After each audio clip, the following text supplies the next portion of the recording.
try this again.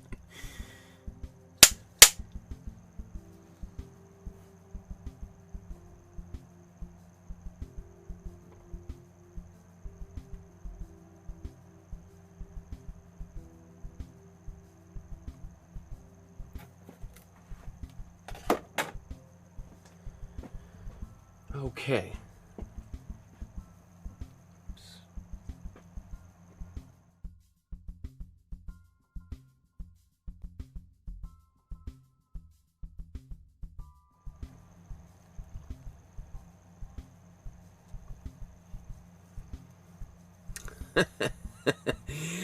Oh my goodness, everything that could go wrong has completely gone wrong. And last episode and this episode to start, let's cross our fingers and hope things go well. The power in the house went out for a couple seconds and started back up, and that's the first time that's ever happened in the past 4 years. Anyway, welcome back, everyone, to my studio. My name is Michael Markowski, and today we're going to continue in our attempt to recreate another painting by another one of my favorite artists. Once again, we're looking at the work of Georgia O'Keeffe, and this painting from 1936, the Jimson Weed White Flower #1, very famous painting by her. And we've already done a number of steps to get this painting started. Last class, let's just look at the plan for, we got through materials required, the image transfer, input amateur, and we've got fairly thoroughly through the artist biography. So we're about at this stage of the painting process, and I think probably about 3 hours until, well, I probably shouldn't say that because that probably means I'll be here for 7 hours, but somewhere along there we'll be wrapping up. Just as a quick reminder to those of you who might be new to the channel, just to like, subscribe, hit the notification bell. Things aren't quite so chaotic as they have been the last little bit, but with your assistance, we will get through it together. If you want to support the channel with a small donation, you can use the PayPal link down below. You can send an e-transfer or contact me through email to send a check or money order, package, etc. You can use the YouTube Super Chat, but YouTube takes a fairly hefty percentage of whatever you donate. So my recommendation is the PayPal. I think that's probably the easiest. We did talk a little bit about the scale of difficulty for this painting, and I'm thinking this is about number 3 here for intermediate. And so that just means if you've done a little bit of painting with me, you should be pretty fine. If you're just beginning, I would suggest trying some of the more simple episodes. Here, let me turn this off. So let's jump in here. Where should we pick up under painting? Now, there's lots of different definitions of what an underpainting can be. Typically, the way that I define it as is maybe just a little bit of outlining, blocking any kind of shapes that might potentially get lost through subsequent layers of paint. But I feel pretty confident with this painting. The only area that I would say might be an area where you could do some underpainting is taking like a dark color and potentially painting in some of the details in the very center of the flower. Other than that, I think we should be fine. However, I think I'm going to use this step here to apply some more paint to the canvas, or to the palette, I mean. I put this palette in the fridge after the last episode. I had to abandon it halfway through to go pick my daughter up from school suddenly. So we'll see if that yellow still has any life left in it. In the meantime, I'm going to get some more paint, the other colors on my palette. And look, everyone's in the chat there. There's Sandra and Pascal and Deborah and Rick. Good to see the whole old crew back together again.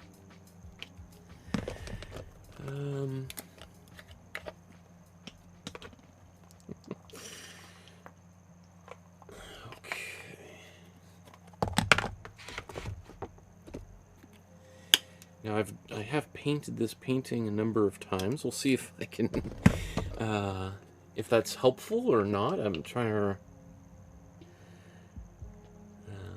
Sometimes maybe beginner luck is my best friend.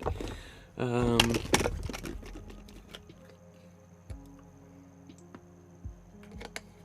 I will attempt to do this painting maybe a little bit more quickly than I sometimes do. Just so, maybe to make up for a little bit of lost time here. Let's just clear some space out. Okay.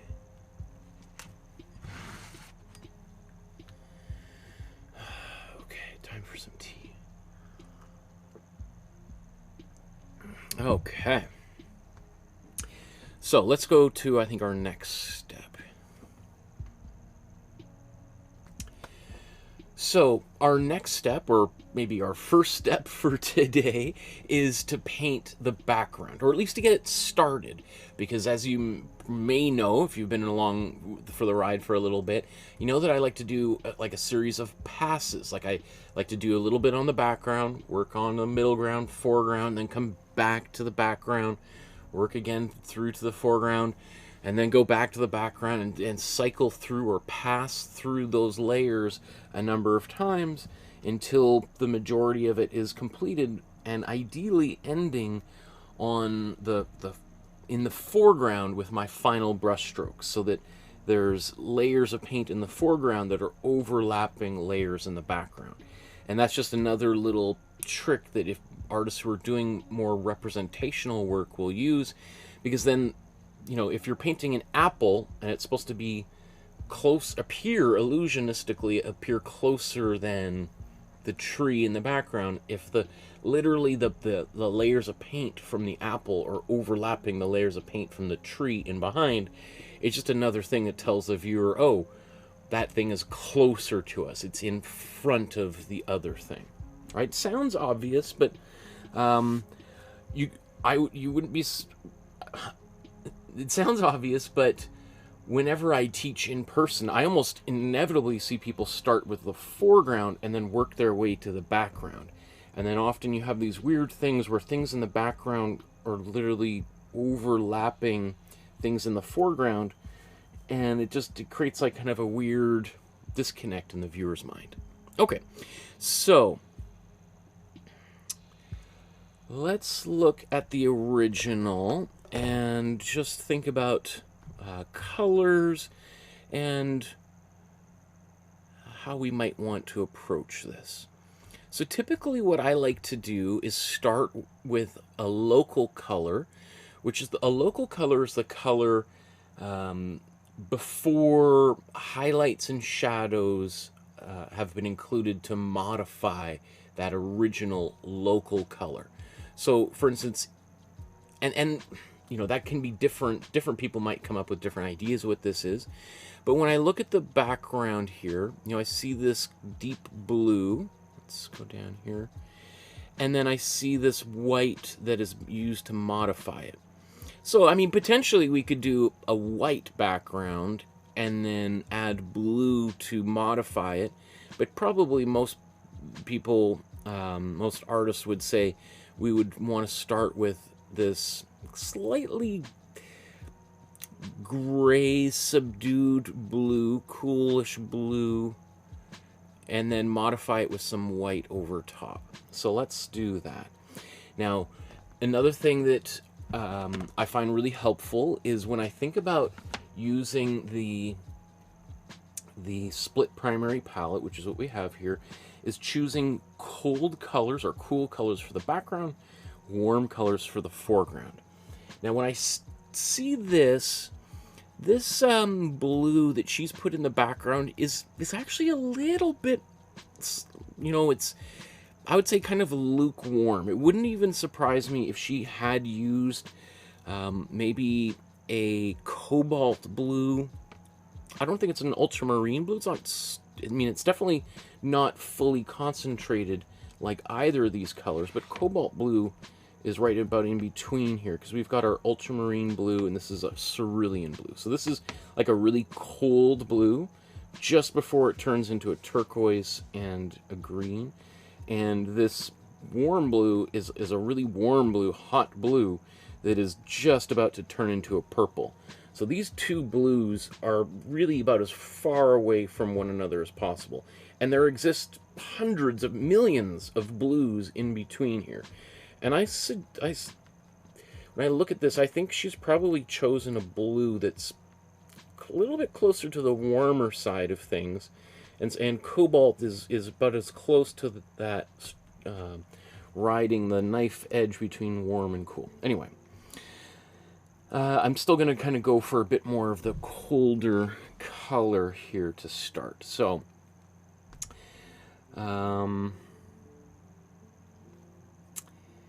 let's see. Let's take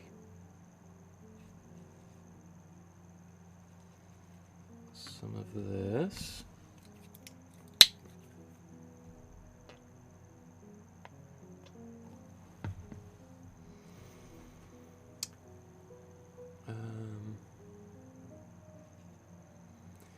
So I'm going to take my cool blue, and I'm also going to take a little bit of cool red, and that's going to make the paint go a little bit more on the purpley side, and it's going to pull this cool blue kind of towards this, to the neutral core a little bit, and give it just a little bit more of a dull kind of quality.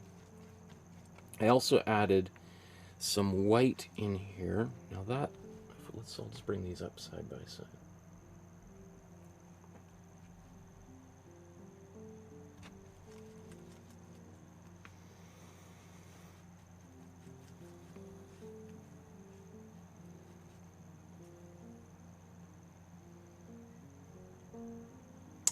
Take a bit of my cool yellow, bring that in here too.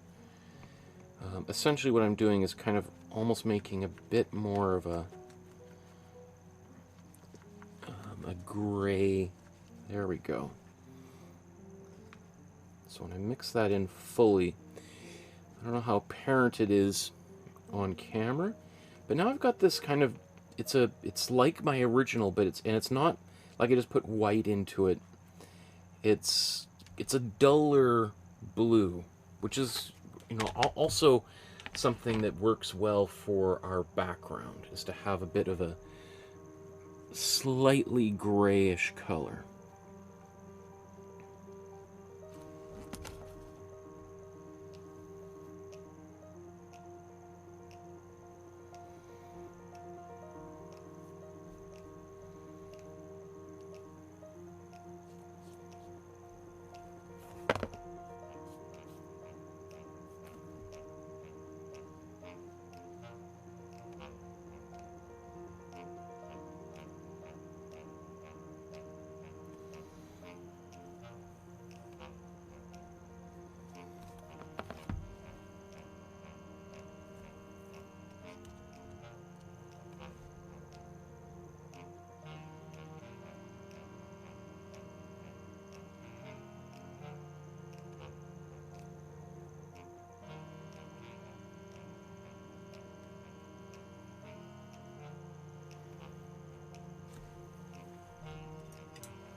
I'm gonna let this dry and probably do a second coat over top of this.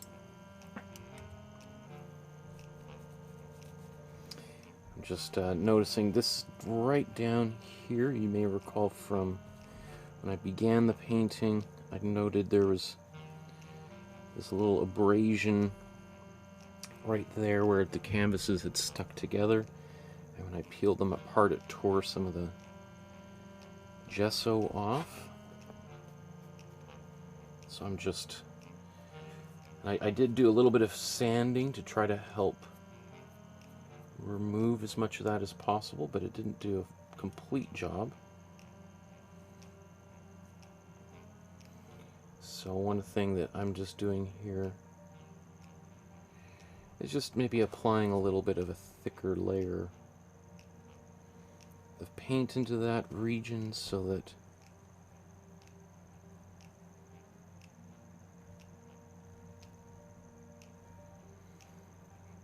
any texture left over there will get covered up.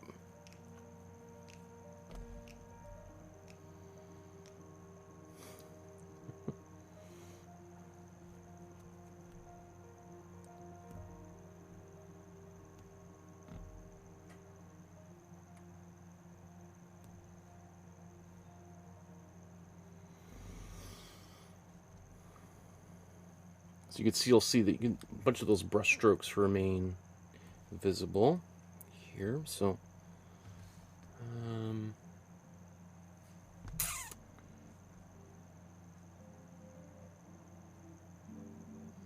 that's why I may do a second coat here.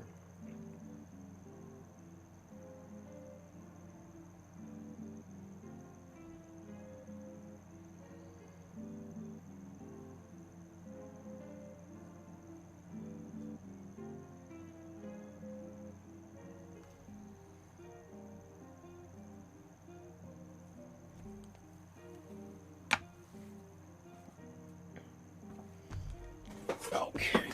I'm going to give this a quick blow dry and then do a second coat here. Just want to, there's some texture before that gets baked in here. I'll just smooth that out a little bit.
Okay, so let's do another quick layer.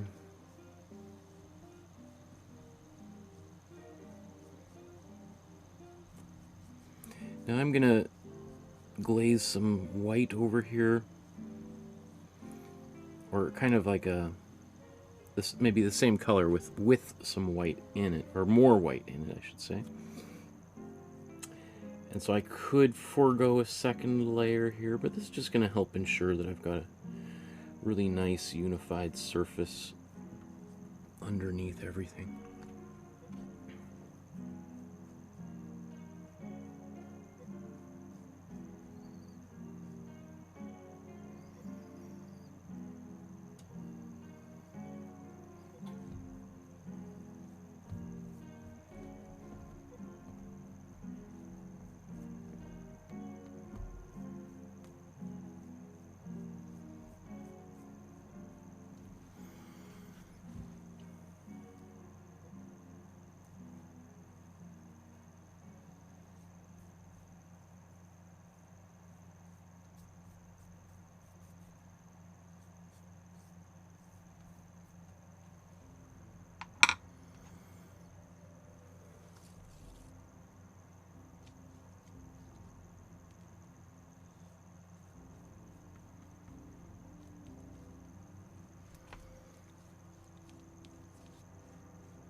I mean, I find it so satisfying when color starts to build up and you've got like this.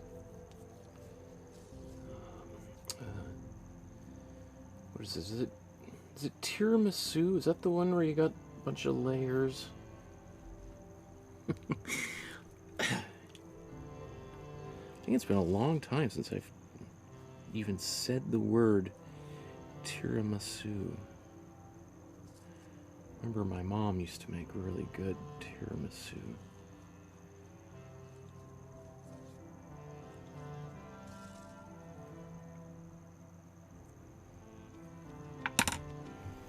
Now, I do think I'm a few areas where it's actually going to be quite blue. I'm going to do a third coat in those little areas real quick. So I'm just going to blow dry once more.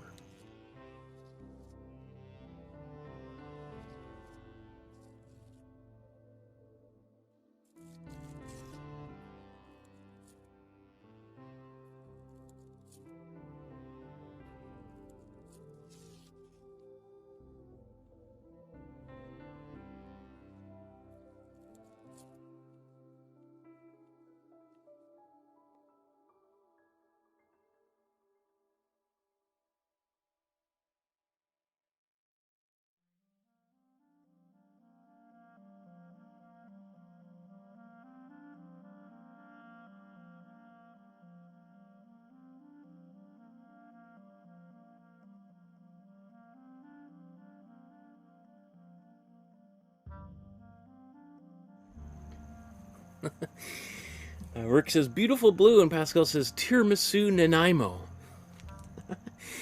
Is there a tiramisu in Nanaimo? The city of Nanaimo, British Columbia? Or is that a Nanaimo tiramisu?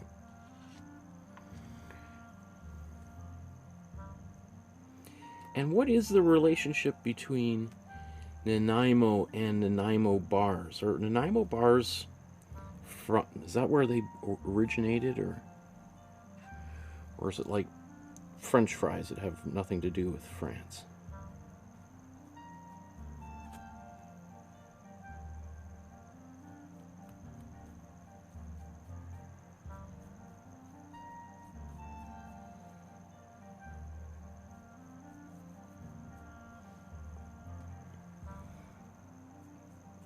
Okay. So, let's just clean these brushes up.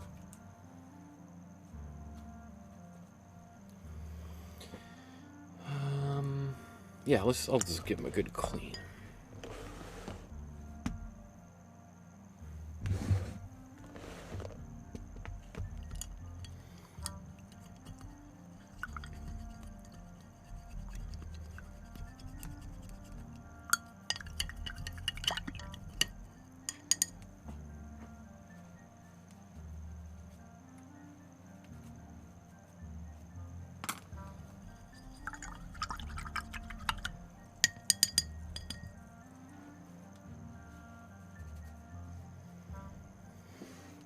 Okay, so actually, I'm just gonna give a quick blow dry to that.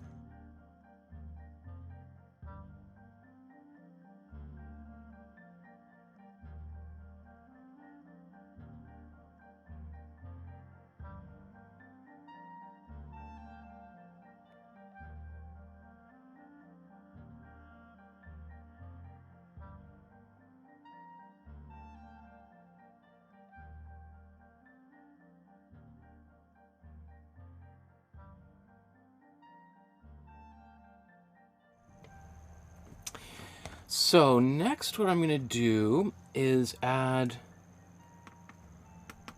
some white here.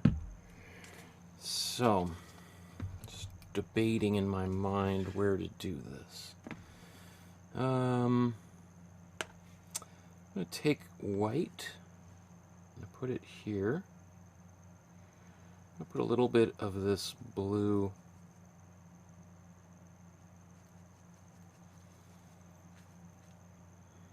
maybe a bit more here.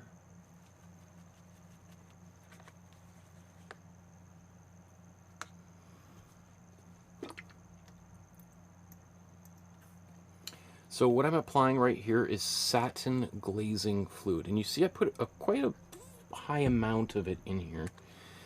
Probably maybe 60% glazing fluid to the paint that I've mixed.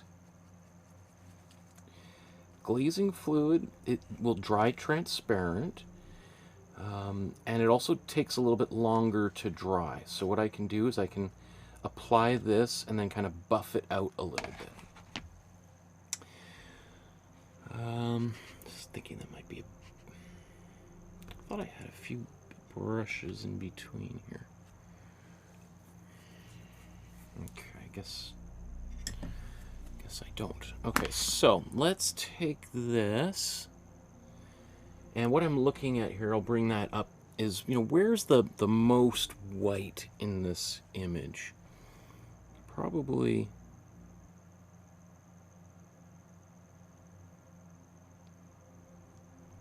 down here.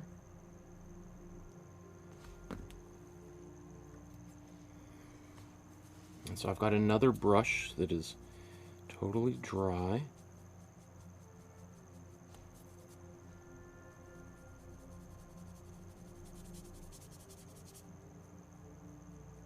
I put a bit too much fluid on the brush is pretty wet.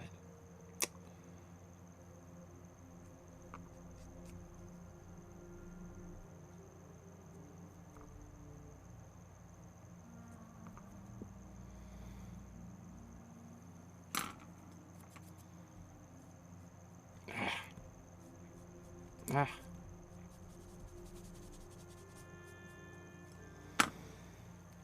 Okay, so this brush, just way too much paint on it.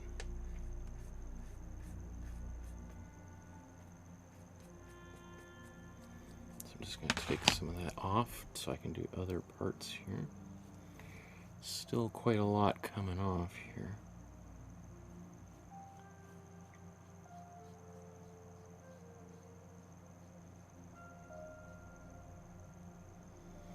And notice I'm working in little sections here.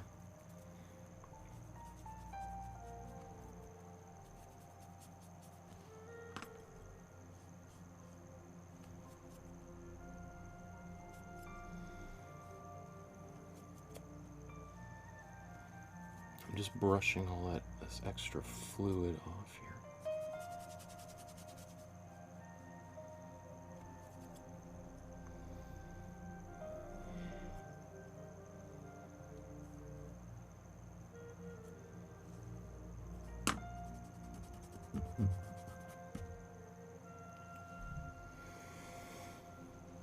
In fact, this brush has just got so much fluid on it. I'm just gonna clean it off and just use a different brush because it's just too much.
So if you've never done glazing, it can be a little bit tricky for sure.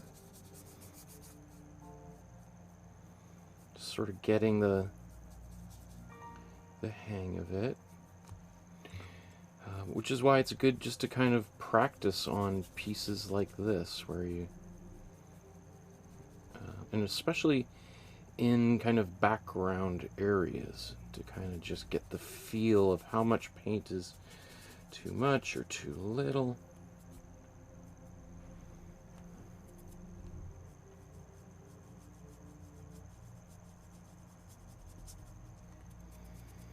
I'm just coming back to that area because it was still pretty wet. Okay, so that's the first little pass. I'm going to blow dry this nice and thoroughly, and then I'm going to add another layer on top of this.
There's Logan, the cool cat dude, says, "Hey, Mike, I can't stay for long, but I wanted to let you know that I've been following along with your drawing series, and it's really helpful." Thank you, my friend. I really appreciate you chiming in and saying hello during the live stream, and I'm glad that the drawing classes have been helpful. Join the Facebook group, upload your progress, and we'll talk about drawings as well as paintings in the next feedback episode that'll be next week. So, love to see you there. Okay, so let's continue with this glazing here. I'm going to do another layer. And this also gives me an opportunity, if I feel like I, didn't do the first layer to my satisfaction, right? I can kind of fix things the second go around, right?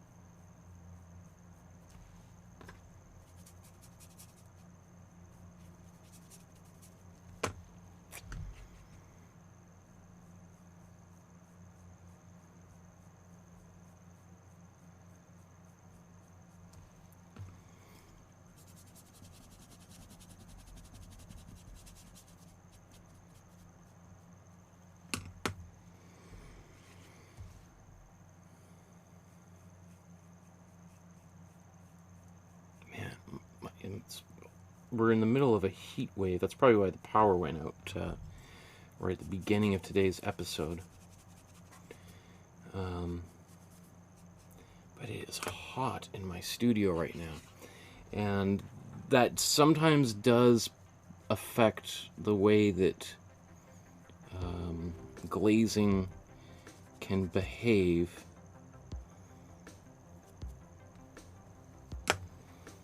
Because sometimes it dries faster than it normally does, and which, if it is really hot and or very dry, obviously you could just forego doing any glazing whatsoever, or just think about working like I'm kind of doing right now in pretty small little sections. And that's something I've learned, and you may even have seen, especially in some earlier episodes, where I've become pretty ambitious with my glazing, and try to do big sections all at once because I get impatient. especially if I've been painting for hours and hours. I'm like, let's get this thing finished, and I just start trying to get a whole section done all at once. And the painting will let me know that it's not going to cooperate.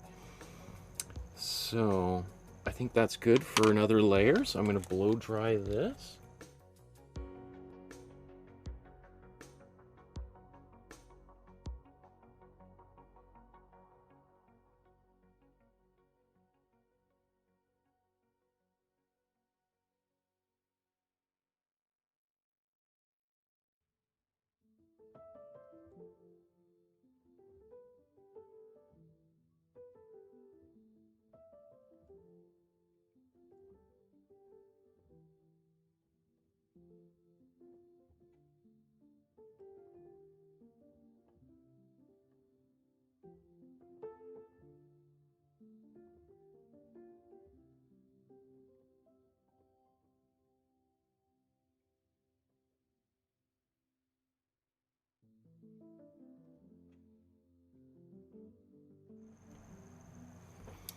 So we could do this kind of glazing literally all day. I mean, that's what Leonardo da Vinci did for years while working on the Mona Lisa, right? Just slowly, patiently building up layers of paint until basically you've got this kind of like photographic kind of quality. The sfumato technique, as it's kind of known, where you get an almost like the gradient between colors, the transitions between them is so carefully done that you know, you don't really see where a brushstroke begins or ends.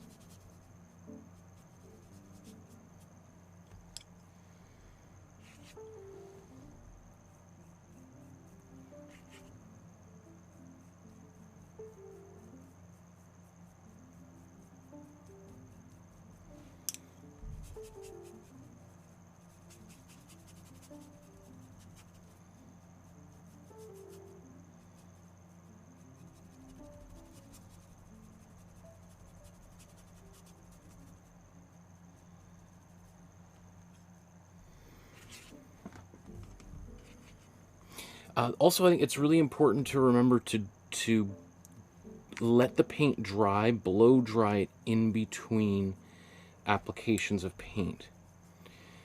That's what I'm doing with the blow dryer, because if I don't, what happens is I end up like basically peeling the paint off when I try to apply a layer on top. And that is literally one of the most upsetting things that can happen while you're painting.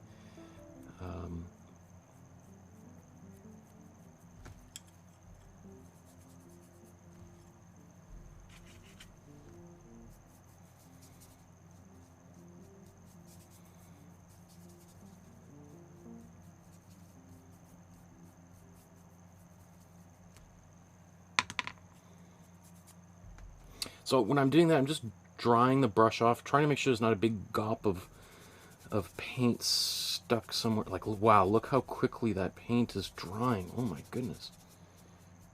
Holy smokes. And there's a lot of glazing fluid in here. Whew, like that.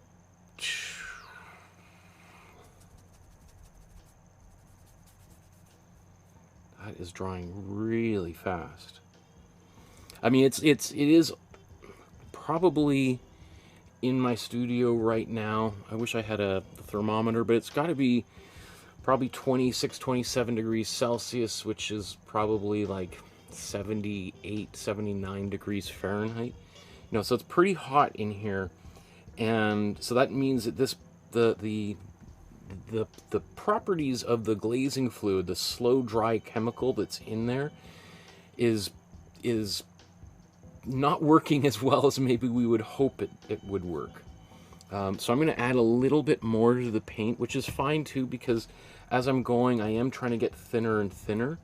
But that means, like, wow, you know, this definitely working in this situation right now is like the least ideal possible. But But this is probably, if you've never glazed before, you'd probably experience something similar to this in a normal temperature environment. So this might help me what I will be doing is sort of like working through common problems that happen when you're glazing. So I'm going to do a little bit more of this and kind of touch up some areas that are a little bit less satisfying, and that might just help people who struggle with glazing overcome common issues.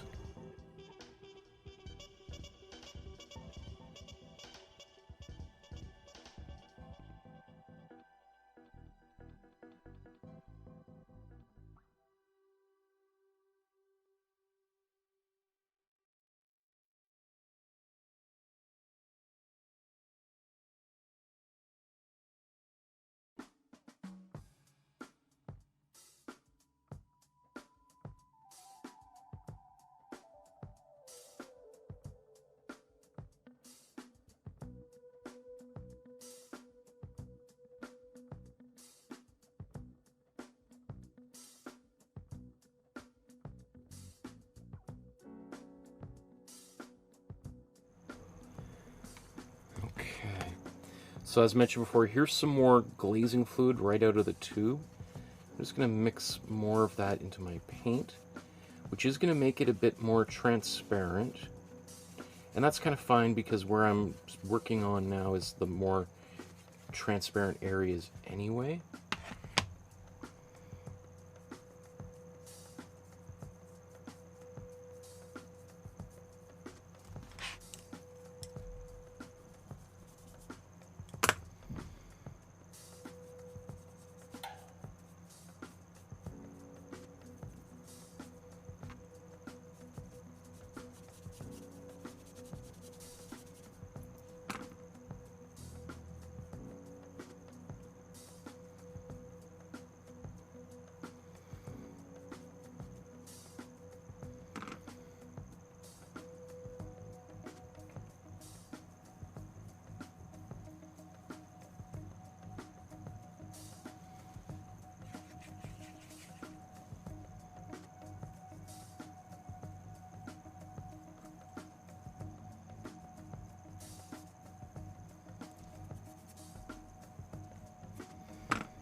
Zoom in for a little bit here.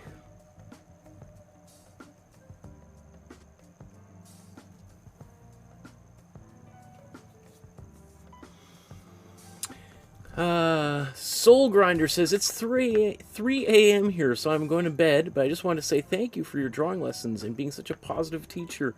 Thank you so much, my friend. I've been watching and reading some of your comments there on those drawing episodes. I really do appreciate those very generous comments. Thank you so much.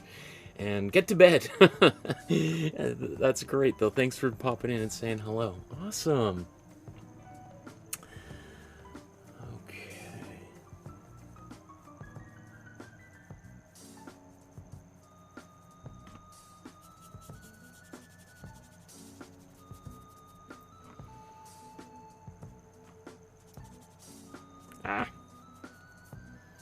Man, just shows how quickly that's drying.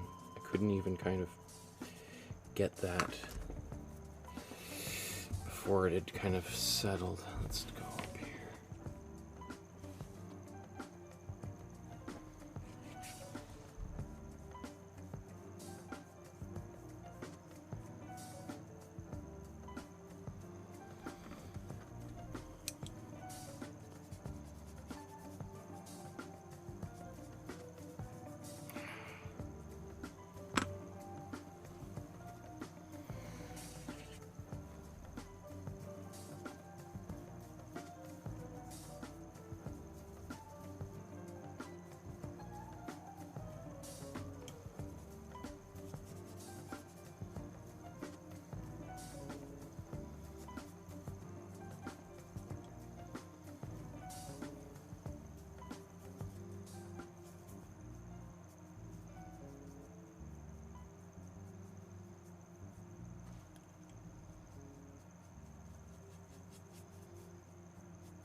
So for instance, what's driving me crazy right here is this little area in the center there. See how it's kind of lightens up? So that's an area where the paint kind of dried, and I peeled it up by kind of being a little bit impatient. So I'm going to let that dry again. Maybe we'll blow dry this once more.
Okay, I think I'm getting close to a point where I'm happy with it. It's not going to be perfect.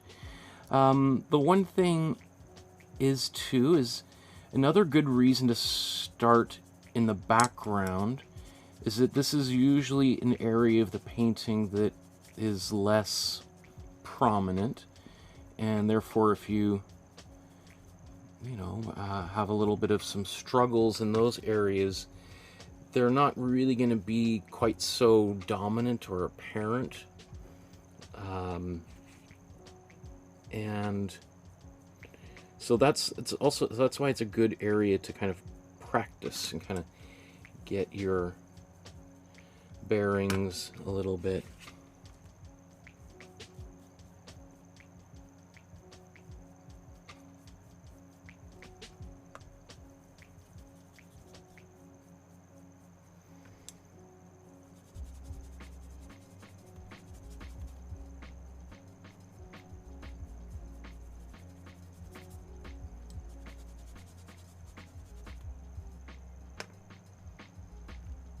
So this, for me, is the weakest area of what I've done so far, because it just looks like, there's no kind of nice transition from one color. So, but we'll try to tackle that here shortly.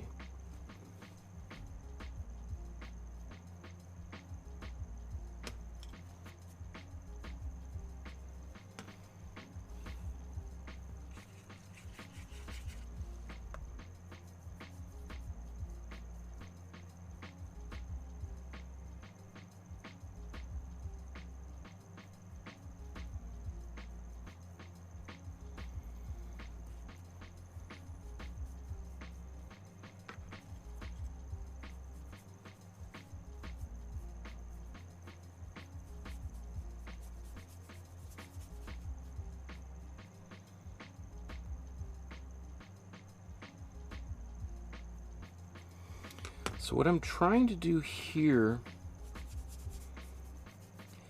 is to put a little bit more white into this area to kind of fix that. And that's what I'm also going to do up top there. So I need to blow dry again. You can see this is a kind of a bit of a slow process, but it's going to look great when we're done.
So that is working better.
Okay, how much more do I want to do here?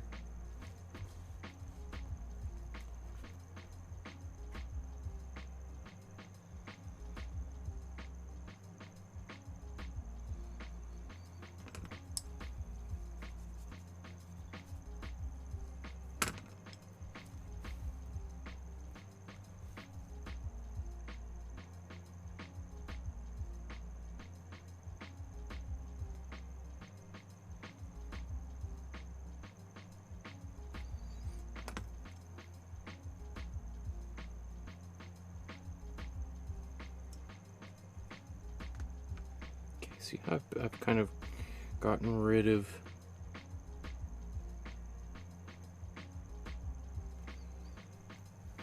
maybe that little patchy area. Likewise down here.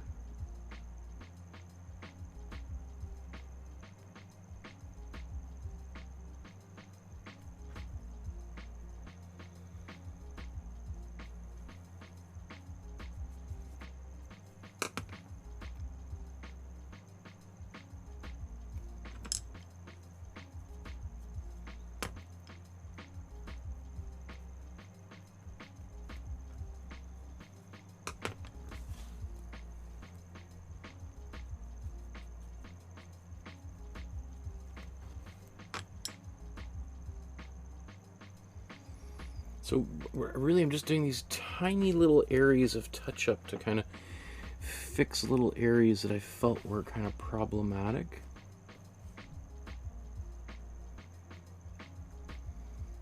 Or it looked a little bit patchy.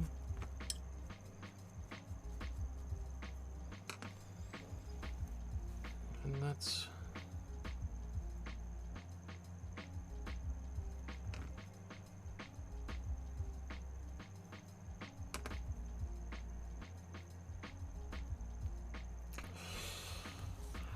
created another, just because I see this is what happens and I get impatient, so I've created another little area here for myself.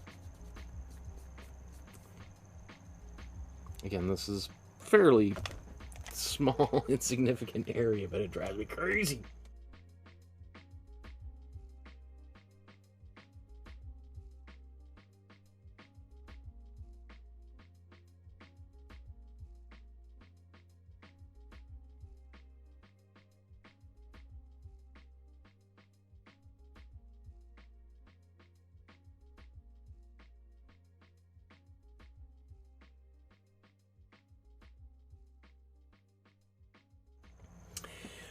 Bacon Daniels says started taking your drawing, or started drawing with your vids. Just wanted to say thank you. Thanks, Bacon Daniel.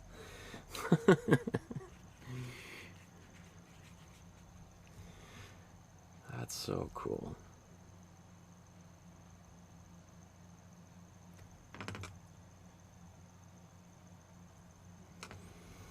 Little touch-ups here and there. Okay, I think I'm just gonna go with that.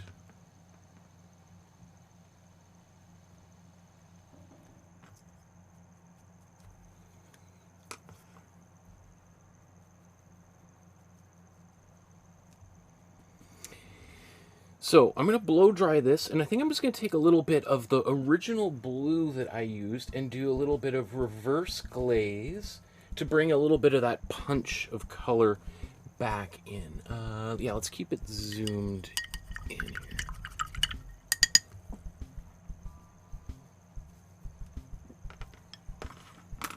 Okay. I'm also going to clean my blending brush.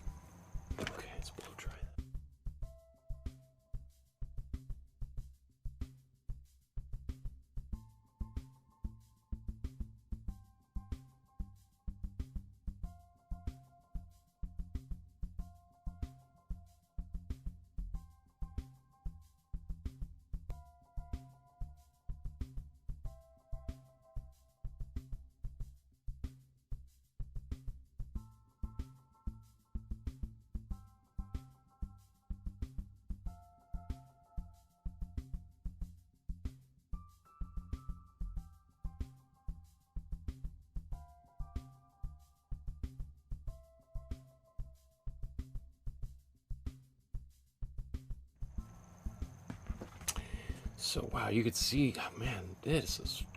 Okay, so this paint here is almost totally dry, which usually would last for 4 or 5 hours, and now it's like bone dry.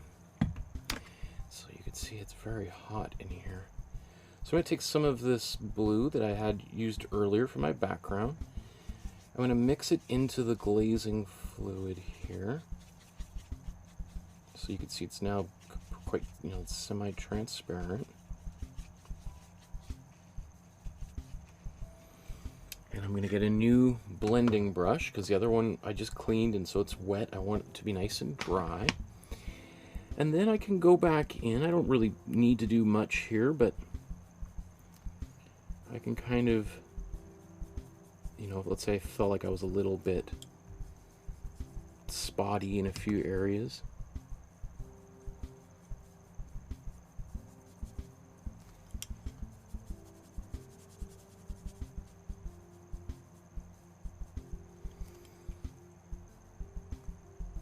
So this is pretty transparent, so let's let that lay there for a bit.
Because I was going to touch some stuff up, and it's like, Michael, you never seem to learn.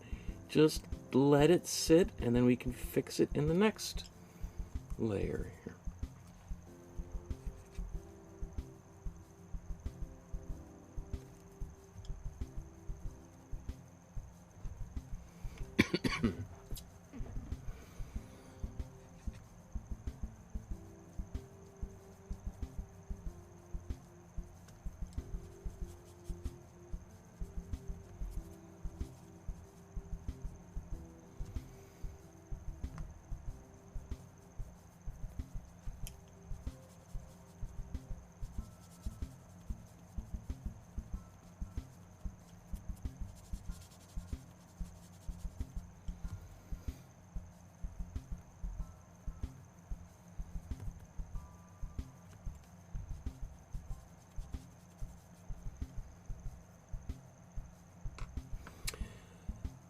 I'm not sure how well this is all showing up on camera, but for me it's kind of satisfying because it brings that original blue had a lot of pop energy, and it kind of got subdued by that white.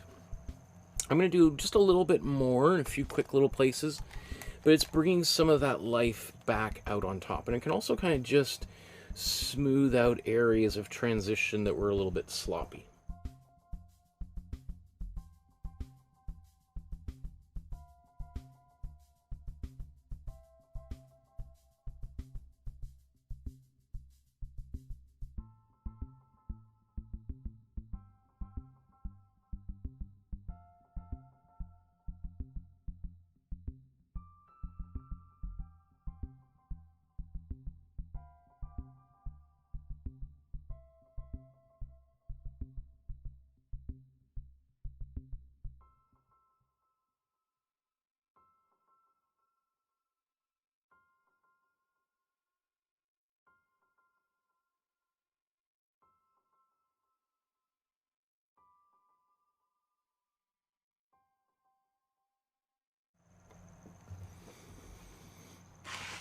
Okay, I'm just going to go back up to this corner, just do a tiny bit more of this here.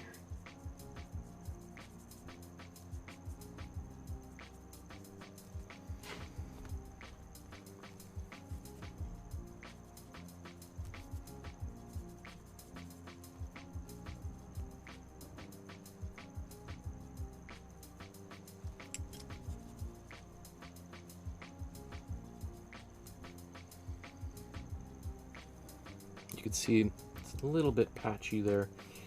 Not sure how much I want to work on that, but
you know, it's not perfect, but it does look like, you know, down here earlier while I was working, I was like, oh my goodness, this is a disaster.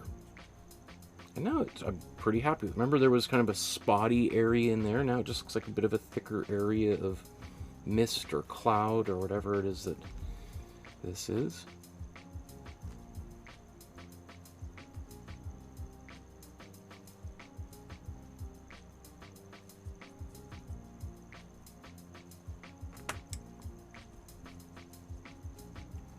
Playing with fire, Michael, like going into wet glaze like this. But I think I'm just going to do one more. I'm going to blow dry that and touch that up, and then I'm going to move.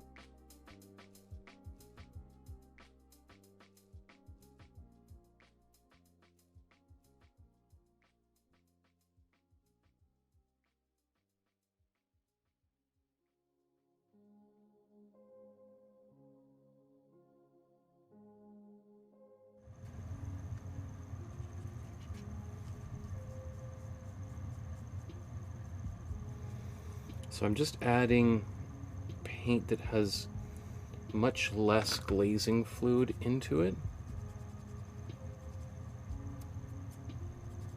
So it's much thicker.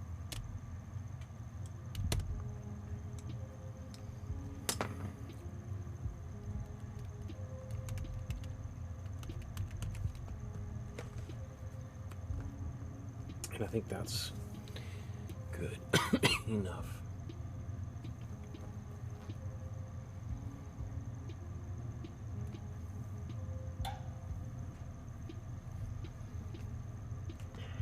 So that's fine.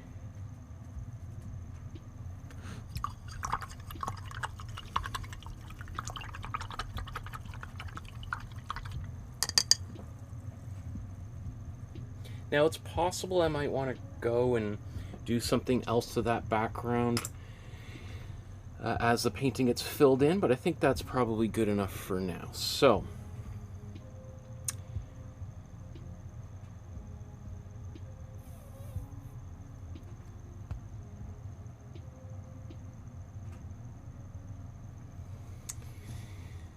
now that the background is fairly well established, maybe I'm done with the background. I don't know. There might be a few areas I might want to do any touch-ups, but I'm going to move on now to the foreground, which is the flower itself. Well, actually, it's going to be the leaves and then the flower, but I'm assuming that these leaves belong to the flower. Or so I guess the plant. We'll go for the plant in front of the background, which is the sky color. So we want to mix this with the green of the leaves. And so that green it's a cool green. It's cool blue with cool yellow. Maybe even a little bit of cool or warm yellow, tiny bit in here. Let's just see what I said before here. So I have this light green, cool yellow, and cool blue as my local color. And then I glazed over top of this darker green. So let's where should we do this?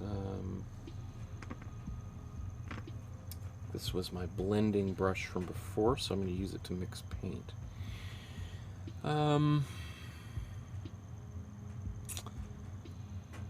Just looking at the photograph, like what are the colors that are least used here?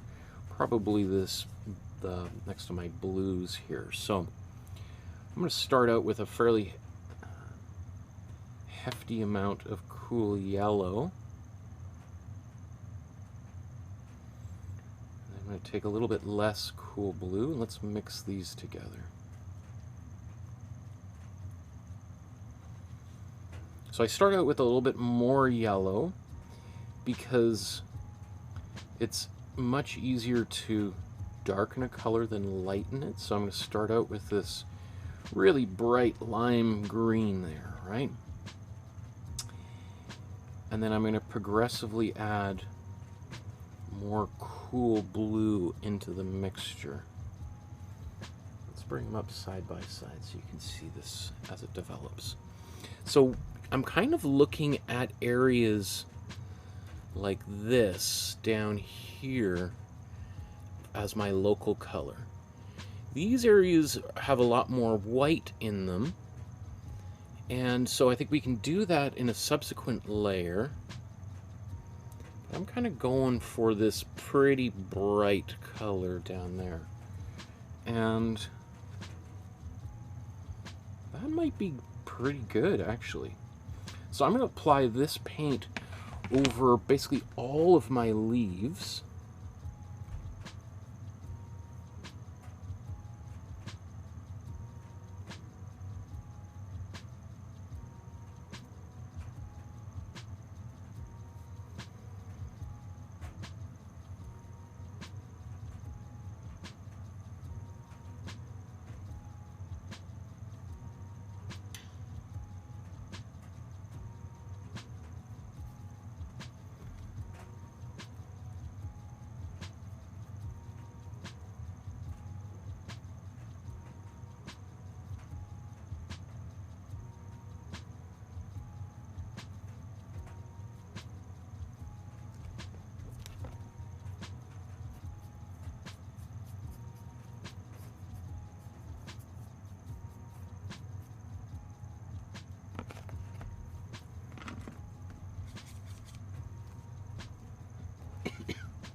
So I'm not really worried about these edges adjacent to the flower. I'm more thinking about the edges right next to the background.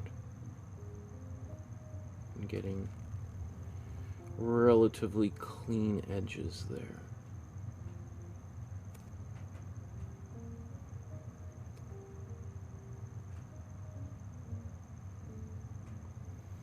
And maybe I'll zoom in on the opposite side here so I can show you how I get some of those a little bit cleaner edges.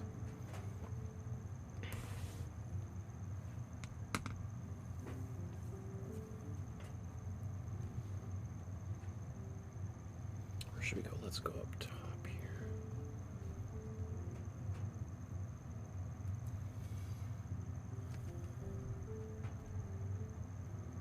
Oops.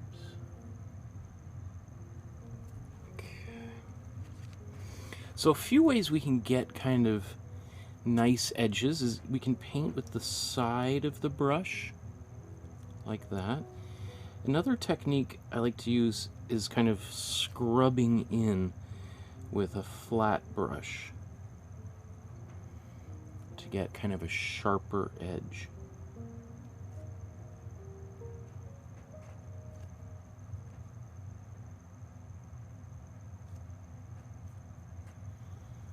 So I'll show that.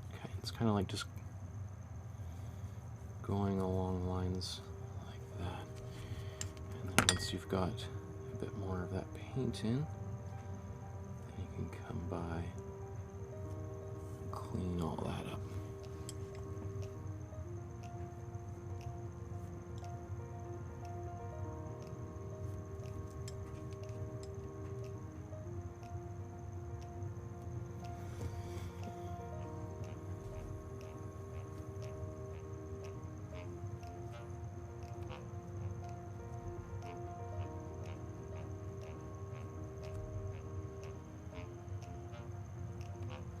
And one thing I want to avoid is big, thick ridges if I can help it.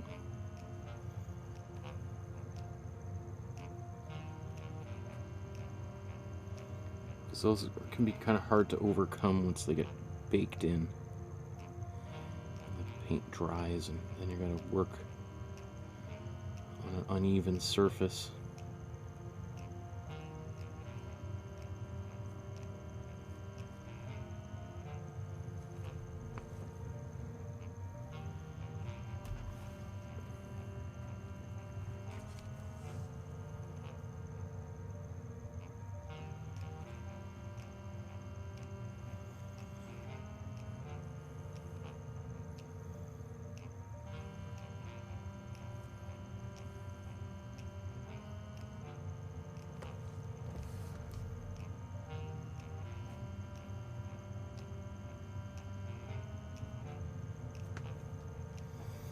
So you can see it's kind of a little bit pasty, and it's not quite so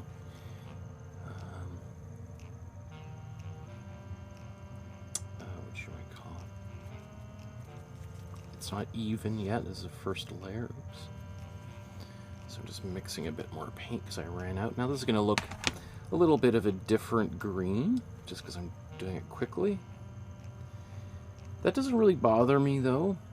In fact, personally, I would say that's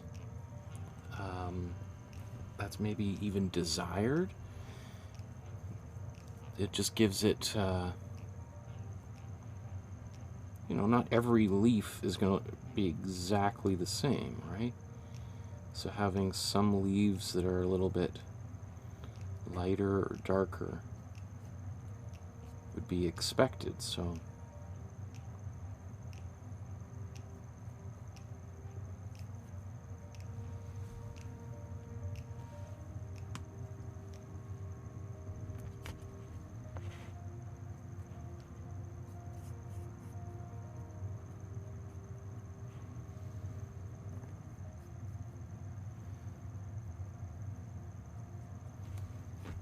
I just like getting those little edges there, personally.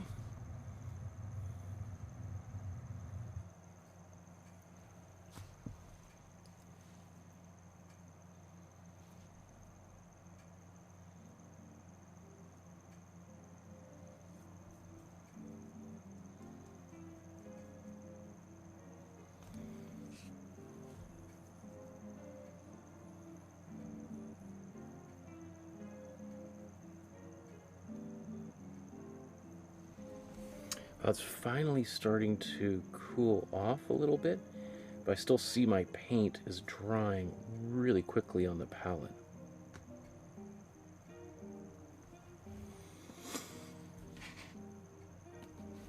Okay, so we'll zoom back out. And as I said, so it looks a little bit patchy at the moment. And when we look at it side by side, it's like, whoa, what's going on here? Yikes. So it definitely is a little bit different. But I think what we'll do is we'll let this dry for, maybe I'll blow dry it. And then I'm going to come back and just do another quick layer over top.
Just going to mix a bit more of this.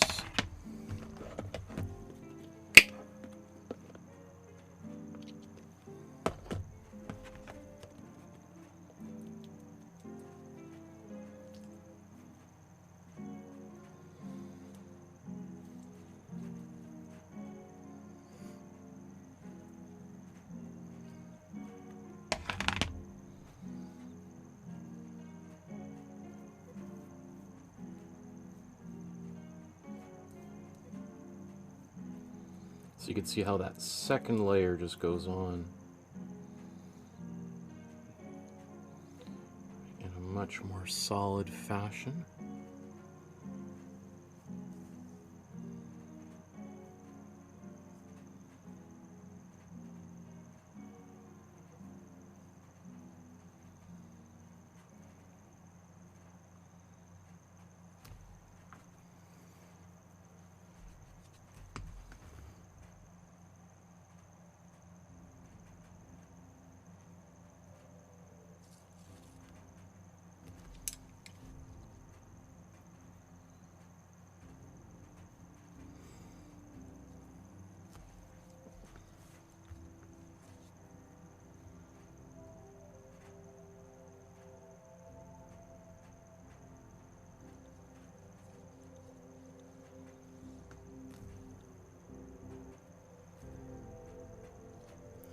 Now, yes, I've lost a bunch of my pencil lines here, but I think it's going to be fine. I'm not too worried about that. The other side of the painting, we have much more of this grayish green here as a kind of local color. So I think it kind of makes sense for me to, I could just put both, well, you know what, I'm going to...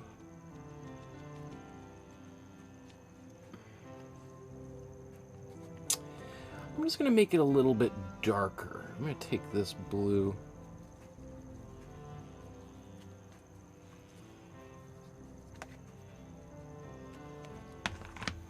So that this side will have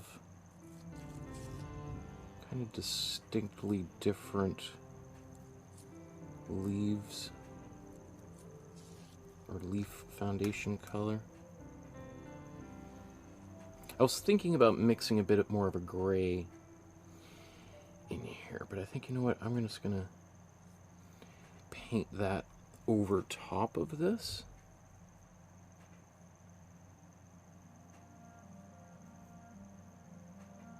I just love color when it starts to build up and get a little bit thicker and really vibrant like this. Oh, it just glows.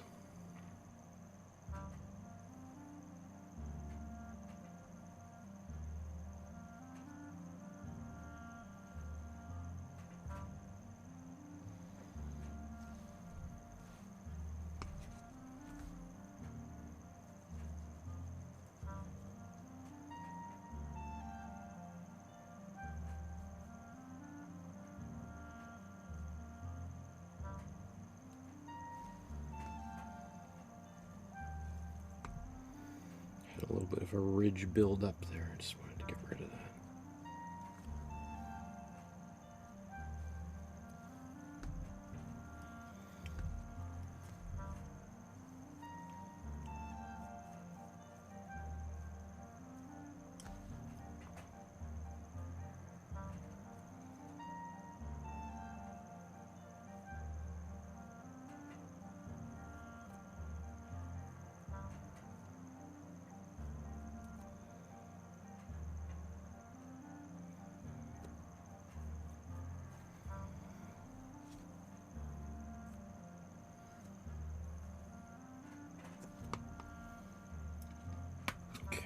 I'm going to go to a smaller brush here.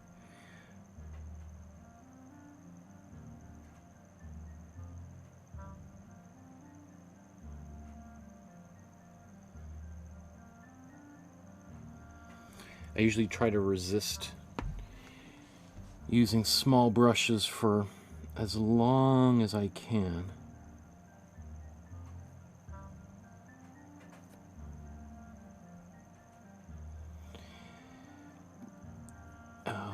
That does a few things. Firstly, it sort of disables my ability to get into tiny details too early, so that I'm focusing more on the big picture and the big areas.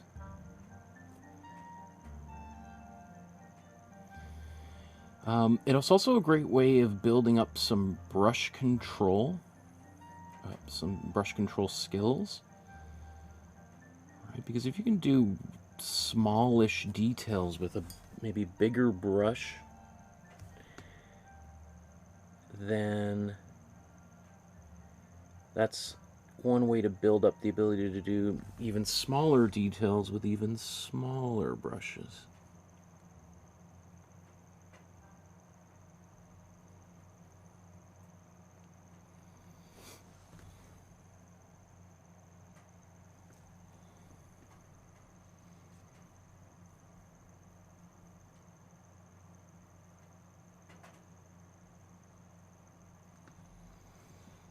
Okay, love it.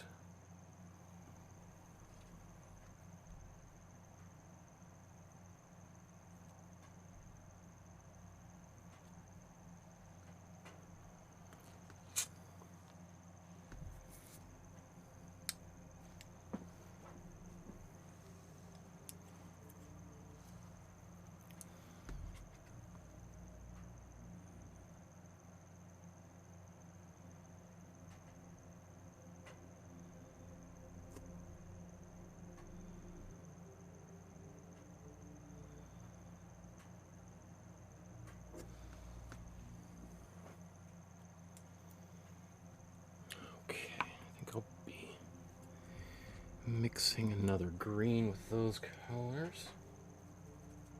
So I'm just gonna clean these guys off real quick.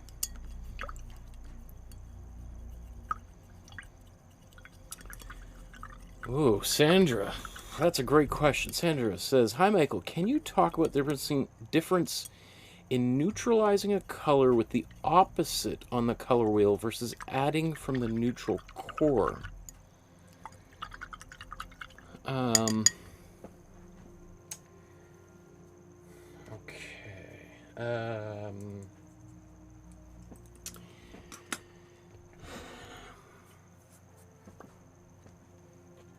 So, Great question. Okay, so basically, I think the question is, what's the difference between, let's say we've got this green right here. What's the difference between adding like a black versus adding a color from the opposite side, right? Because ostensibly, you know, if either one is going to pull that color towards the center. You know, if you're adding the opposite color, you know, the complementary color, they're going to cancel each other out in the center. That's how we make our black, right? We take our cool yellow, cool blue, which makes that green, right? This is basically the same green we just made here. And if we add red from across the color wheel, those colors converge in the center and create a black. So technically, in many ways, if we were to mix that black, like right now, and then we were to add it to the green, it would be very similar to just adding red to this green. Does that make sense? Because essentially, especially in this exact scenario, literally it's the exact same colors that are coming together. Obviously there's a difference between mixing actual black right out of the tube versus mixing the black as we make it here, using, you know, our so-called primary colors and mixing our own black. The difference would be is that if we were to take actual black and mix it with this green, it would be much darker than if we just mixed the red into that green. Because the colors as we have them are always going to be just a little bit more on the grayish side. I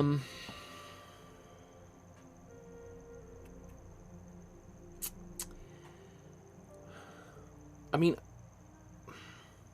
this is something I think about all the time, so I haven't really articulated this. I mean, ostensibly they should be exactly the same. The thing is obviously if you have a pre-mixed black, which again is different than black right out of the tube, if you have a pre-mixed black and you're adding little bits of it to this green, I feel like you have a little bit more control over how that color's being neutralized. Versus if you're taking a little bit of this red across, then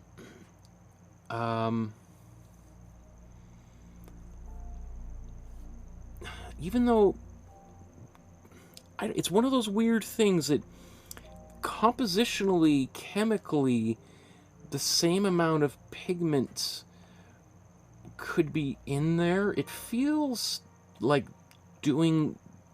skipping over the black and just adding that red to it is a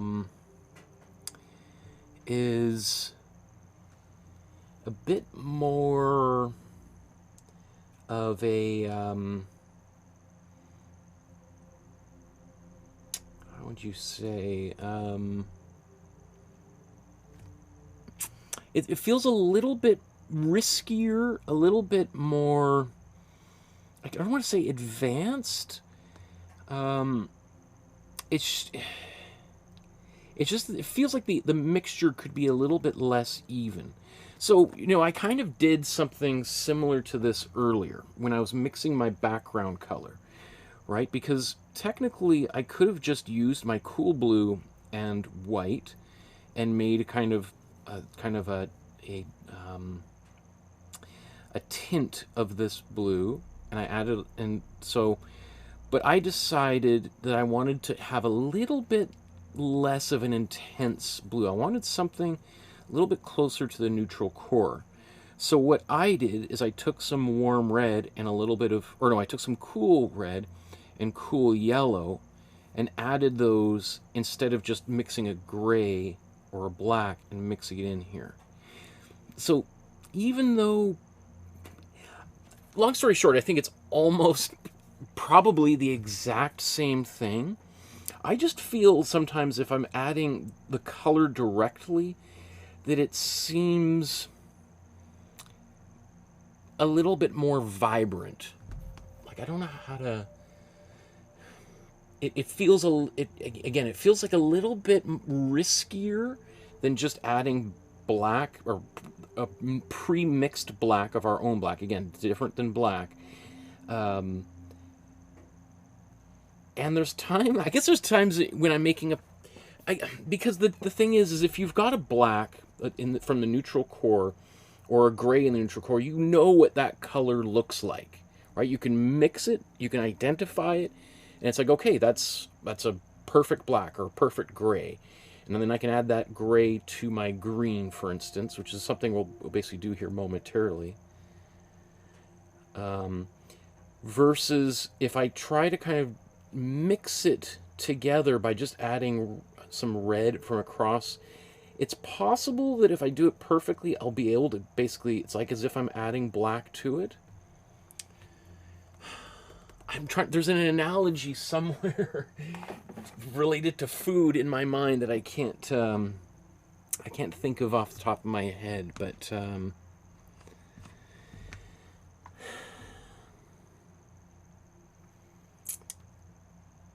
like the thing on top of my mind, I'm thinking like James Bond, shaken not stirred, kind of like, that's kind of the same thing, like ostensibly the same things are in there, but the way it the result is just yeah, I mean, that's a great question. It's I'm almost wondering if I should try to do that right now. Barbara says, Michael, hi everyone, it's nearly 2 a.m. here. I've just been awoken by a noisy hedgehog in the garden.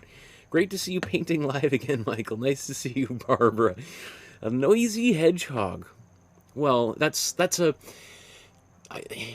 annoying, but there could be a lot worse things hanging around in your garden at 2 in the morning than a hedgehog, right? So that's yeah, we're grateful for that. Sandra says, I've been doing so many George O'Keeffe studies, and she uses so many grays, so it's been on the top of my head. LOL. Yeah.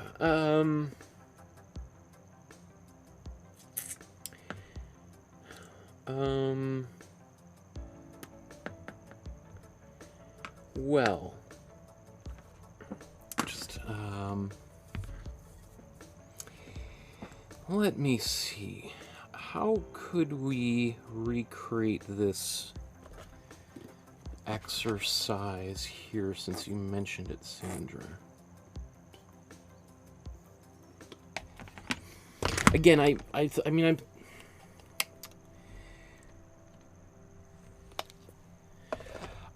I do both sometimes. Often when I'm in a little bit more of a hurry, I'll tend to just mix the complementary color, which is the color opposite from whatever color it is on the color wheel, to neutralize that color a little bit.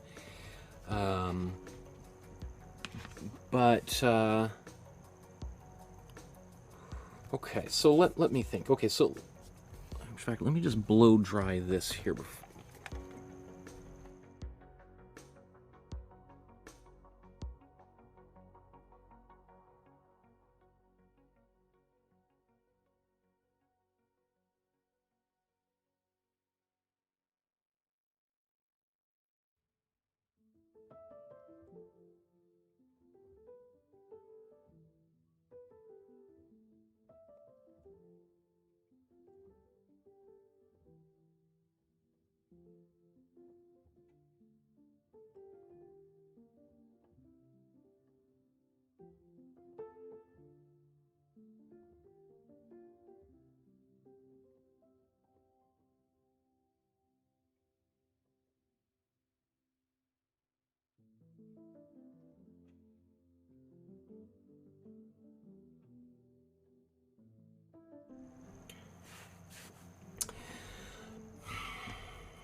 Okay.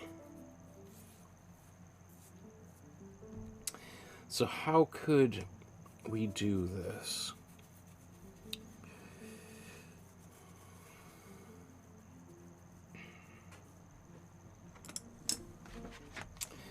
Well, we're going to need to mix a black anyway. So let's do that. I'm just going to use one of my little bit more haggard brushes here.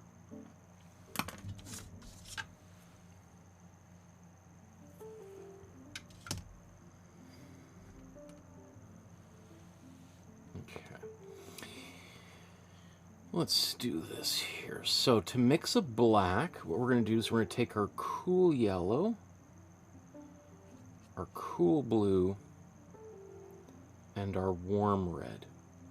And if we get the mixtures, you know, exactly correct, those colors just cancel each other out, and we're going to get a black. And you can see it kind of goes into a few different colors as it mixes. It looked a little brown there for a moment, and now it's looking like a deep purpley brown.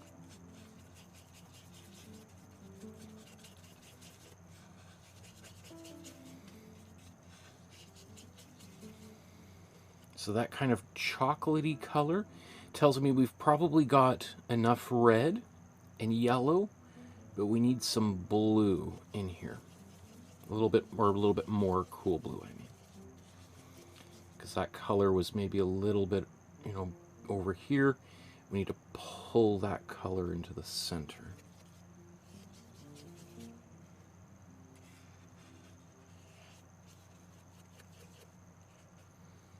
That's pretty close. I just need a little, just a bit more blue.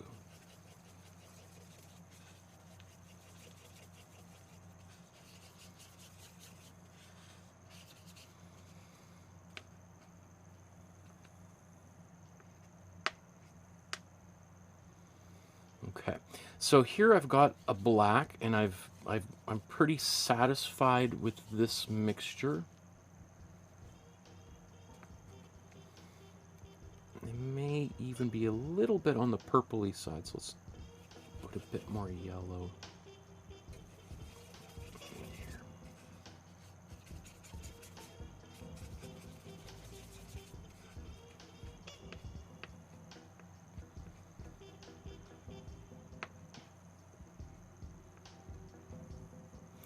So essentially what I did here is I mixed this exact color, right? Because the only colors that are in here are my cool yellow and my cool blue, and that's what got this green.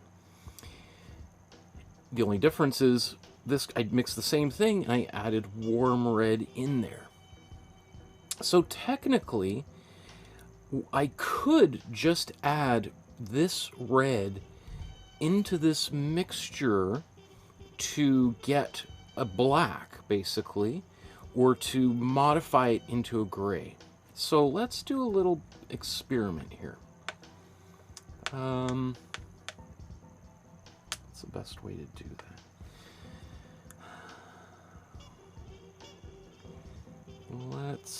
Let's mix more of this paint. Let's do that to start.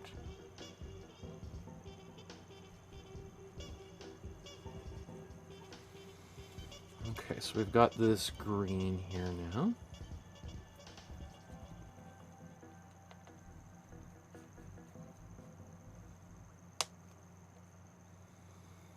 And let's put this here. And let's put this here. So with this one, let's say we want to turn this into a grayish green. If we took some white and we add that there, and we add a bit of red in here. Not sure how well that's coming across on camera. So that color, let's just exaggerate this a bit more. Put a bit more of that red in there. Notice how it's kind of turning into a bit of a grayish green, which is different than just adding white to it, right? We've got a tone instead of a tint or a shade. Right. So on the other hand, that's a lot of black. Let's just clean this brush off here.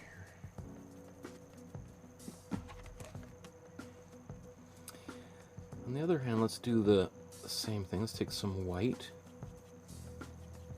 into this green. And let's take a little bit of black.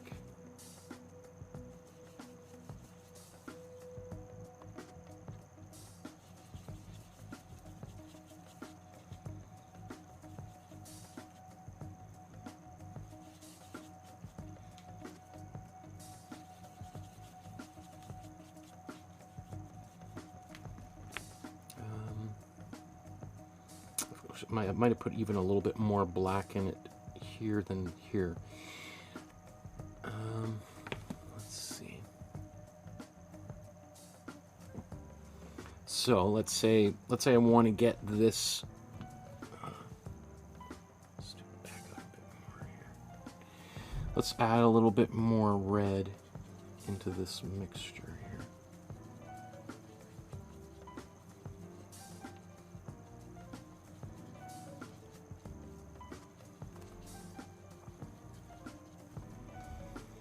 So you can see that the results are pretty much the same, because technically there's the same colors in there, right? It's the exact same combination of things. It's just we pre-mixed the black, and then we can just add a little bit of black here.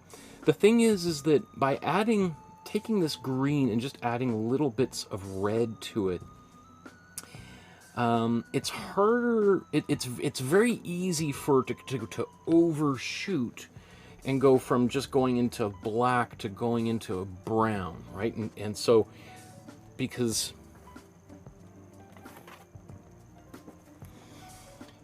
again, so if we take this green and we add a little bit of black to it, we get kind of a grayish green. Versus if we take this green and add some red, we can do it just like I've done here, but it's very easy for me to add a little bit too much red and for that green to start going off into the brown side as it goes right past the neutral core. I pull it too far like a tug-of-war. Excuse me. So, I mean,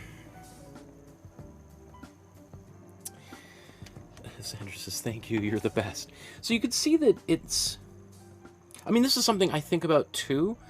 So I appreciate the question and the opportunity to kind of demonstrate it and work through it. So I would say just mixing the complementary color in there works. Like, long story short, it works, and I don't think there's technically any difference from a chemical compositional standpoint whatsoever. The one thing I would say, I would definitely discourage a beginner painter from just mixing that complementary color in, because it might not be as intuitive to most people, and it's very easy to overshoot it. Versus if you just take a black that you've mixed, it's like, okay, again, I keep thinking of like food recipes for cooking and things like I'm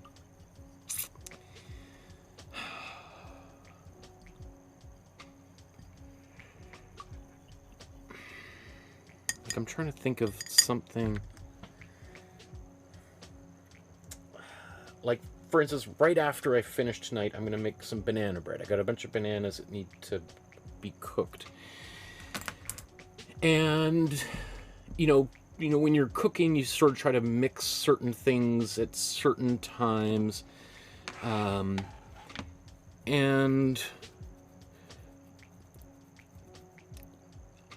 it's like one of those things. Let's say I'm making my banana bread, and I realize as I'm mixing the mixture in, like, oh no, I don't have enough sugar. You know, let's say I'm supposed to put a cup of sugar in, and I've only got a quarter of a cup of sugar. And, you know, so I'm like, but you know what? I've already put the eggs in, and I'm starting to stir it. You know, what's the difference between doing that and then a neighbor shows up? Oh, here's a 3/4 of a cup of sugar you could put in there, and like, okay, great. And I've got it all mixed up, and I just add the sugar at that stage versus me having the right amount of sugar at the beginning. I don't know if this analogy works.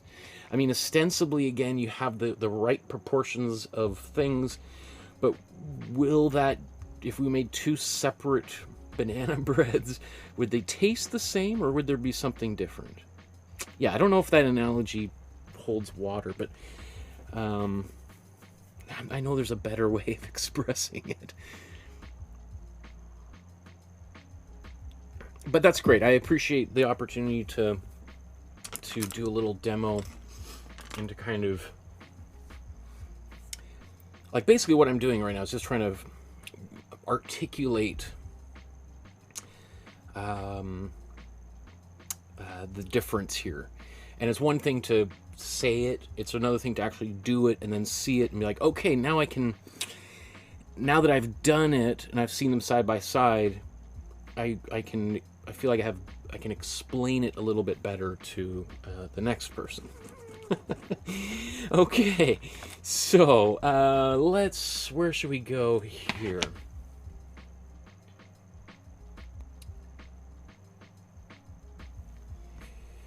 In fact, well, you know what? I'm gonna continue right here on these leaves. So, what should we do next?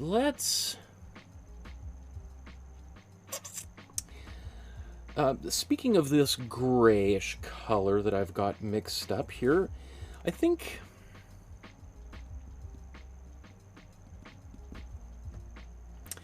well, there's 2 options here. One option would be to take that gray and basically paint over this whole area as like a new base coat or local color, right? I could basically do that for both of these leaves, even a lot of this leaf up here as well, right?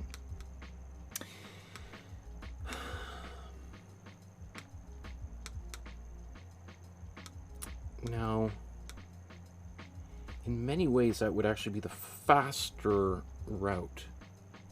And then just keep this color down here. Instead, however, I could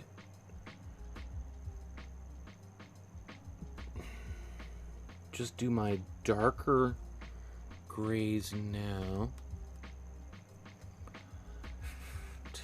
Just a couple different, trying to figure out the right path ahead here. Shaka says, good to see you doing well, Michael. Still watching your drawing classes. Thank you as always. Nice to see you. Good luck sketching. Thanks for chiming in the chat and saying hello while we're live here. Good luck. Yeah, and join the Facebook group. Upload your work there. We'd love to celebrate your work. I think it's next week we'll be doing a feedback episode, so hope to see you there for that. Okay, so another little fork in the road here. And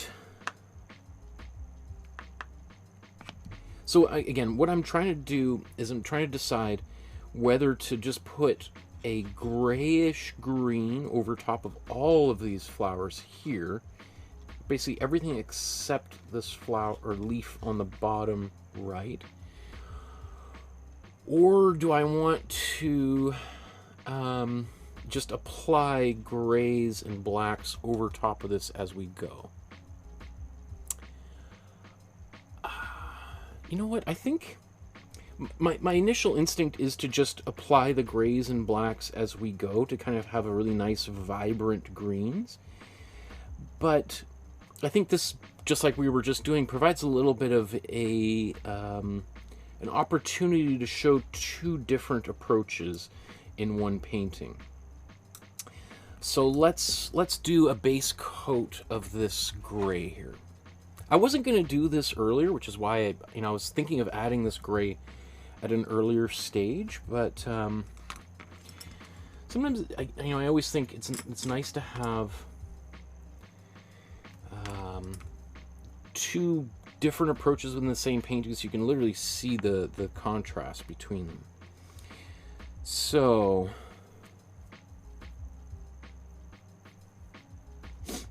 let's do I want to do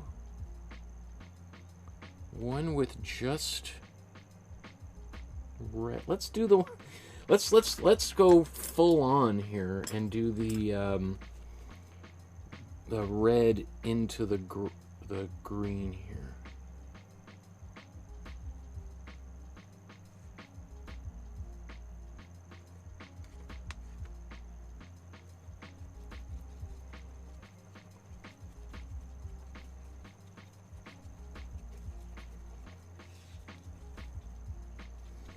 So I added some of that red into my green. And then I added even more yellow and blue because I still wanted it to be green. I didn't want it to go black, right?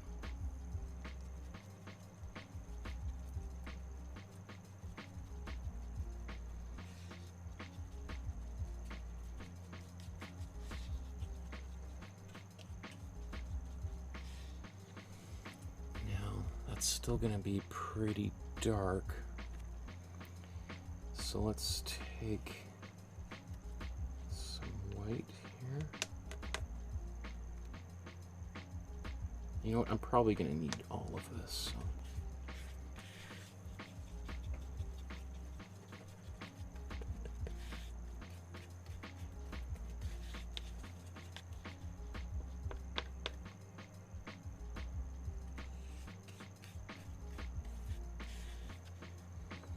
In fact, I don't even think that's going to be enough.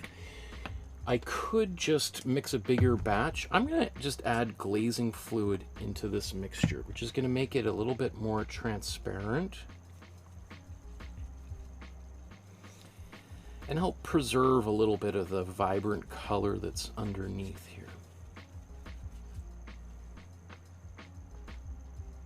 Because the more white I put in here, the darker that color, or not the darker, the more opaque that color is going to be.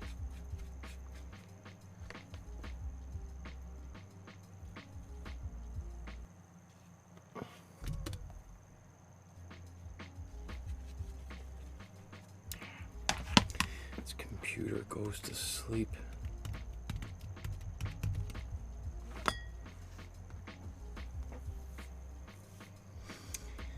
Barbara's got an analogy here. Says, what about adding chili to a dish? There's a noticeable difference if you add it at the beginning, middle, or end of the process, and very hard to control.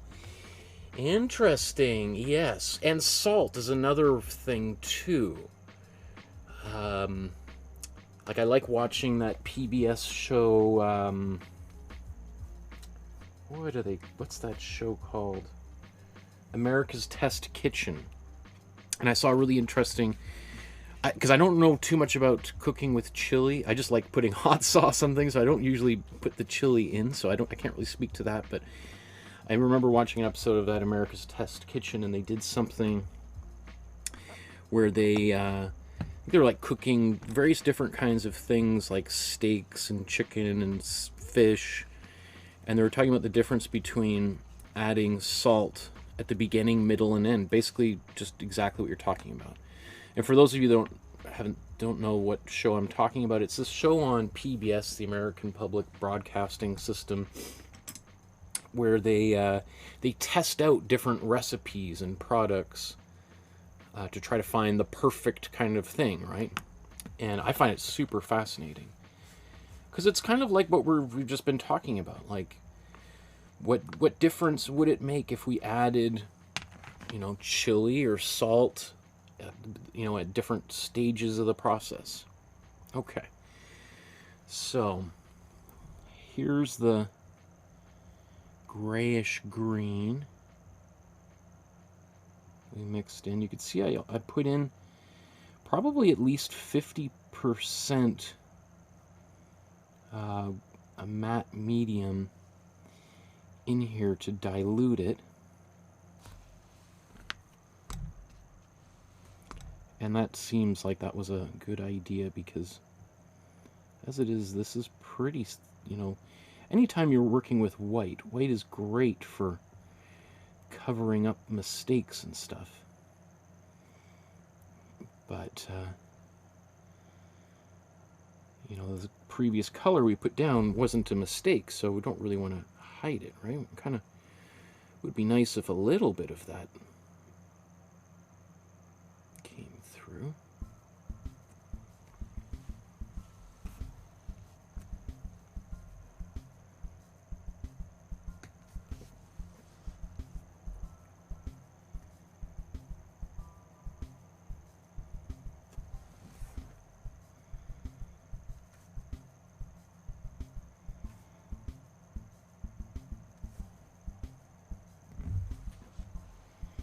Cool, I like that.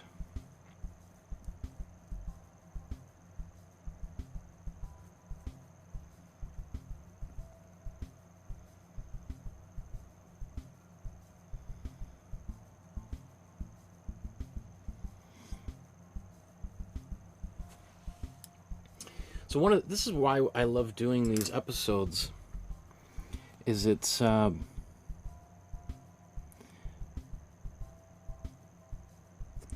it helps me kind of like questions like Sandra's and every other question that people have asked over the years. Really, it basically, it's testing my own theories of art. It forces me to try to articulate and explain things that I kind of maybe think or believe intuitively, but I can't really prove. So I try, whenever possible, to, like, okay,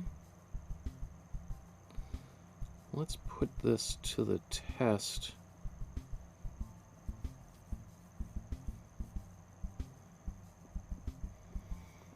Because, you know, it's like one of those, like, it's, what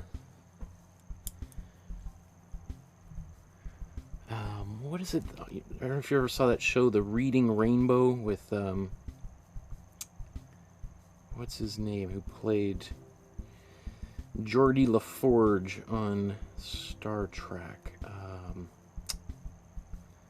Reading. But he always, one of his words was like, well, don't take my word for it, which I always used to love.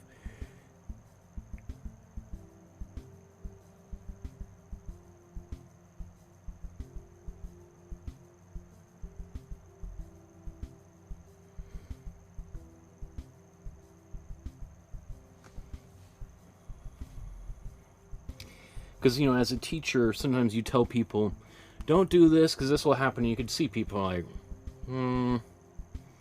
really? I don't really. I see it actually all the time. I'll tell people, like, well, maybe you should do this. And they're like, yeah, whatever. And then they go off and do it. And then the predictable results happen. And they're like, yeah, I should have listened. But I wouldn't rather. I guess it's one of those things that if I just said don't do it and they went and did it and then they got a different result than the one I was expecting because I had never tried it myself, then that would be that would make me look like a complete idiot, right? Because it's like, well, what else are you just saying that could be completely wrong that you've just invented?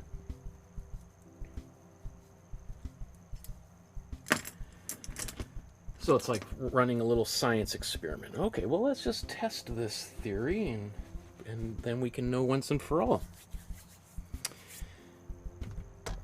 Okay.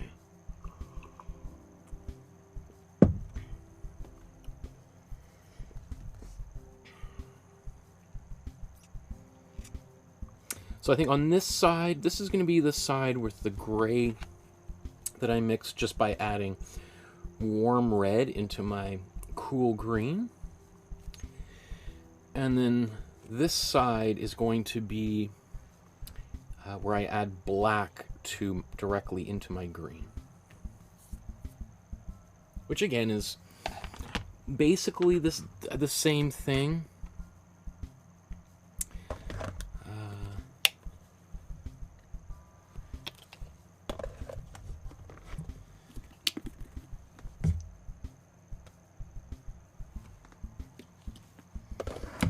But, you know, it is all chemistry, and we can assume it's going to behave the same way, but until you actually do it, you never fully know if it's going to work. So, and you know, science is all about people who are like, oh, of course this is right, and then you test that theory, and it's like, oh, not right at all. Okay. So, what are we looking at here? The one thing that's going to make this painting a little bit different is that it's not like this side is sort of painted in a slightly different way.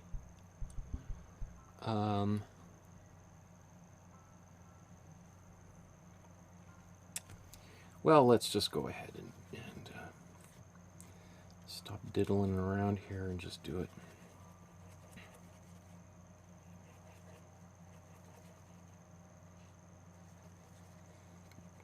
So you can see basically the colors have turned into the same thing.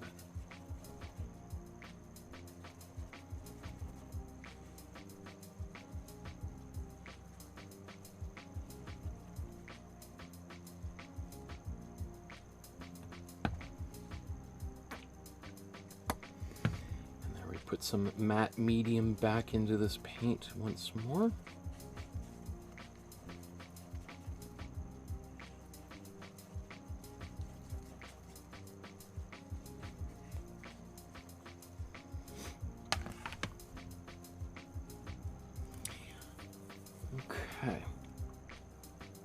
Now, I will say that does look a little bit different, but it's hard to kind of pinpoint. It might just be that I just put a little bit more white in there, or maybe I didn't put as much matte medium, or there's more matte medium. It's a little bit hard to discern what... Like, it would almost be, we need a little bit more of a scientific process here to get to the truth. It looks definitely a little more transparent. It might be because I put more matte medium in there, or the matte medium itself might not be as well stirred in there, and I might just have more of it on my brush. Okay.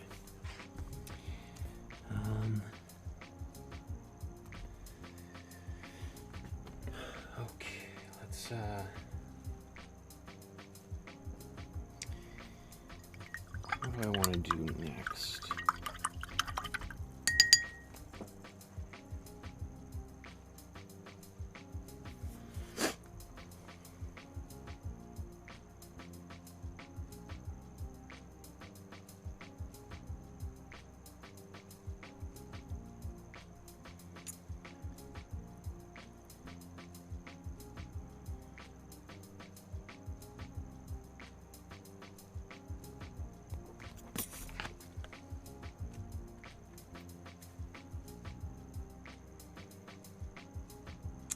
Let's take a bit more of this.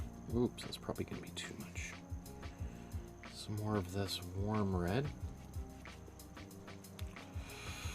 Yeah, you can see. So this is the reason why just adding the complementary color is a little bit riskier, because see, I added way too much in there. I didn't even think I was putting that much in there.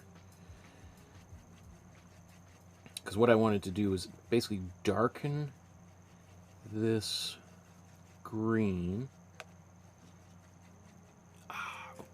Oops, I forgot to plug some things in here. 1 second.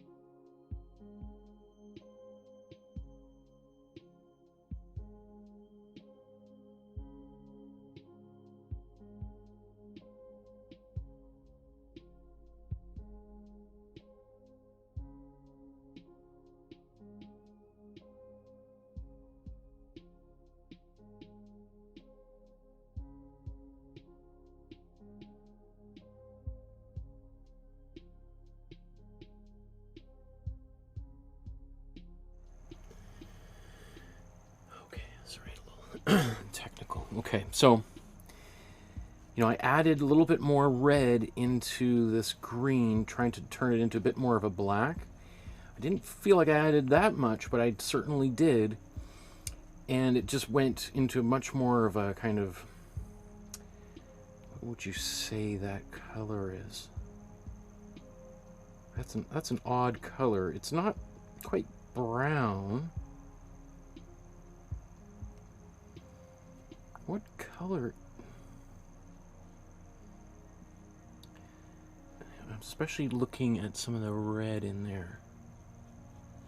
I mean, yeah, that's an odd color because it's almost like green and red simultaneously.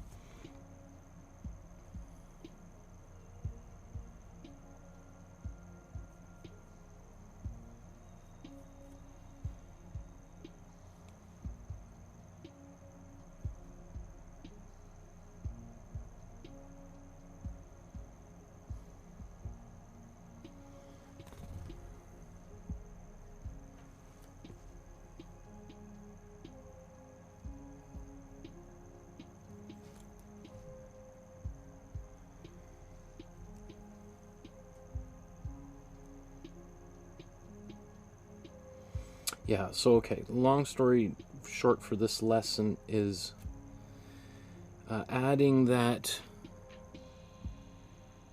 like a red complementary in directly as opposed to just mixing the black, means there's a lot less control. Right, so you're having to take a bit more of a risk. So it's something like a more advanced artist can do, because you're just like, well, if I kind of maybe want it to be a little bit weirder or stranger. I like that the risk involved there, but not everybody wants to put themselves in that position. I think I'm going to do the same, just use this same color. It's going to be a little bit different. But I'm going to do that up here. It's not what she's done, but I think just going to modify this leaf that's in behind there with this same color, since I've got so much of it left over, because I had to modify this mixture.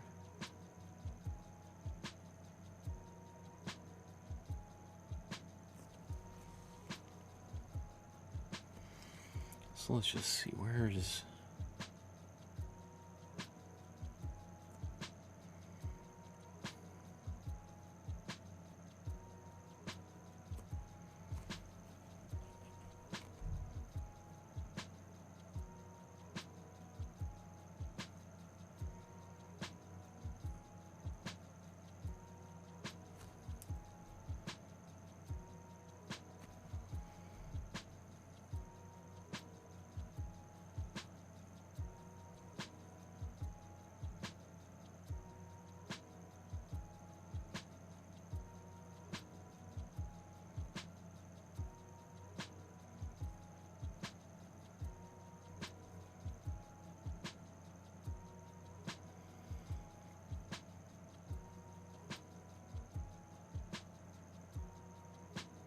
I really appreciate the question, Sandra, because, like yourself, that's something I've thought about a number of times.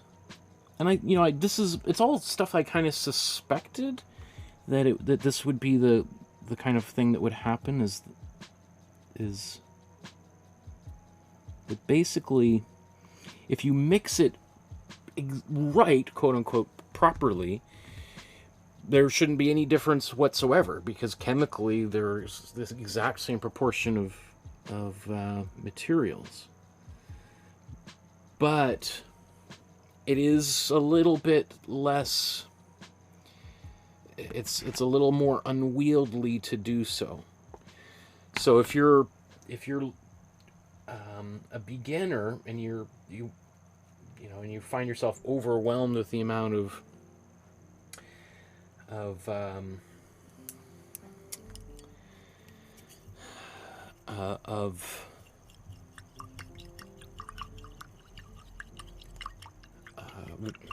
so if you're a beginner and you find yourself overwhelmed with all the variables that have to be kind of dealt with, just adding black or a pre-mixed gray to a color is a lot easier, right? Because it's just easier to see those things, the change happening, the modification of the paint, the value of the paint. Adding the complementary color will get the exact same result, assuming you get the mixture correct, but it's harder to do that. And so unless you feel really, really confident doing it, you're probably going to get results like this where, you might overshoot it a little bit more. But having said that, you can end up with a color that is much more unique. Which I think the more and more you paint, the more and more you want maybe to invite a little bit of unexpected chance into the studio process, just to keep things interesting, right? It's like cooking. If you made the same dish 100 times, you're like, well, what if I do add salt at the very end as opposed to at the very beginning? Or like Barbara was saying, like adding the chili at the beginning or the end, and hey, let's do a little taste test, because I make the same dish, for Taco Tuesday for the past 4 years. Well, let's see, right? And yeah, okay. So Sandra says, or maybe add maple sugar in one banana bread and then adding sugar in another batch. The difference in flavor will be a nuance, but still both will come out tasty. Maple sugar or maple syrup too. You can buy maple sugar, or at least here in Canada you can. It's definitely more of a niche thing. Barbara says, sounds yummy. Yeah, when I make all these food analogies, by the time these episodes end, my stomach's like, let's cook. Okay.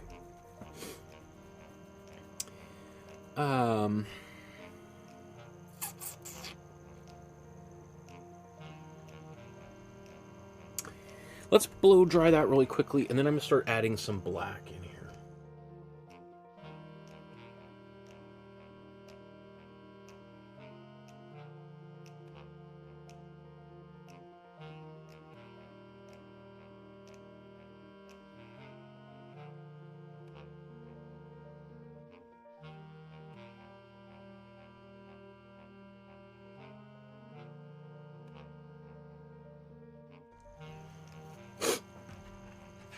So I've lost pretty much all of my pencil lines, except for a few down here where the paint is at its most transparent. There's only, 2 layers of green here, whereas there's, maybe at least 3, there's 4. So by that point, any pencil lines underneath there are going to get obliterated. So I can take a pencil and draw some of those things back. I would discourage trying to line this back up and use the carbon paper to trace back on. First, because getting that thing aligned again is going to be almost impossible, and then you might get this weird misregistration. But also the carbon paper, unless this is really, really dry, carbon paper might stick to the paint. And then when you peel it off, you have this like transfer of carbon on there, which can be, especially if you have a lighter area. If it's a darker area, less noticeable. But let's say this was white and we did that, it would be just like, you know, if you had really dirty hands and it got rubbed onto the surface there. So it would be, you know, probably best to kind of draw it out over top of this.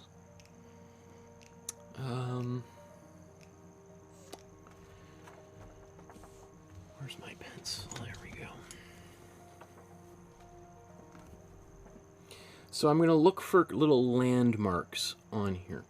So I'm going to look for this point here, which is probably somewhere here.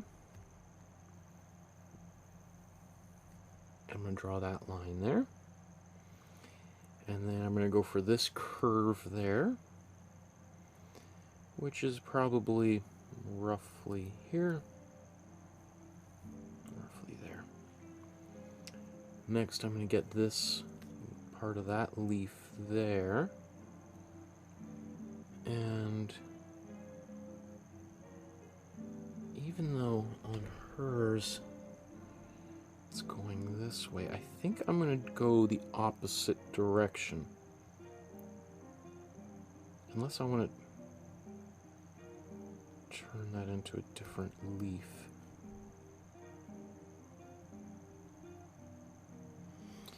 Yeah, no, I'm going to follow her lead here.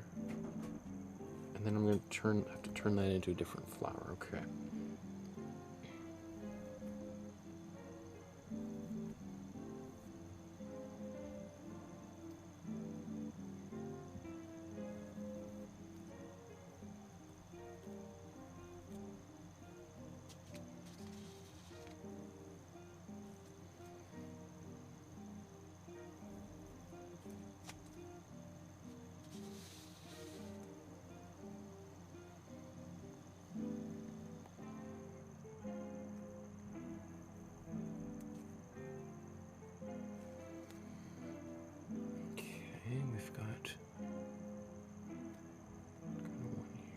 There.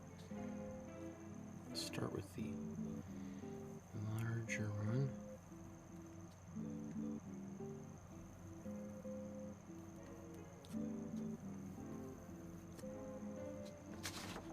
Okay, let's come to this side.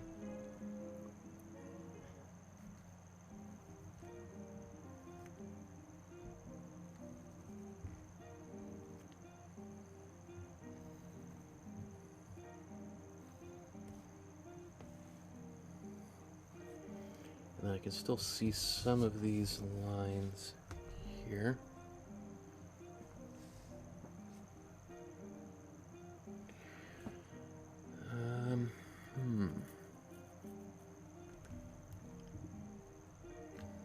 What is going on here?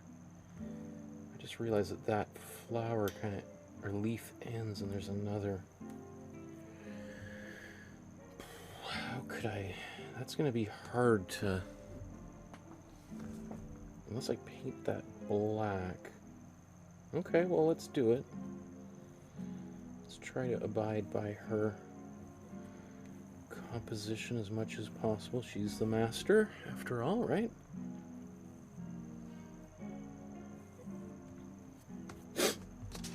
Okay. So let's get some a dark grayish black glaze in here. I think for now that we've kind of talked about you know, the differences between these two different grays, or the difference between adding a black or gray to modify the green as opposed to just adding red into that green to modify it. I think we've covered that, so I'm probably just going to move on from trying to continue to do that. I'm just going to go right into my black and kind of glaze a little bit with that. So instead of just going right into the black, I'm going to take my black and get like a middle value between the existing color and black, so that I always have a little bit of, you know, the black and like fully black in my back pocket to go to, so that I don't go too far too quickly here.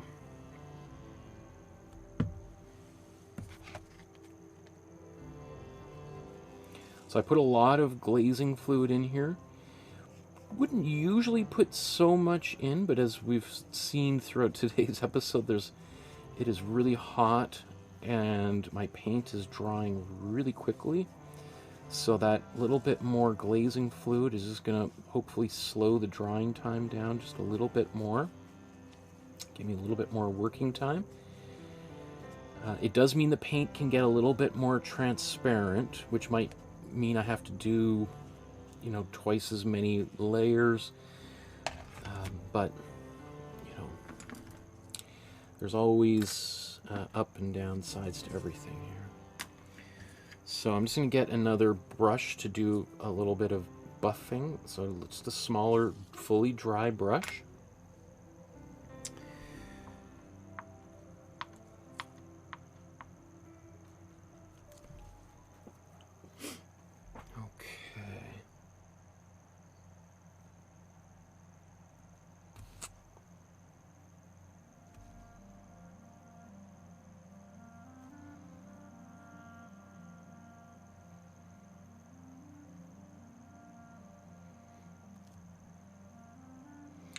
So what I'm doing here is I'm just getting started in kind of a corner of the painting where, you know, things are, you know, it's off to the side. So as I sort of get my bearings with this new color, it's not like I'm doing this right in the middle of the painting. I can kind of work out any potential problems right here, where it's harder to see. Test this color out.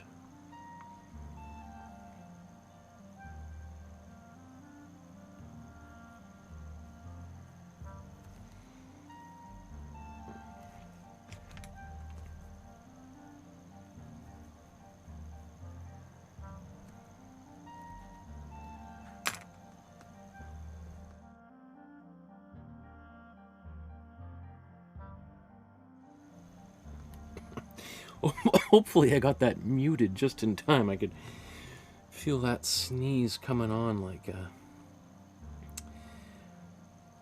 tornado all of a sudden.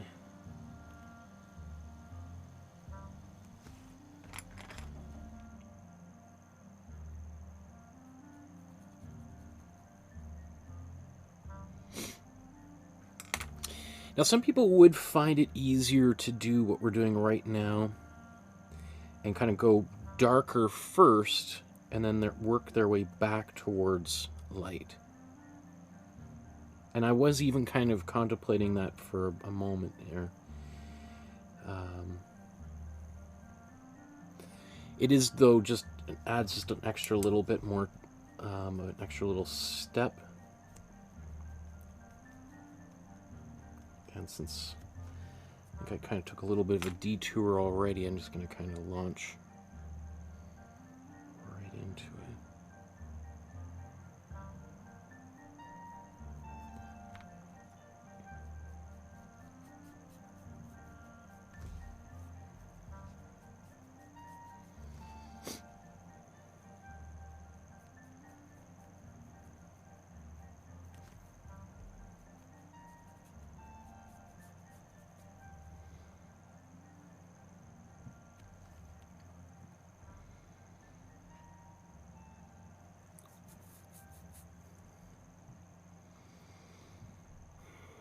I'm going to think about that. Let's come back to that.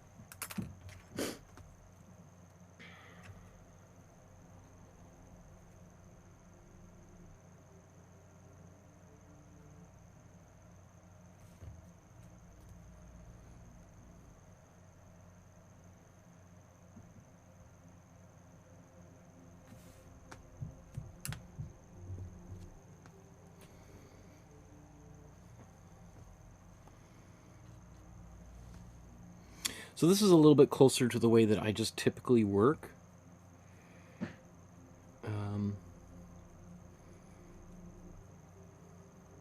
Which is sometimes a little bit different than the way I do things on camera, where because I don't want to go too fast for people who are, following along, attempting to follow along.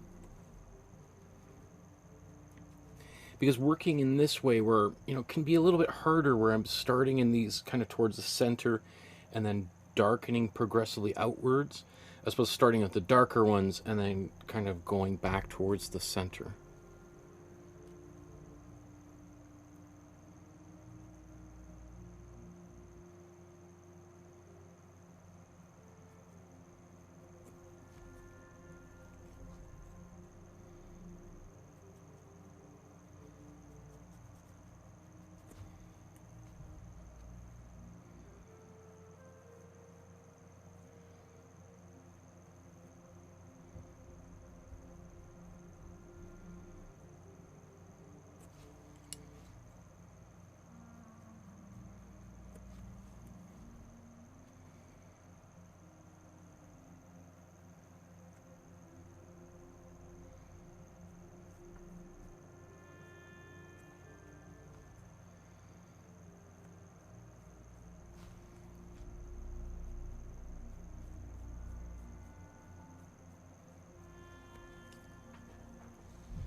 Most of that's going to be black inside there.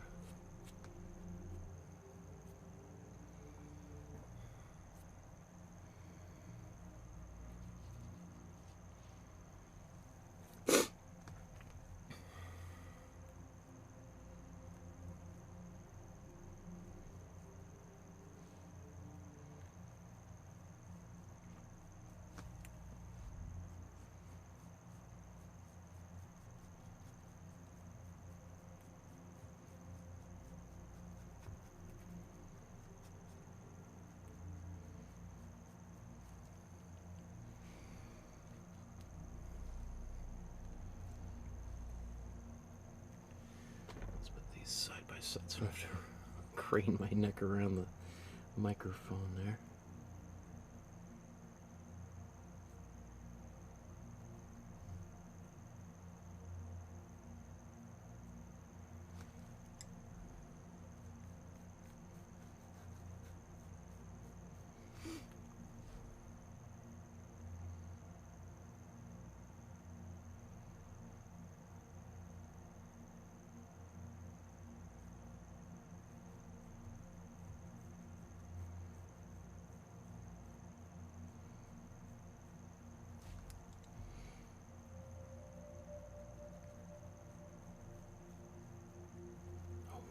Drying so fast. Okay, that dried so fast that I'm just gonna wipe that off and redo it. So I just took a rag with a little bit of water.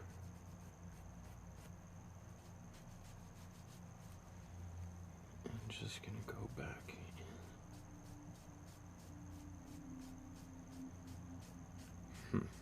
Just have to clean this whole area off.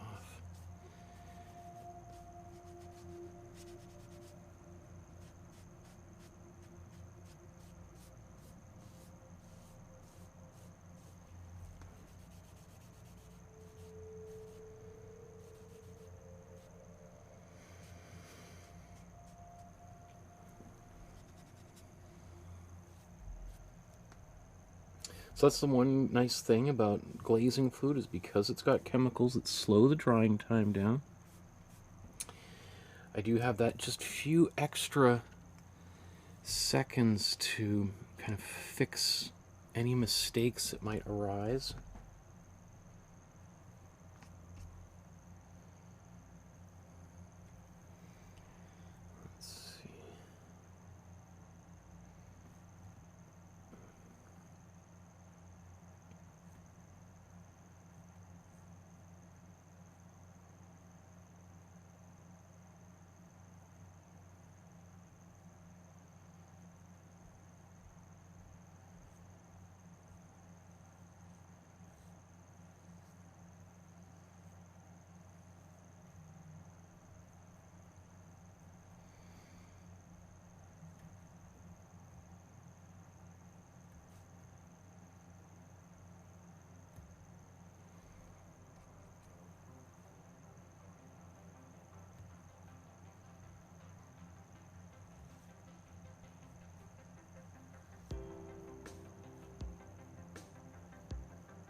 Wow, I mean, like, this glazing food over here I think is pretty much dry already, which is wild and kind of scary, because that usually doesn't happen quite so quickly.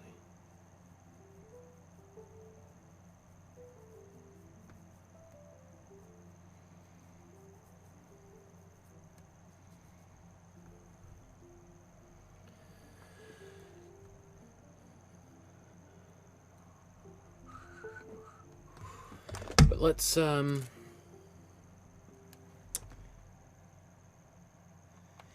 Barbara says, Michael, you were asking about timestamps. This is a moment I'd want to revisit, mixing these colors and drawing on the leaf lines. Okay, good to know. Good to know. Okay, thank you.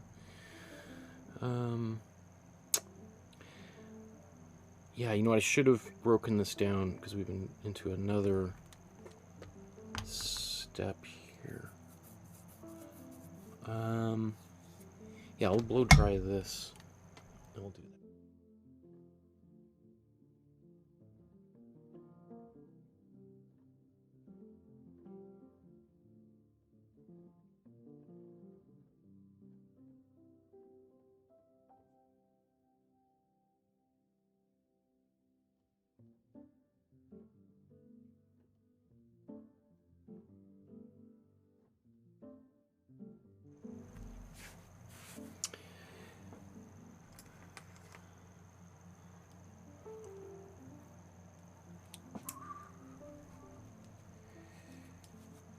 Okay, I'm just going to clean up these brushes.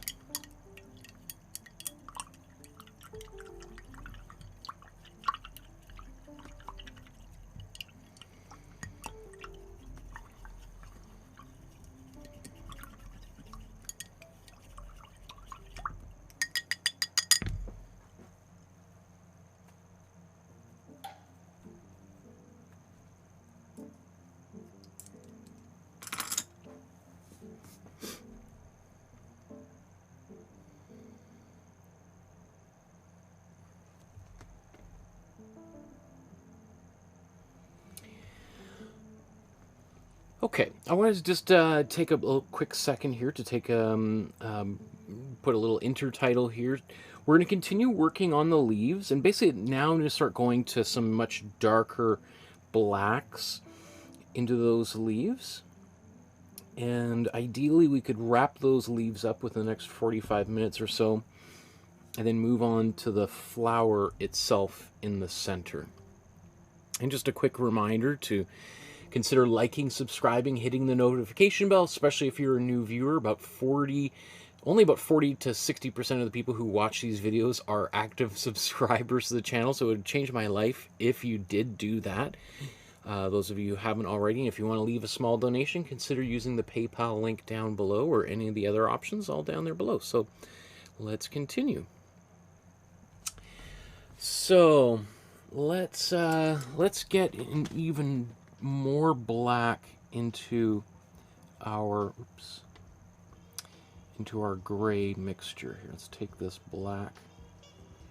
It's not going to be fully black, but close enough for this next step.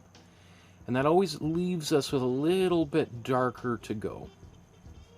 And then if we'd really find like, it's not dark enough, then I can always break out my actual black tube of paint. And so I always like to reserve that for those kinds of emergencies where the color just isn't dark enough. And okay.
Let's zoom in to this area.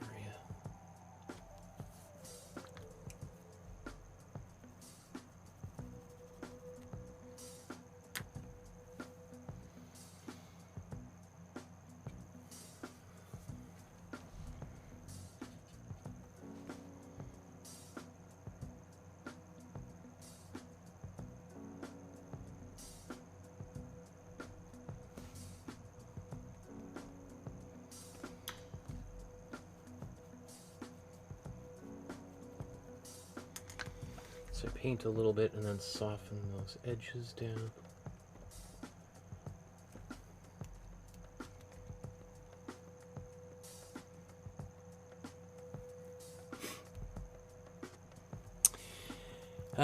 Kimmy says, so cool to see it slowly coming together. Doing my own craft, and every time I look up, it's awesome to see the progress. I really want to get into painting one day, but I'm just learning to draw. Hey, that's totally cool. Yeah, there's no hurry, right? And I do think spending some time learning a little bit more about drawing is really essential for painting. I think you can kind of learn them independently, especially drawing, obviously, but having a kind of a solid foundation in drawing will make painting a lot easier. Especially just like, that thing Barbara was talking about earlier where, I lost all my pencil lines and I had to draw them back. If you don't really feel confident drawing, you might just be totally panicking at that moment. Like, oh my goodness, I've lost all my pencil lines and I don't really know how to draw. Oh, I'm totally screwed. Versus, being able to kind of use some of your drawing skills in order to help you paint, I think is just take some of the fear out of that can happen when you're painting.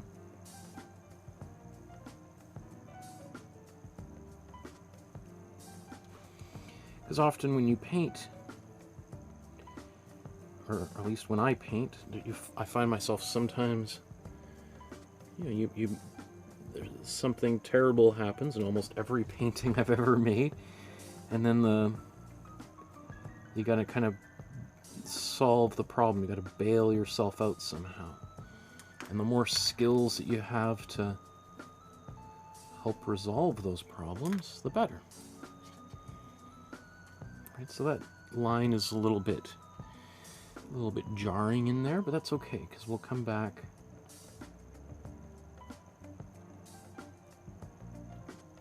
and adjust that momentarily.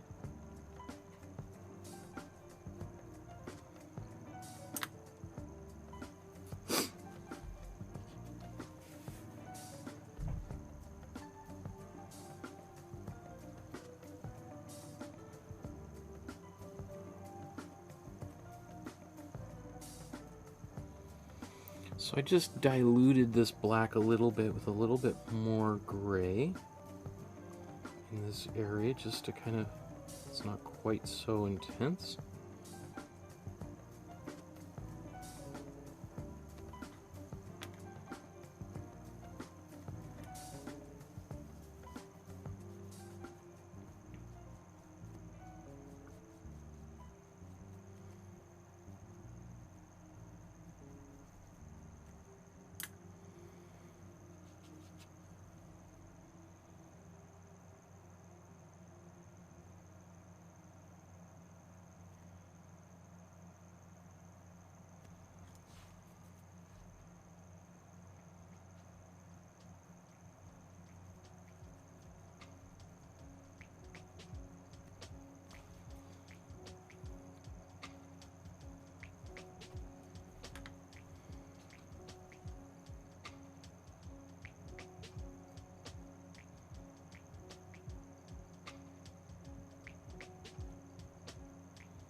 kind of did it wrong on that side, didn't I?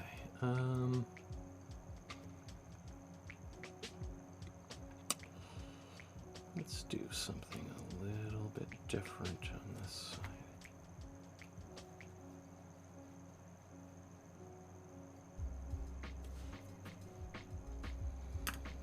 I know it's not quite what she did, but that's okay. Sometimes, you know, you find yourself like, oops, what am I gonna do? Well, we gotta make the painting live on its own, so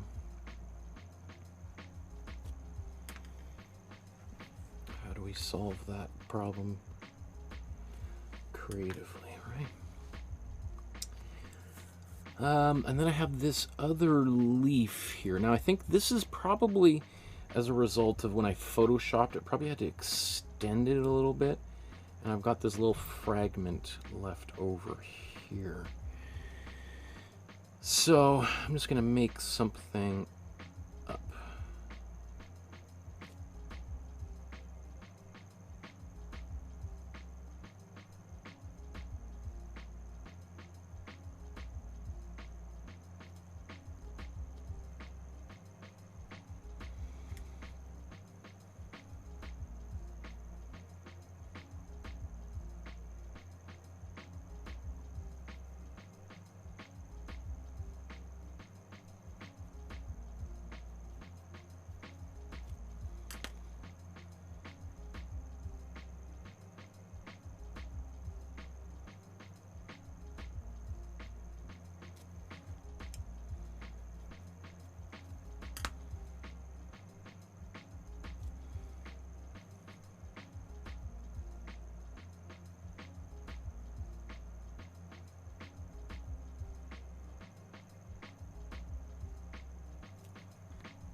Should just let that dry.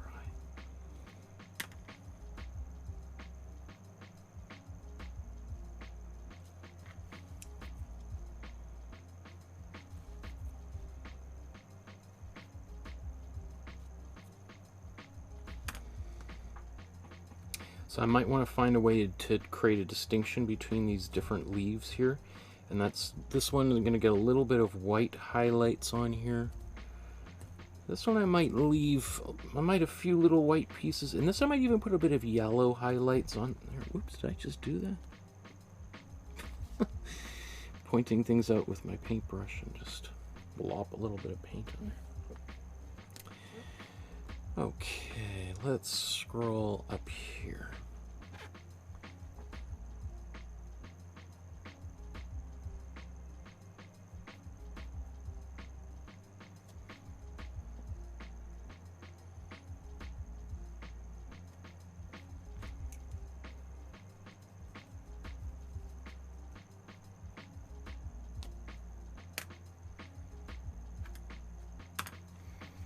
Now I'm not so worried about these edges, obviously, because I'm going to paint basically white over top of this, and so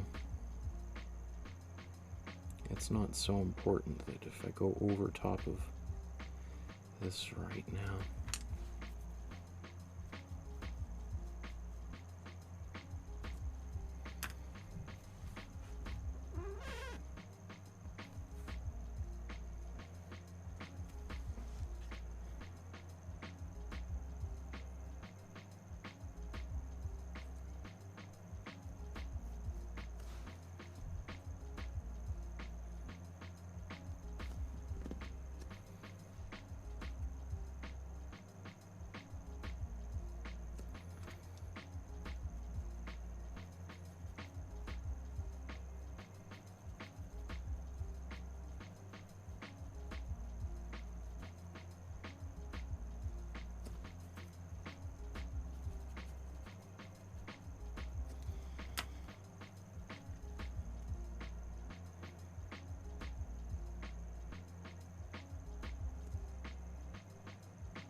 Obviously, you can see she's got a little more nuance in hers than I've got in mine, but I feel a little bit under the gun here, so I'm kind of going quickly.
So I can come back and darken one last little bit after all that, but I want to let all that dry, and instead of letting it dry or blow drying, I'm just going to power on and just keep on painting.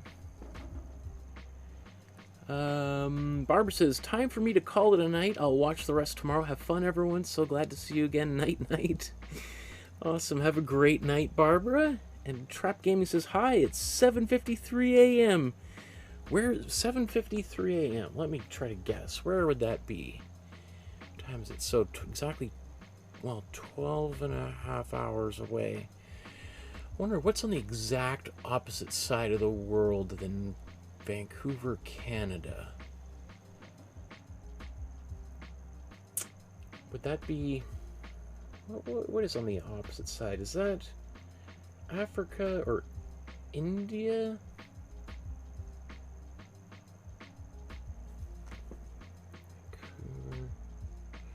Pacific Ocean's pretty big. So that could be Australia, Korea. I think it would be earlier. It would be 5 a.m. or something. I don't know. Whereabouts are you, Trap? I'm curious now. Now you got my attention here. 7:53 a.m. Or could be. Could even, no, couldn't be Europe. Could it? No. Europe, it's probably 4 in the morning or something. No. Yeah. How does that make... anyway, that's still got my mind warped. Dealing with time zones is like always the hardest thing for my brain to comprehend. Okay.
Careful, Michael.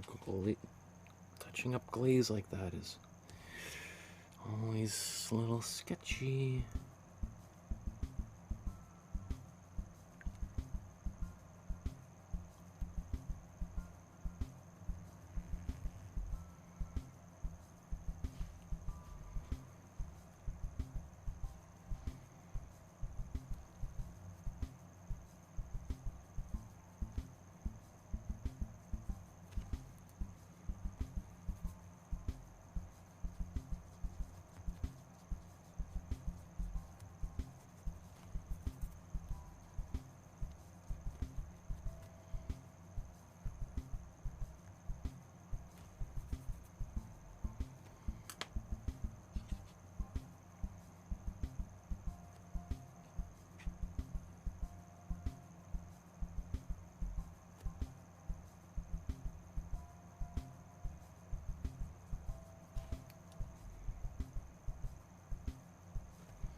So you can see where she's coming back on top there with a little bit more white or gray over top on those edges. So we'll do that as well, but not just yet. We'll wait for all of this to dry.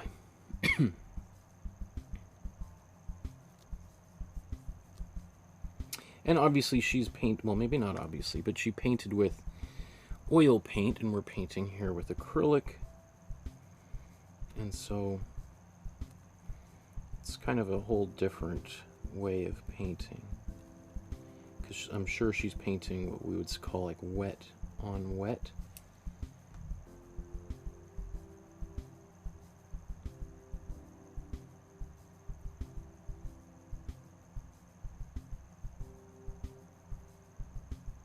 Meaning she's painting wet paint on top of existing wet paint. Whereas we're painting onto the dry surface here.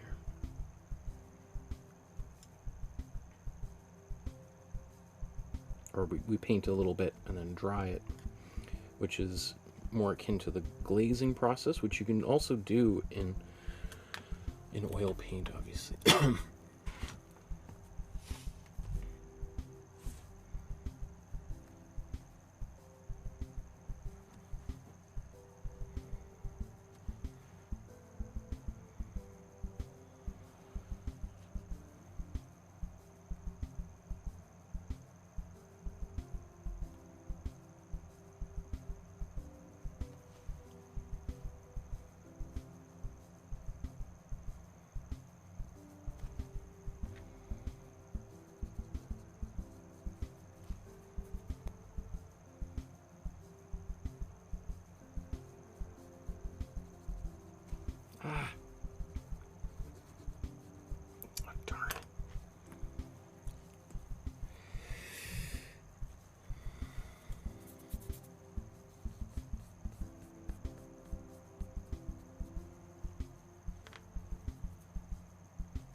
So I just have like a really damp rag here, and I just wiped a little bit of that paint away. That is a little risky using a rag when you're doing glazing fluid.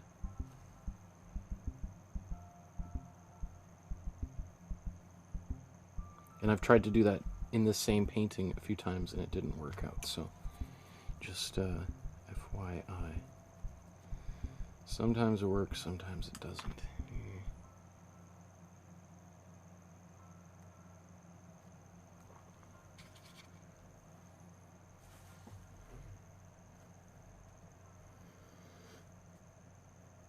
Okay, I'm actually going to paint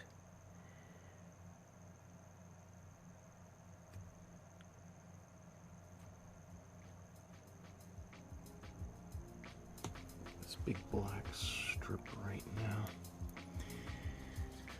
Get that in.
So I wanted to do that now because I'm trying to do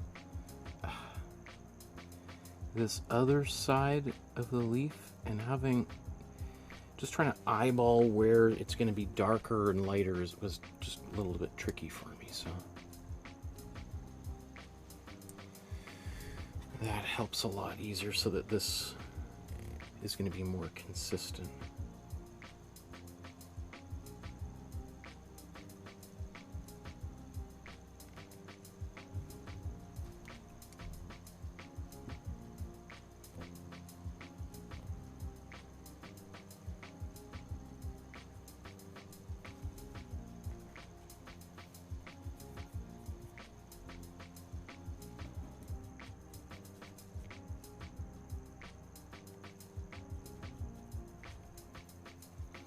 Right, basically every time you see that blending brush leave the camera, the field of view. Wow, this is, the last time I think I painted in this studio when it was this hot was a few years ago when I was doing a Agnes Pelton painting. And if you were with me that long ago, you remember that was a bit of a disaster. I think that's the only time I've stopped painting and just called it a day and then came back the next day to start it all over from scratch again because it was just not cooperating, the weather.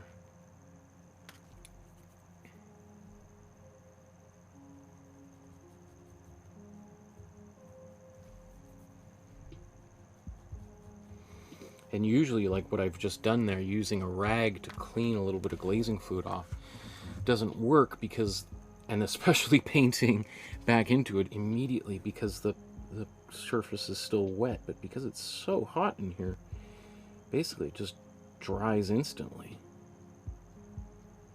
And I can just paint right into it right afterwards, which is, you know, kind of cool. I don't even have to use the hairdryer, but it's also just, you know, if you've found like a particular way of working over years of painting, then all of a sudden you find yourself in this kind of conditions where none of the things that are familiar apply anymore. Wow, that's so fast. Oh my goodness. It definitely makes things a challenge. Like, so there's a little ridge there. Just gonna try to soften that up. Yeah, using a rag like that almost never works in the past. So I just have to make a little mental note here to not develop some bad habits. So when the weather returns to normal, I continue using that technique because they're like, yeah, it used to work. Why? Oh yeah, it's because it was a heat wave. No wonder. Okay.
That dry. I'm not exactly sure what's happening down here. It could be something I made a mistake of when I was doing the Photoshop version of this. Maybe extending the edges of the painting. Really don't know. And it definitely seems kind of odd what I was just fiddling around with there, but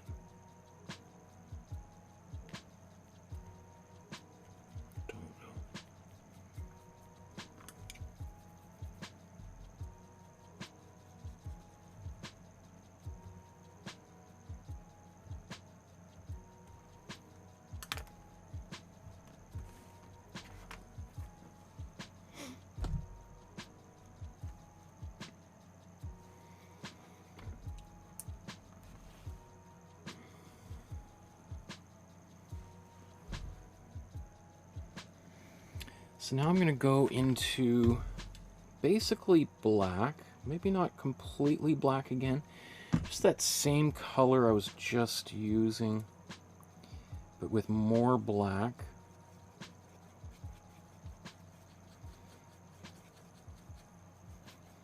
Again, I also want to be careful about where I use black. I generally just want to use black in the foreground, the thing that's absolutely closest to us. So anything that's not right up close to the front of the picture plane, I want it to be a little bit more subdued. And these leaves are not at the very front of the picture plane, they're in behind the flower. So I want to kind of have them recessed back just a little bit.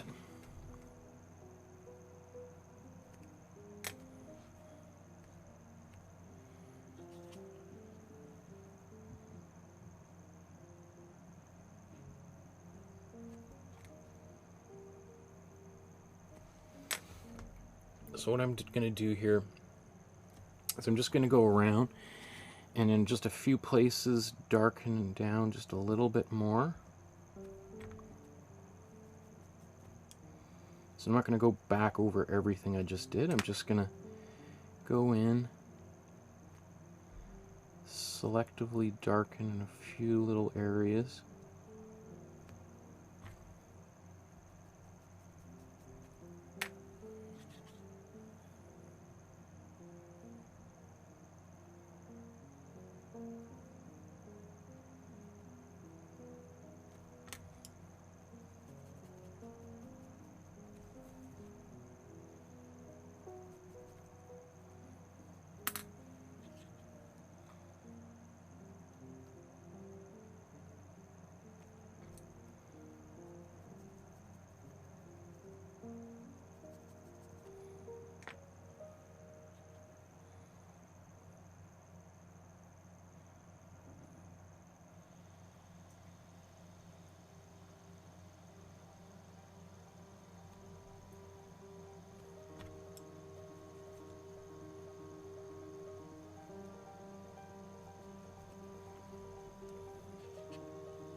Alright, and as more and more that darker value starts to come in, it gets so much more volume.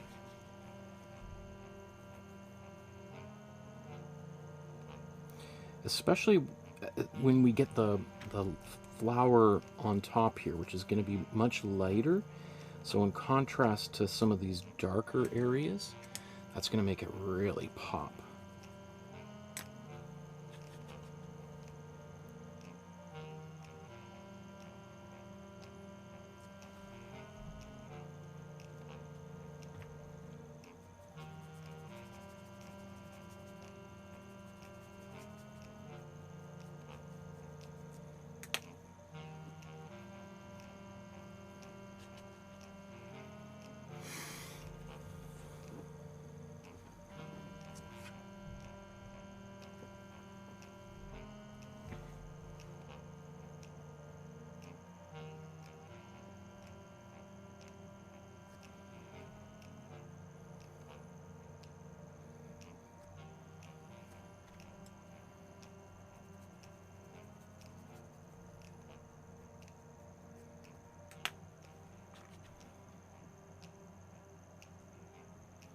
So those previous two layers of gray really come into play now, because now I don't have to make this black do as much work. I can just kind of gently blend it into some of the darker areas, and that's it.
Let's just go with it.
Okay, I wanted to blow dry that, and then we're going to work on the flower and get that wrapped up.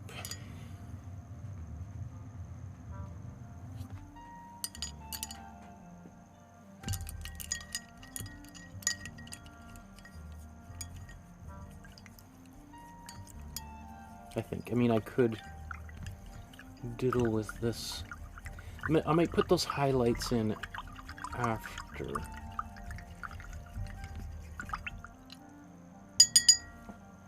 So I think I should do it now. Just time is flying here, isn't it?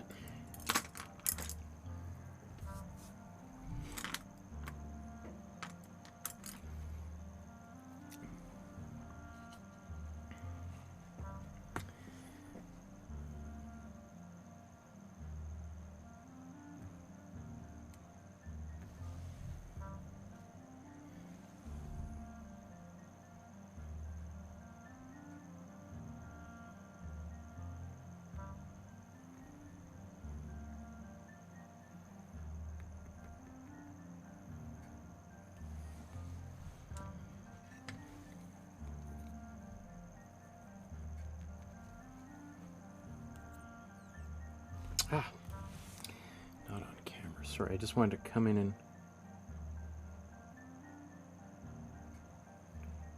clean some of this up with some almost pure black here to define that even more.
Kind of nice not have to break out the blow dry every few minutes when it's so hot.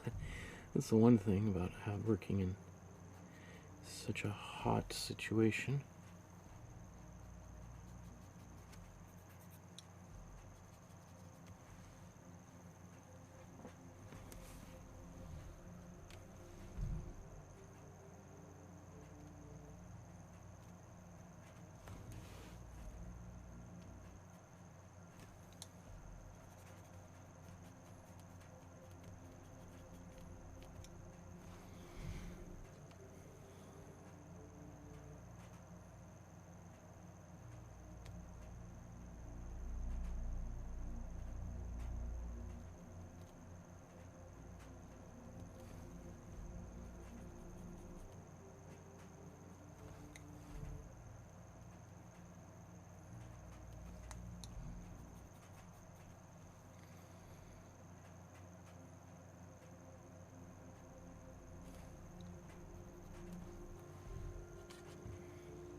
find myself just going back over and just darkening and darkening again. I think, though, that I'm close to being able to move on from all that. Okay.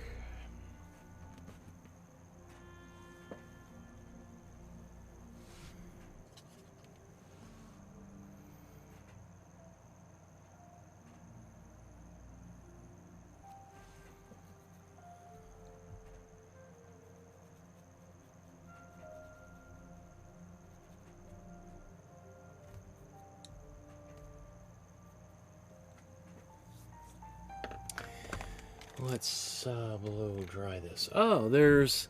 Tuntun says, love from India. I've been learning so much from your channel. Thanks a lot. Thank you, my friend. Great to see you in the chat. Thanks for saying hello. Gosh, what time is it in India right now? It's got to be like the sunrise already? Wow.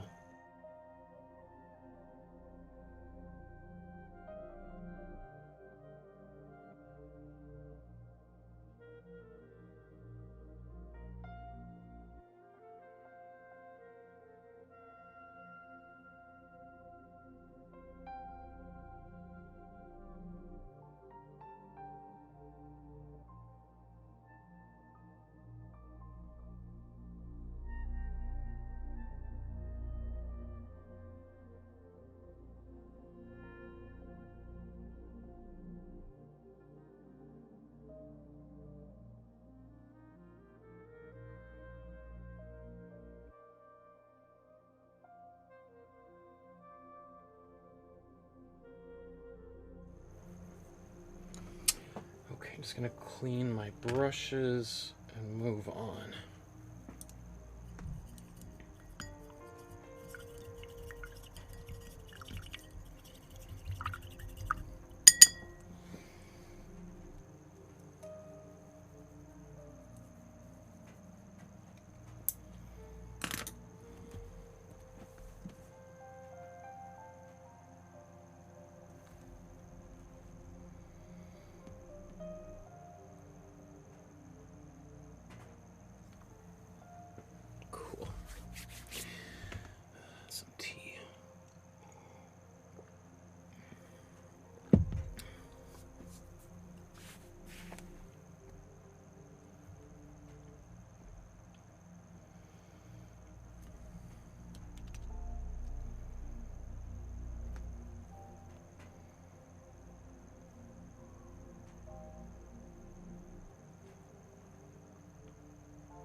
Now, even though I don't feel fully finished with the leaves, I still want to maybe put some white highlights, and ideally I would do that now, but I'm going to move on to the flower and start that flower and maybe get fairly close to finishing it before I go back, just to keep things moving forward here, because it's really the painting is called the Jimson weed / white flower #1, so I think, you know, we haven't actually touched the flower itself over the past 3 hours. So let's do that now. Okay, so there's the original. And let's just do a quick side-by-side so you can just see how the painting's progressing at this stage. Oh, okay, so I wasn't really looking too carefully at what was going on down here. She has these much more defined... instead of these gradients, she's got these kind of very stepped transitions between those colors over there. I could change that later. I don't know. I think it's going to be fine. But, you know, it's one of those things as I zoom out, like, oh. And also there was going to be a bit of a shadow.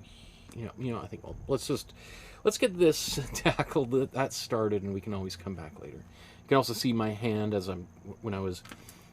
you know, drying my brush on my hand, wiping it off on there.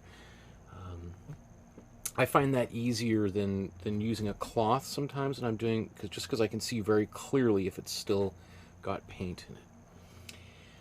Okay, so this color that we're gonna mix right now, that's a obviously it's white, or more precisely some kind of a gray. It's a tint of something, but what is it? What is the actual color that we would add to white in this situation? So it's some kind of a green. It's like a gray with a tiny bit of green in it.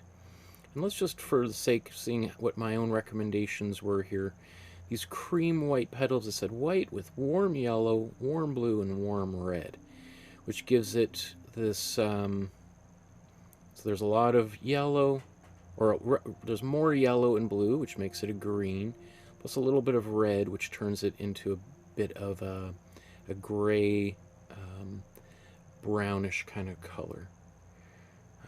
So I think that still holds up. So, because it's in the foreground, we're now going to be using almost exclusively warm colors here. Okay.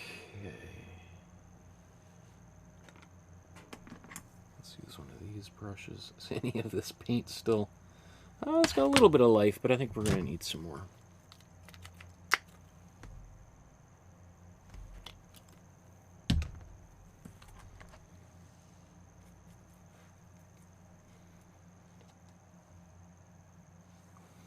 So I'm taking my warm yellow and adding a little bit of warm blue to it.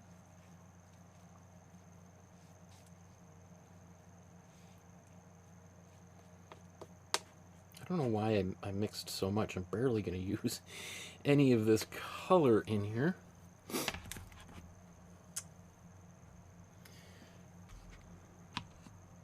Because it's going to be mostly white, so I could have mixed actually a very small mixture of it.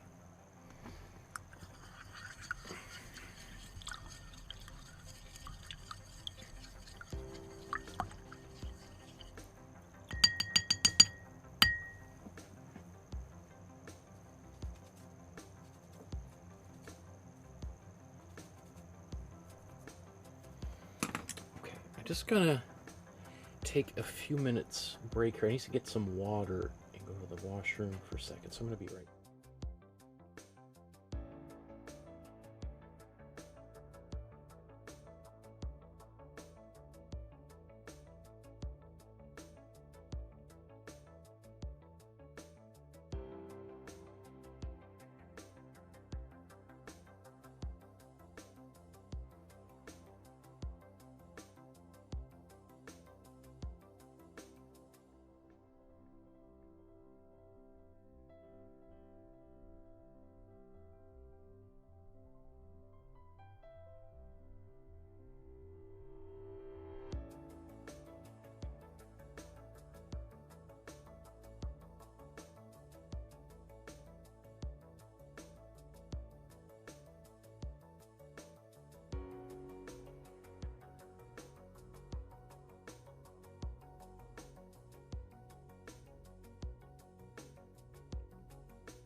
Whew, I feel like I'm getting a little bit of a heat stroke in here trying to paint right now. My goodness. Oh.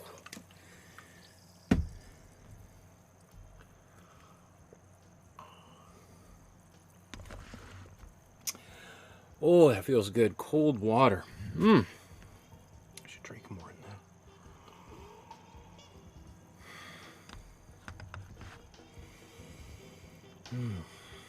that. That's what we needed.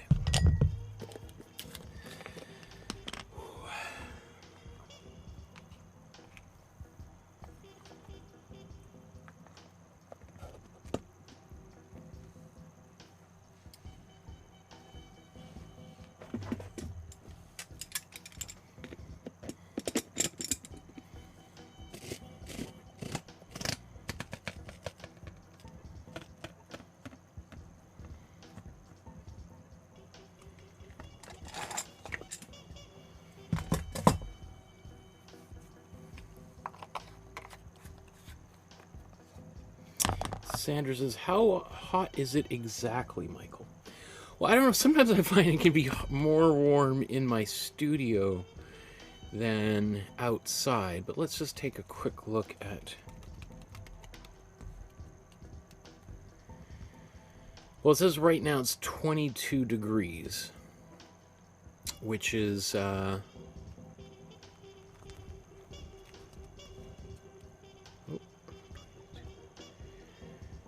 which is 71 Fahrenheit. Now that's outside and probably closer to the ocean. But that's also, you know, like at 8 o'clock at night here in Vancouver for it to be 22 is pretty unusual. Usually by this time it's like 16, 17 or something, or which would be like, you know, 68 kind of thing. That's what I should get it as a... I've been mean... And, you know, I'm just gonna add a little...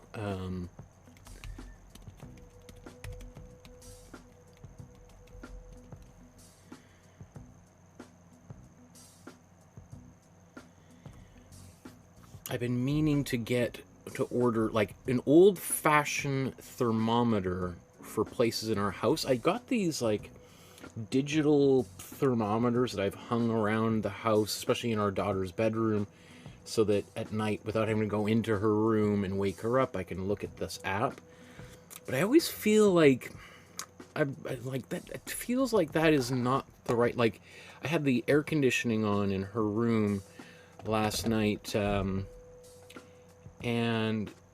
I'm like on full blast. And I'm looking at this app, and it's saying it's like 24. I'm like, how could it possibly... It's got to be like icicles forming in there, right? So I went in there, and it wasn't freezing, but it was colder. So, you know, I've just opened up a little tab on my computer, and after this is over, I'm going to order some actual proper old-fashioned mercury thermometers. Well, maybe not mercury, but okay. Which, you know, Sandra, I used to live, as you know, in Los Angeles, and there were times where the heat was so oppressive. I remember being in the studio I had there that didn't have air conditioning in the middle of summer, painting, and being like in my underwear in my studio, just sweat dripping off my face, and so... I imagine it's even warmer there than it is down here, right? Or up here, I guess I should say. So I just added a little bit of red to this green. Man, just in that 5 minutes I was gone, paint started to seize up already. Okay, so now I'm just going to take this mixture, mix it into my white... Oops. There we go.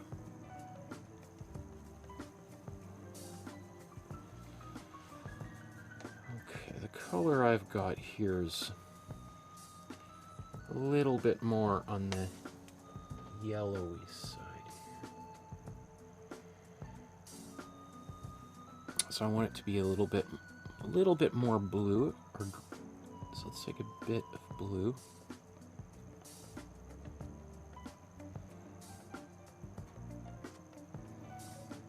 Man, this blue is like got a, kind of a skin over top of it because it hasn't really been used much so far. So you don't need much more than that. That should be more than enough. Well, maybe a little bit more. That's probably should be good. Okay.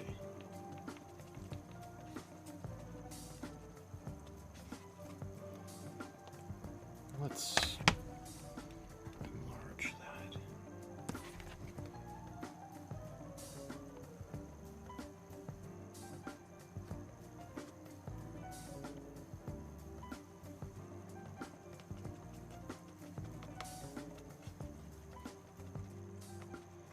I suspect actually she's got a bit of a cool blue in there. But I'm going to use this one that I've got. You know, maybe let's just take a tiny bit of cool blue after all. Yeah, that's closer to the actual color actually. It might be a little bit darker than I wanted, but that's okay.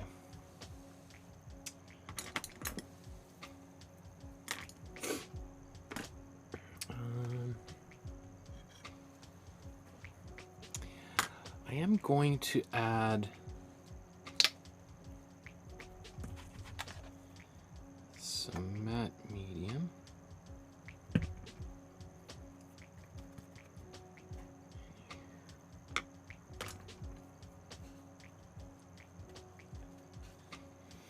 Just to make this white a little bit, because it's mostly white, and obviously that white is going to be super opaque, and it's going to be hard to see anything through it, and it's probably just going to obliterate my pencil lines. So by putting a little bit of matte medium, it's going to make it just a little bit transparent. What is all this?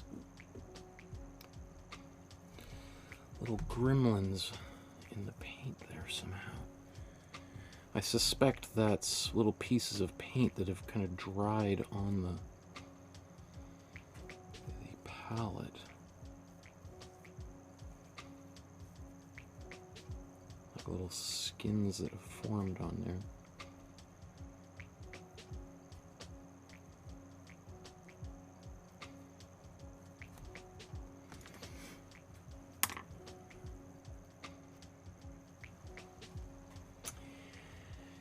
Okay, let's I'm gonna bring this back.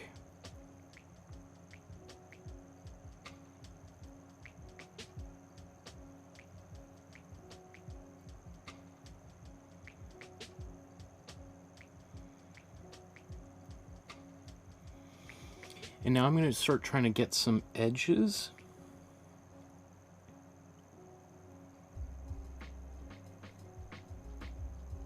Of the flower over top of the leaves and the sky.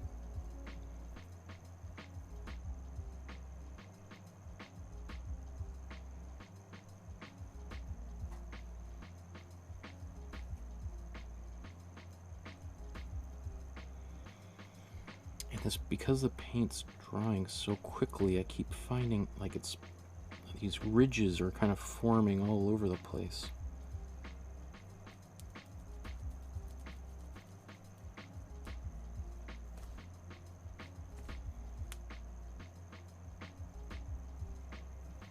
Man.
So now I can start to kind of build in some of those little wisps and things.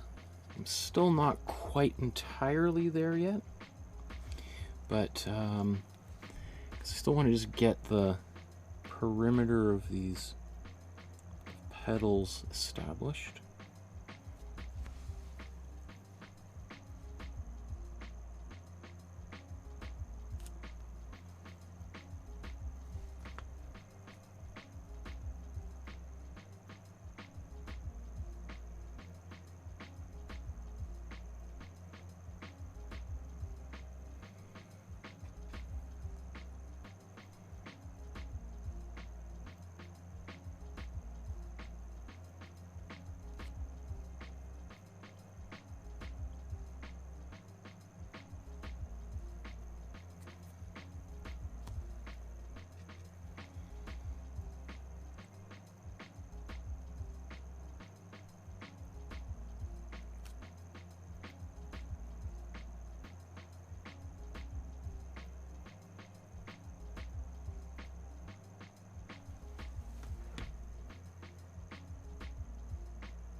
So I'm gonna have to kind of go over a few of these areas, particularly around the edges where part of those leaves overlapped over top of the flower.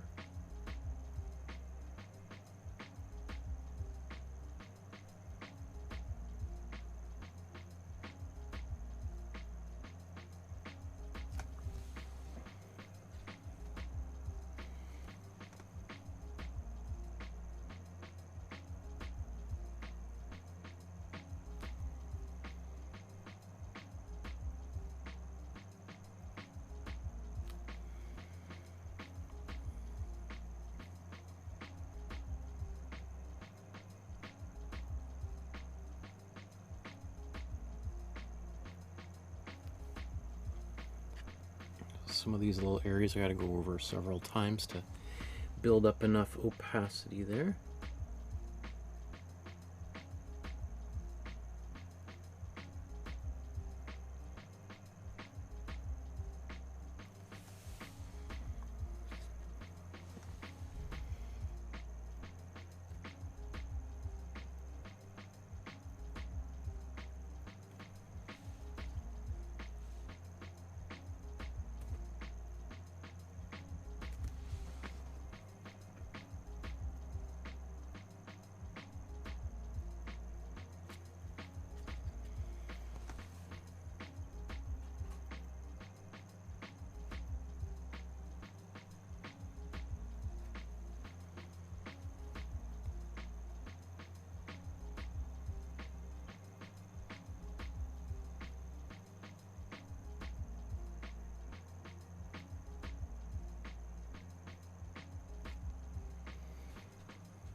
I can hear my little mouse friend running around in the studio up above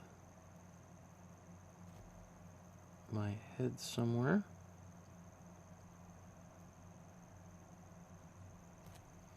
Is it usually they only come out, I can hear them in here in the winter. I guess it must be so hot outside that they're coming inside to cool off.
So another thing that happens too when it gets really hot like this is the paint starts to kind of get a little gummy faster.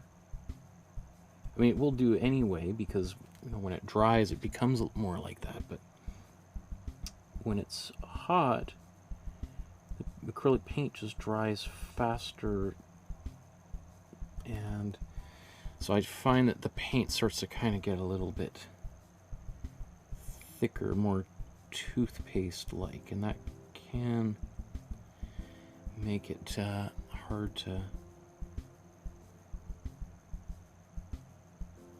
paint, especially if you're trying to do more precise work. One of my old mentors is an artist named James Hayward, who lives out in Los Angeles, and was it Simi Valley? Kind of northeast of, a good hour's drive northeast of LA.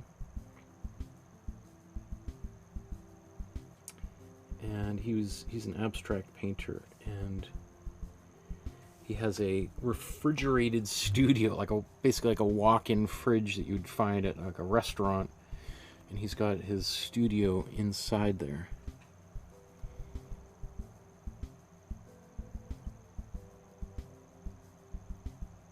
Which I always thought was like the coolest thing. I was like, okay, that's... I mean, because it gets hot, like I was saying, in Los Angeles. And sometimes, if you're not prepared for it, it's can be super oppressive.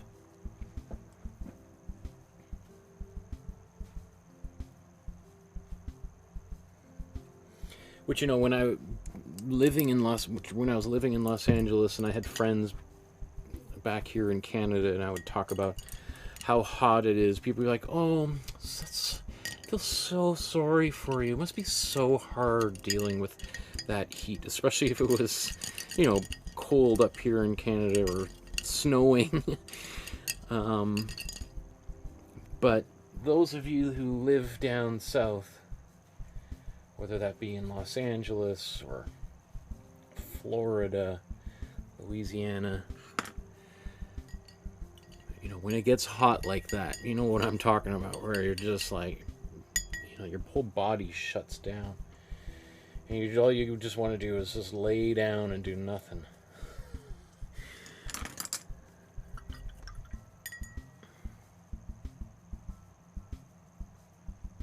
Although I suppose people who grow up in that environment, that's just life. For me, it was too much.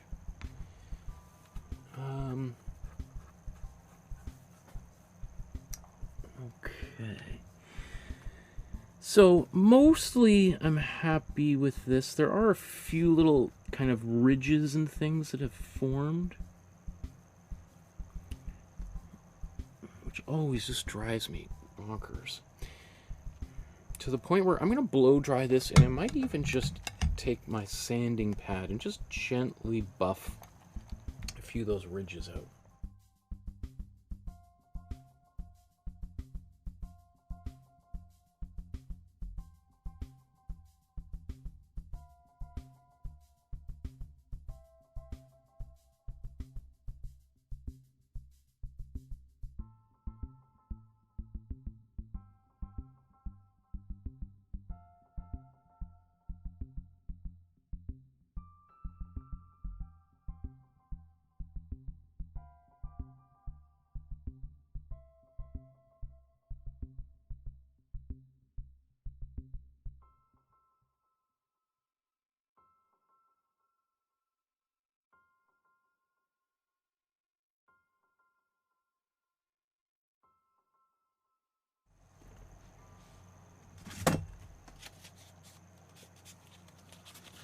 Okay, let's see if this will work. Ideally, I wouldn't do this right after I blow dried, because you'd want it to be as dry as possible, but there's this little ridge here.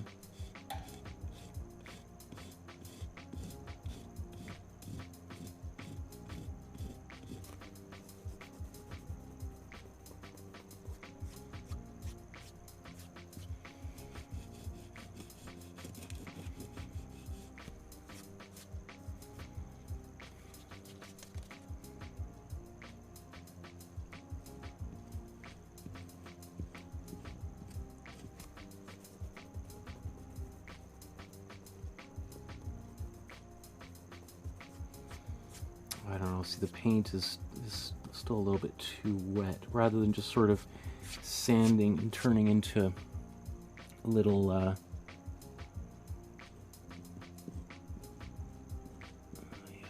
like instead of turning into like little crumbly sandy bits, it's kind of tearing off in kind of strands, which tells me the paint is still too wet. You know, again, I probably shouldn't have done that right after I blow dried it, but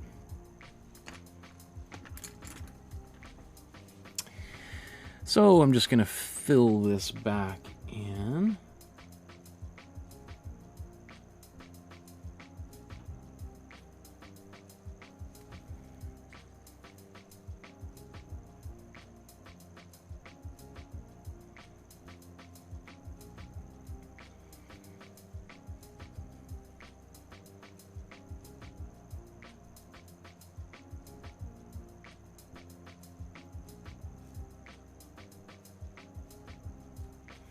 This is kind of like the work of an art restorer. Okay, I'm going to blow dry that.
It's I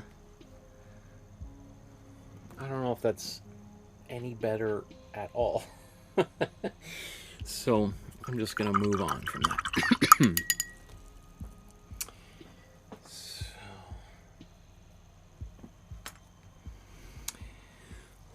So, let's look at the original. Let's just think about what we need to do. Oops. Next.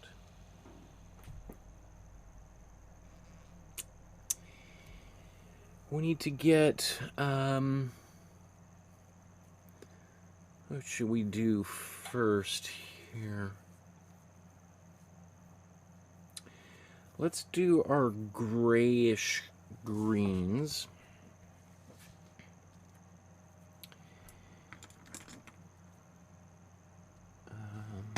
Let's see, back out.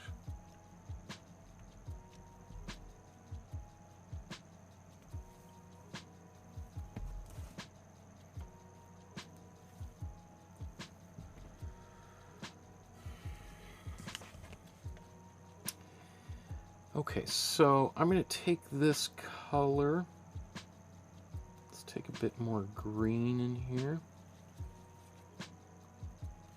Actually, let's just see what this looks like.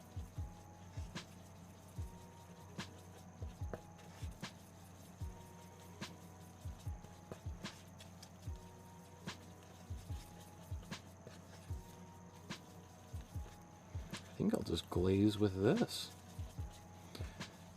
It's going to make it a little, yeah, you know what, I'm going to take just a little bit of black, put that in here, just make it a little bit more gray.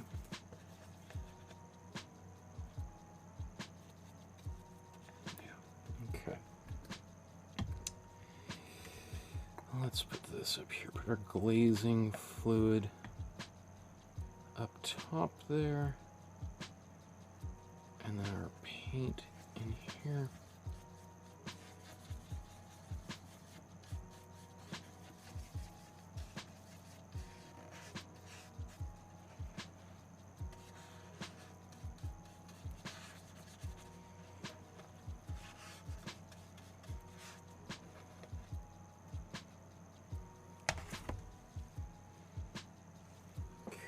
Just going to wipe all that excess paint off that built up along the metal part that holds the bristles in, the ferrule as it's called.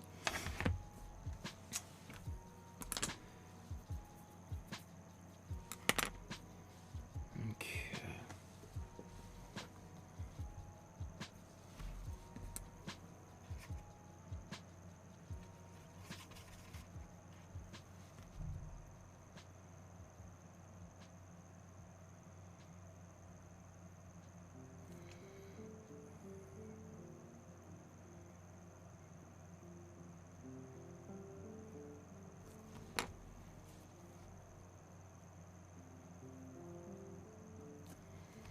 That might be a little bit too light, but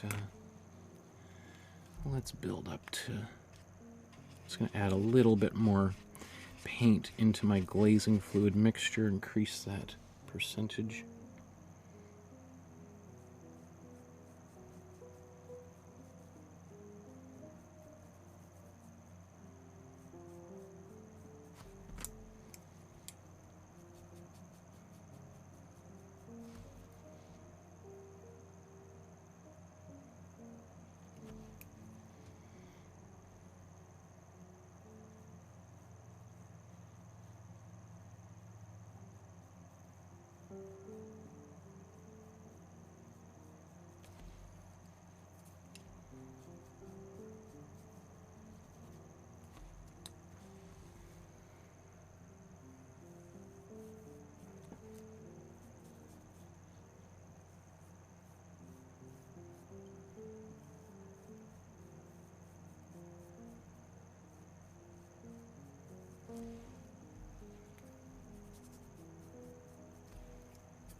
Ah.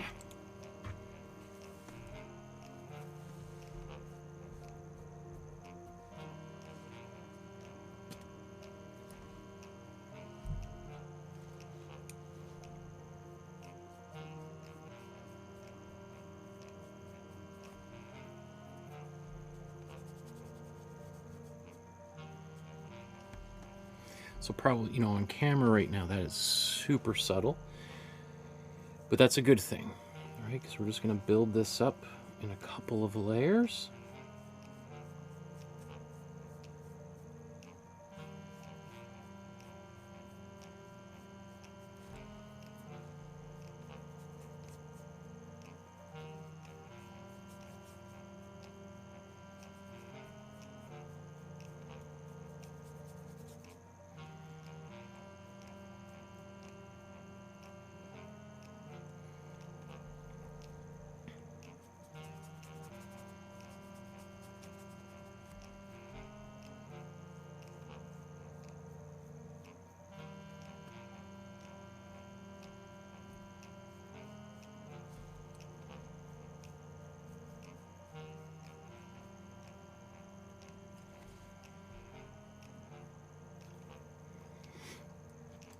Okay, I think that's pretty good. I'm going to take my smaller brush.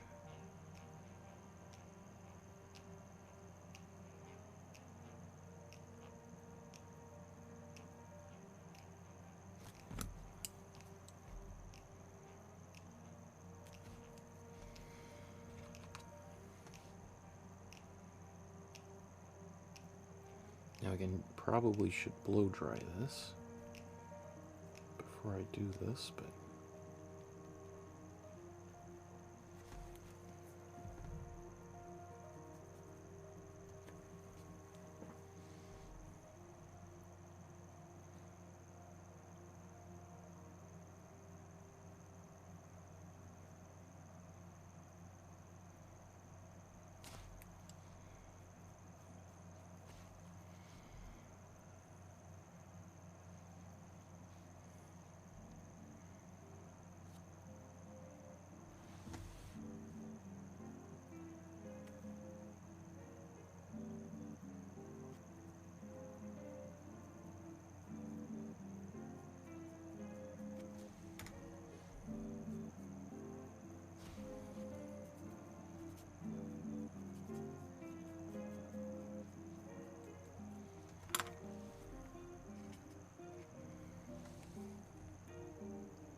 okay, let's blow dry, and then we'll come back.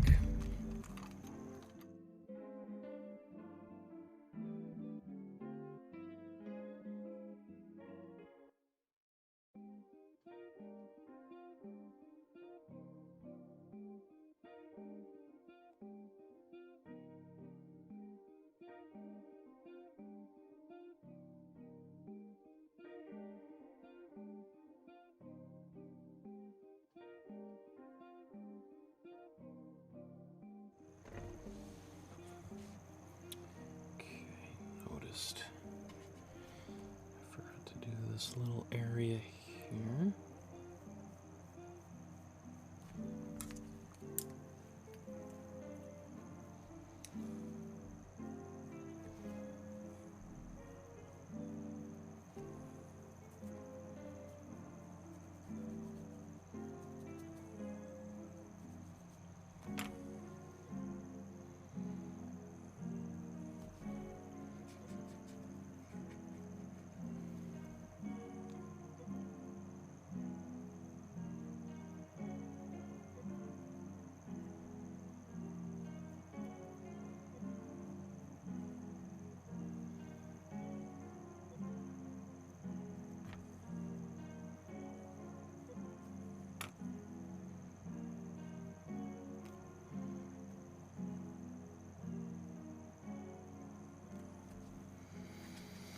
So now as I'm going, I'm just taking a little bit more of the paint without glazing fluid and just bringing a bit of that into my mixture so that I'm getting a higher and higher level of opacity.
You know what, maybe I should zoom in here.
Kale says, I've been popping in and out, and it's really cool seeing the progress. It looks amazing. Thanks, Kale. I appreciate you checking in and out and seeing how things are going. That's awesome. Very cool.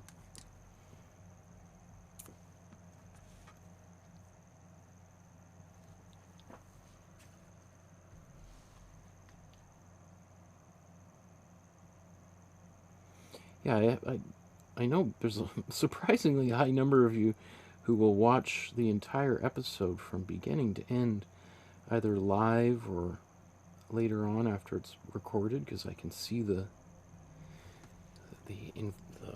YouTube information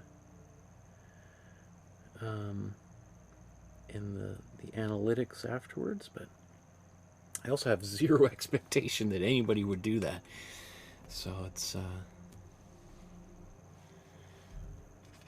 cool when people pop in and out, especially when it's live, and say hello. And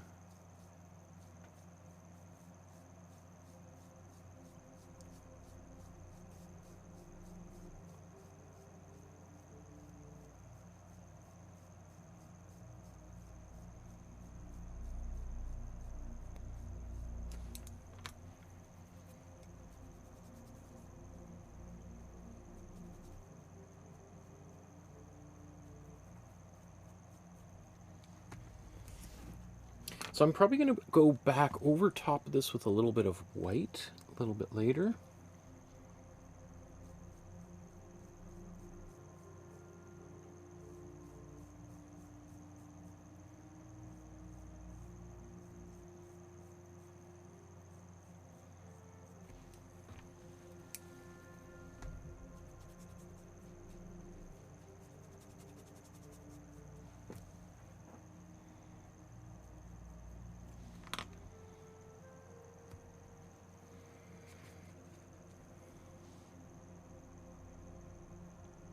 So I just keep kind of cycling around back and forth, just progressively adding more and more of this glaze. Oops, sorry. Darkening as I go.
Yeah, so it's taken me a little bit of time to get the hang of painting in this really hot environment like this. But I gotta say, like, once I sort of start to get a bit of a feel for it, it's kind of nice. Because the glazing fluid is drying very quickly, I just work in much smaller little areas. And by the time I come back to that area, maybe 5-10 minutes later, it's already dry. So I haven't had to use the hair dryer maybe as much as I might normally do.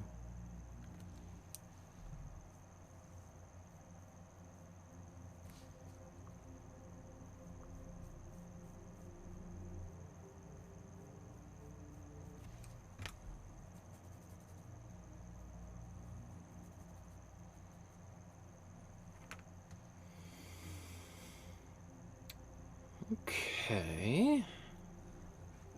I think that is good enough for right now. Let's just clean some of these brushes off. I'm just in my mind trying to debate, do I want to go to the white now? Or do I want to go to the bright green next? We see these side by side, like I'm talking about the putting white back into here. I think it would be better to do that now so that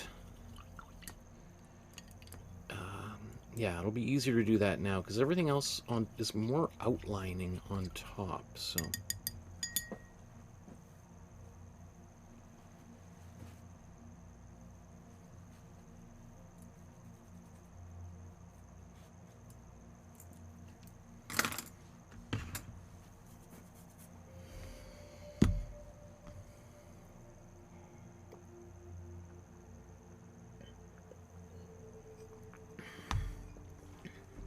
my goodness.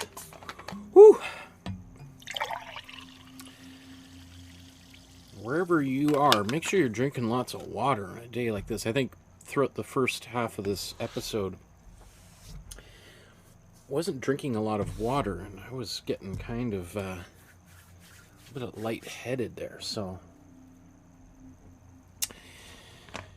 Okay.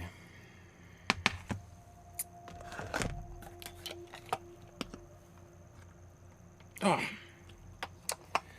Just put way more white on my palette than I needed to. That's one thing. Sometimes when it gets really hot, acrylic paints can get, you know, when they're in their tubes, can become almost fluid-like. And then as soon as they get out of the tube, they start to dry and become toothpaste-like. So, which can be really frustrating because usually when you're in a so-called more normal temperature, just sort of room temperature, the paint comes out of the tube with a regular consistency and it stays like that for, depending on how thick it is, maybe for a couple of hours. So here the paint's coming out of the tube really kind of not watery, but just it's just softer, and then it starts to dry very quickly. So now I don't know if I want to just glaze with pure white. In fact, I'm going to mix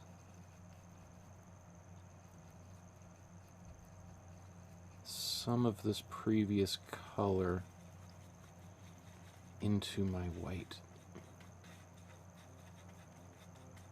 Otherwise it just can be a little bit strong.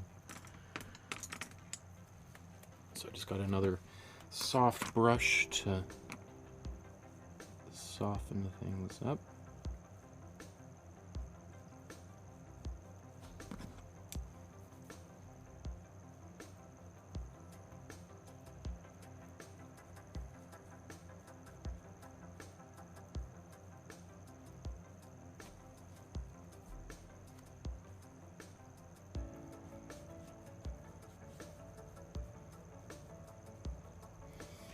So the alternative here would be to have just painted this whole thing white, and then, so that I don't have to do what I'm doing right now.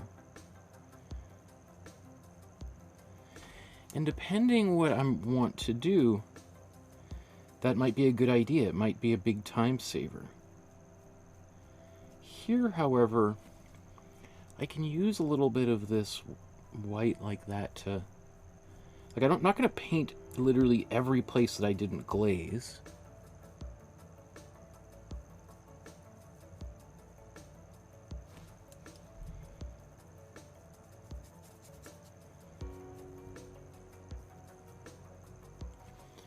It's just sort of putting some highlights back into things.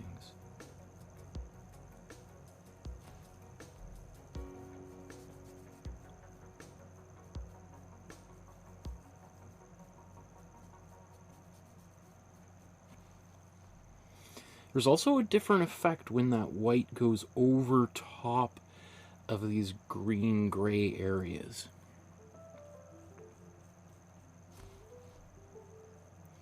And there's also something that happens when we paint over top of the white areas.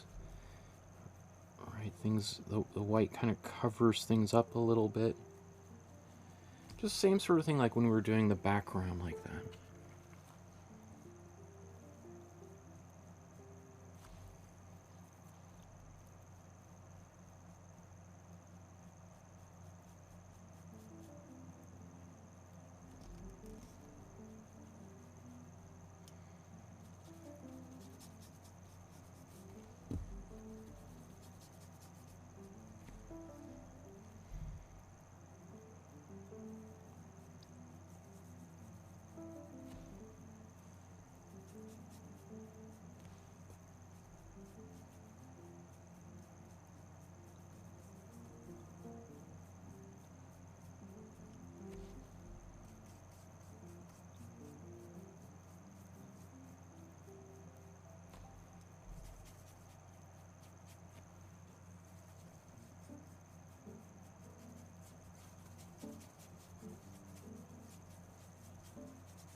So you can see kind of just slightly different effects.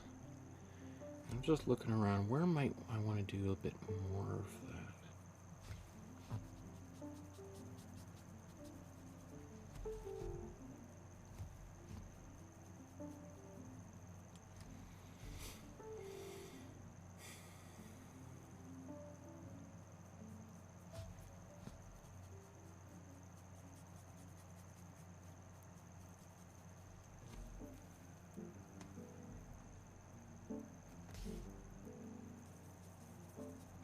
So notice I'm kind of just start with this fairly small little area.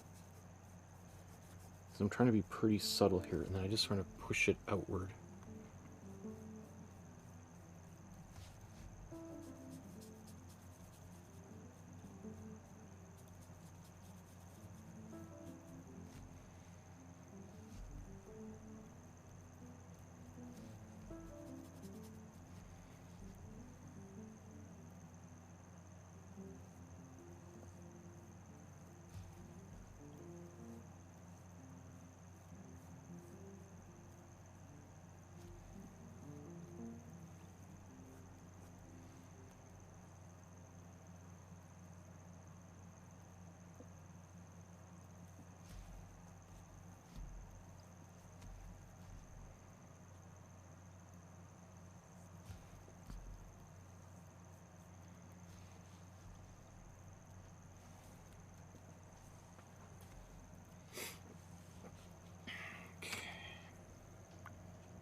I'm going to take my brush here and maybe a few places I'm going to paint like almost pure white.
Ooh.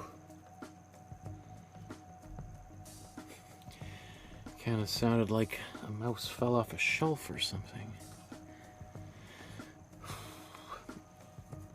It has taken me many years of life to get to the point where I can be so blasé about a mouse running around in my studio, but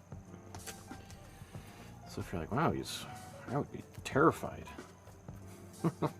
There's, you know, definitely a big part. I think probably if I wasn't on camera, I'd be probably not down here right now.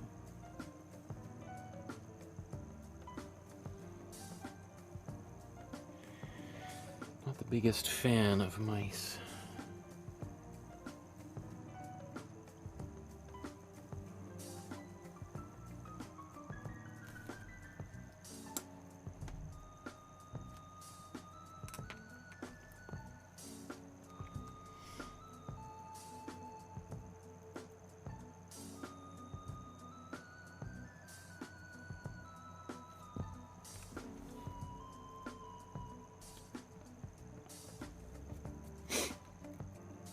Okay, I think that's probably good enough for that color, for the white right now.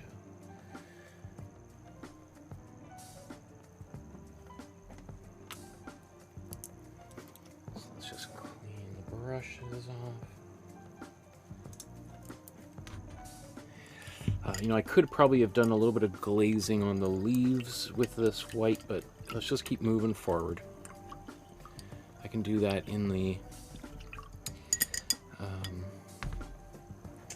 finishing touches. There's Kimmy says, super interesting how temperature can affect painting. I've never really thought about that. Yeah, totally. Like the way that paint behaves in different temperatures. Years ago, well, gosh, I guess it would be 11 years ago, I went up to the North Pole with the Royal Canadian Air Force as what here in Canada we call the War Artist Program, and painted I'm the first person in history to paint landscapes at the North Pole. And I was painting in minus 40 degrees Celsius, which is, how cold is minus 40?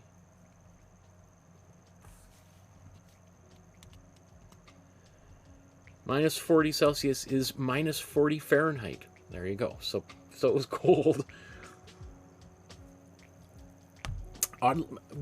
Good. At the time I was painting with oil paints, and oil paints actually behave quite well in cold environments. Unlike acrylic would have frozen almost instantly. But actually oil paints hold up pretty well in cold environments. They get a little bit sticky, a little bit thicker. But as I said, I have one of my mentors is an artist in Los Angeles who has a refrigerated studio. He paints with oil paint, and so I had remembered that experience and because it was so hot that unless you were in some sort of colder environment, the oil paint would just liquefy right when it gets super hot. So okay.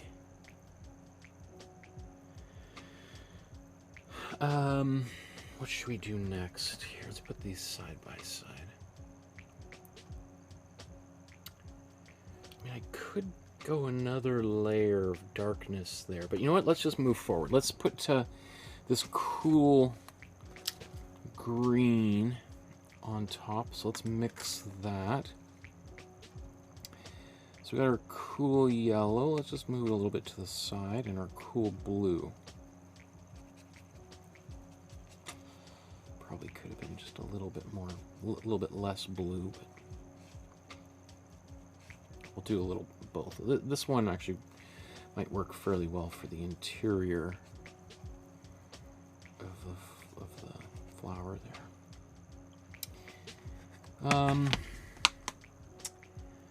Where's my pencil? Maybe just before I go on, it might be worth just quickly sketching out the lines that I can still see here.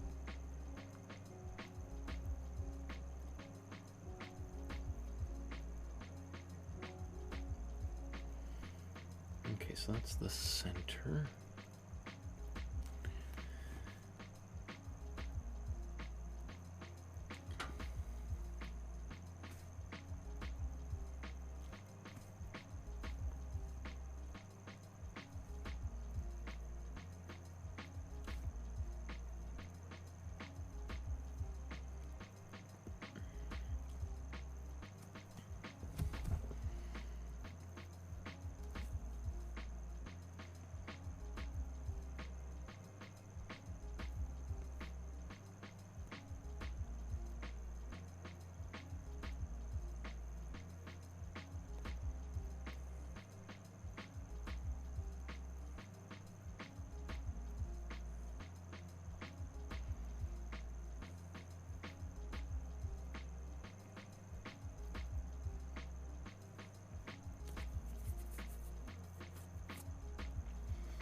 Something along those lines. Okay. And then I'm going to take this color. Once again, I'm going to add, let's add some glazing fluid here.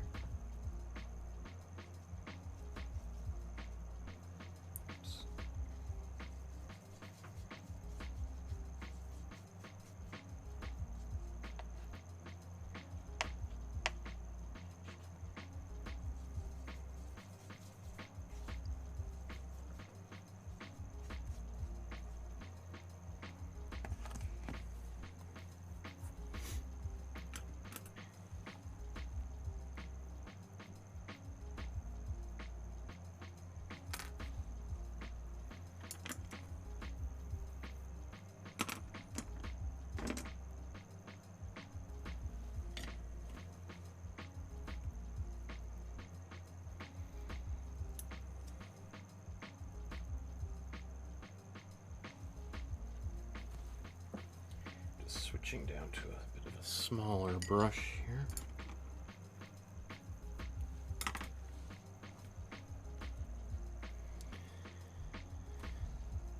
Okay.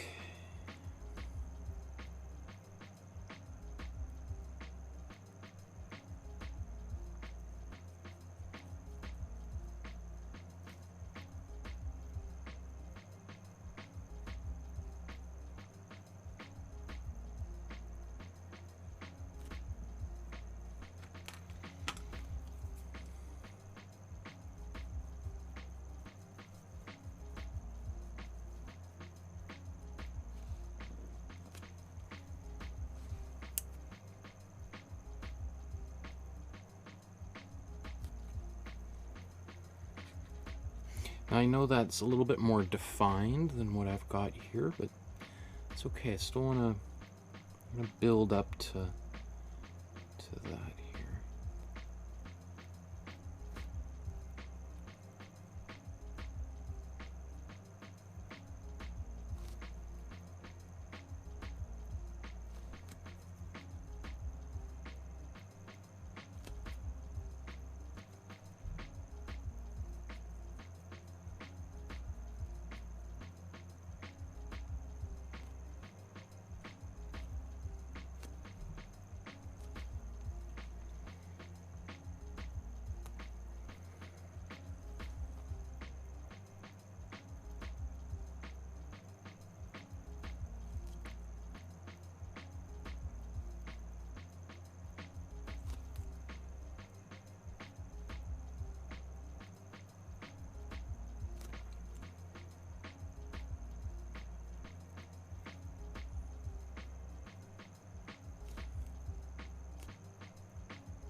Okay, I'm going to let that settle there for a little while and just work my way around the other edges of the picture.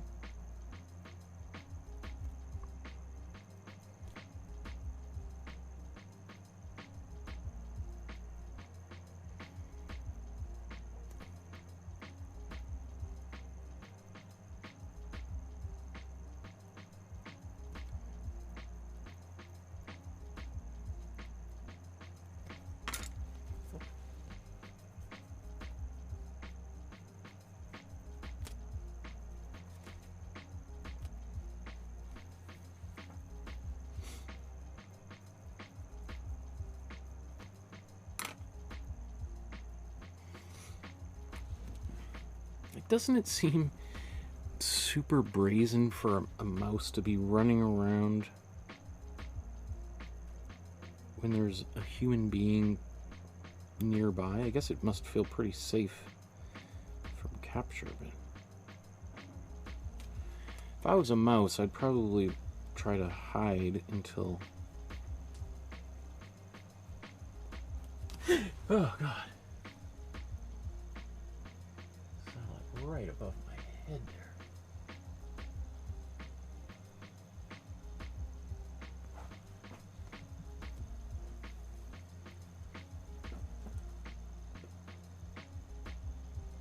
Where are you? Oh my goodness, is that you right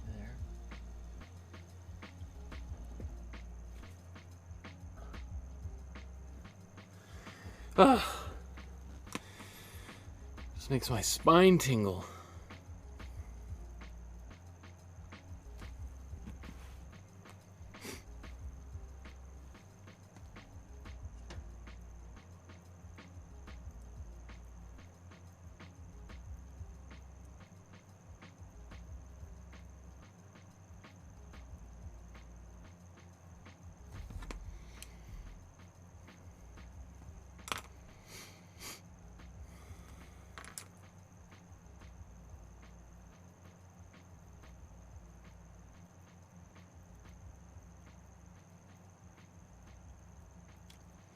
Remember when I said I'd probably be done in like 2 or 3 hours? And then I quickly stopped myself and said, if I say that, I'll probably be here for 7 hours. Like, it's funny how, like, I kind of know myself too well. There's no way, Michael, you're going to get this done in just a few hours.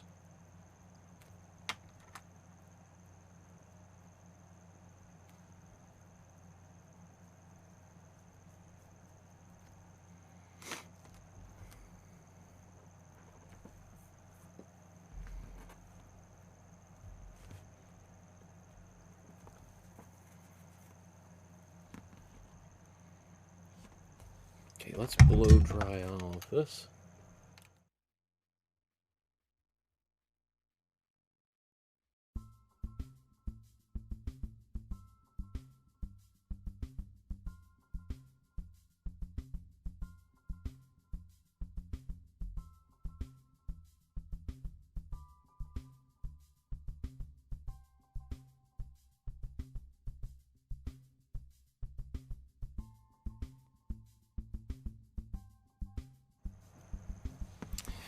So, I think what I'm going to do next is take a bit more of my cool yellow in this green and make for a little bit more of an electric kind of color.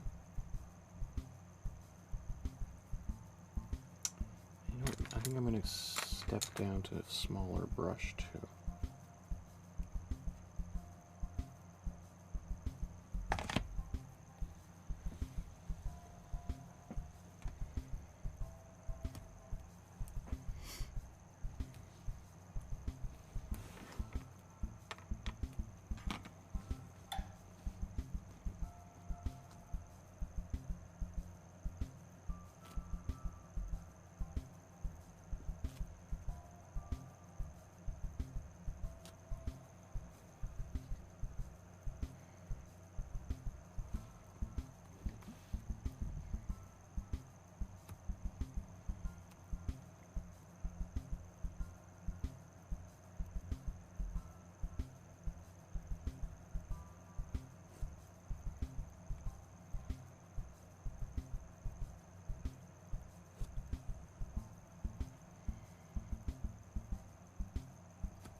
So we'll use a little bit of just pure yellow eventually. Pure cool yellow in some of those places.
Getting there, getting there.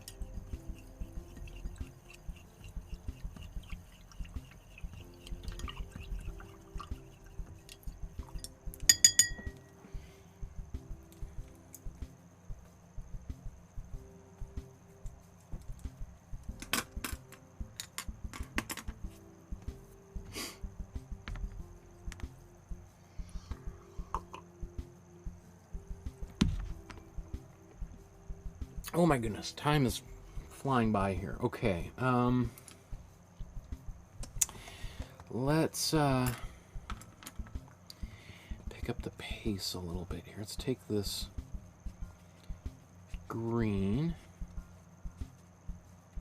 Still want to glaze a little bit with it.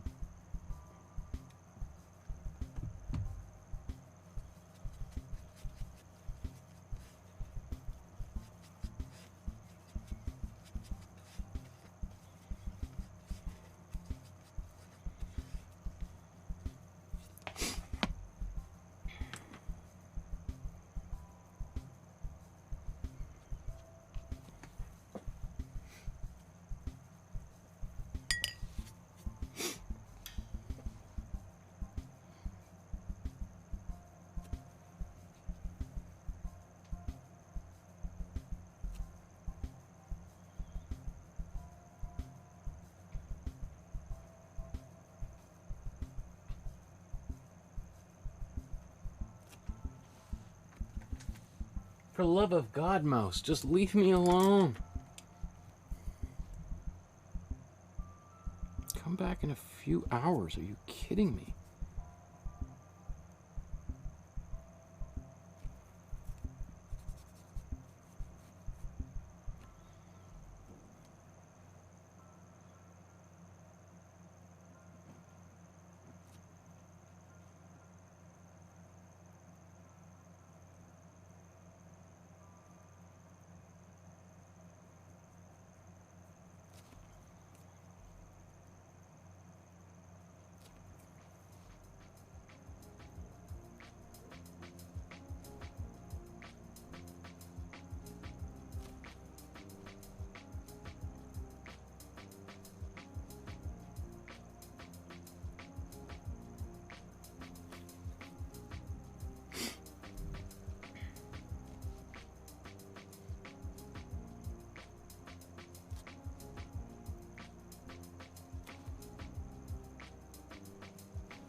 Okay, let's blow dry that.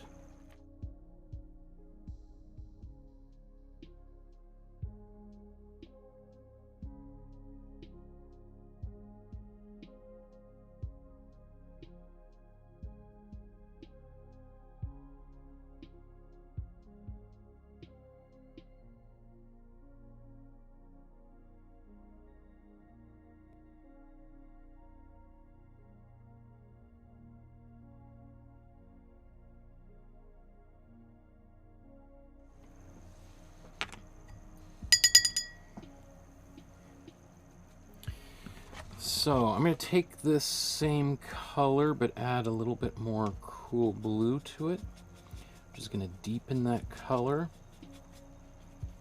make it a bit darker.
Let's blow dry that.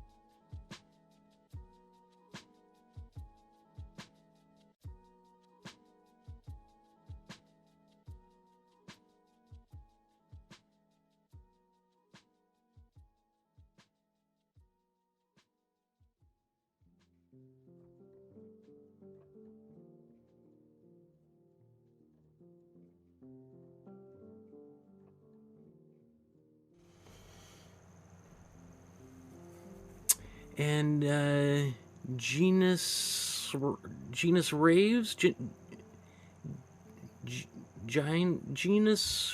ravs, Jeans Ravs. Some high fives. Awesome. Nice to see you in the chat. Thank you for popping in and saying hello.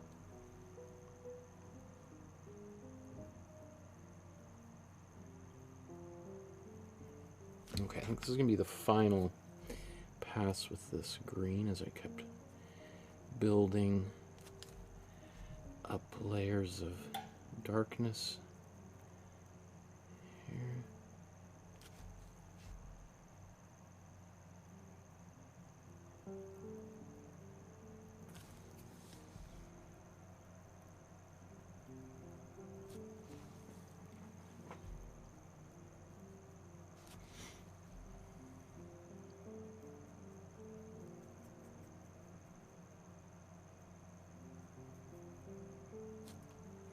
So you can see I basically painted over top of the inside of the flower once again. See, personally, I just find that easier just to, as opposed to trying to paint in and around everything.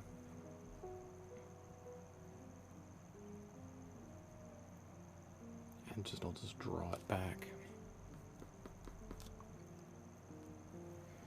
So this paint I'm also painting with at this point I don't think there's any glazing fluid left in it, so it's going to dry extremely quickly.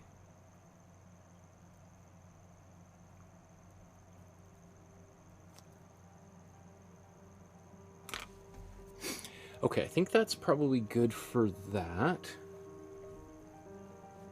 So I'm going to blow dry this.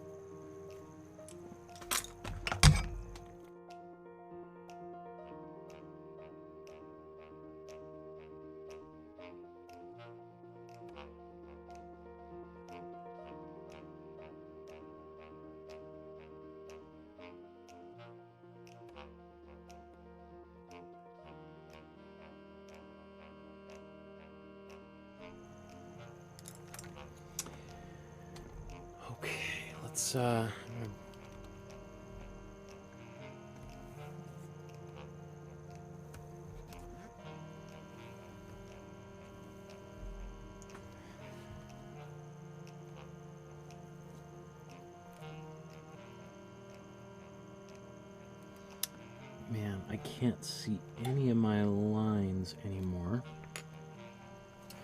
So I think instead of sitting here trying to draw into this, I'm just going to go off the deep end and just start painting into some of this. I'm going to start out with a little bit of a grayish white kind of base color here.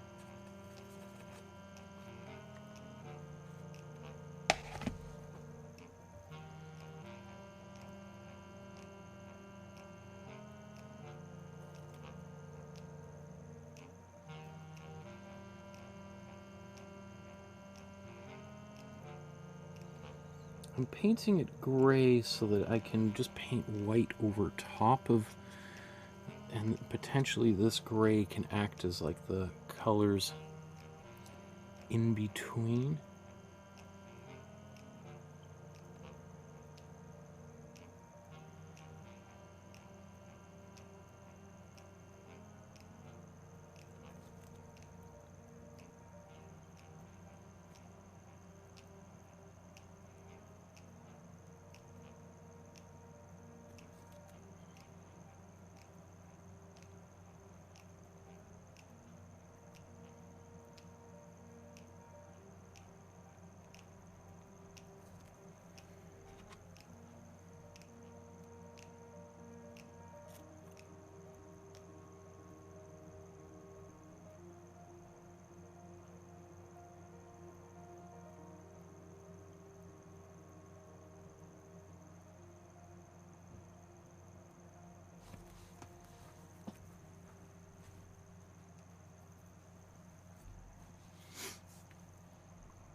So I'm almost contemplating painting that black in right now. probably be easier if I did that. Okay, so I'm going to take my dark gray. Oops, and this is the gray that I used for areas in the leaves earlier.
It's a little bit different than what she did there, but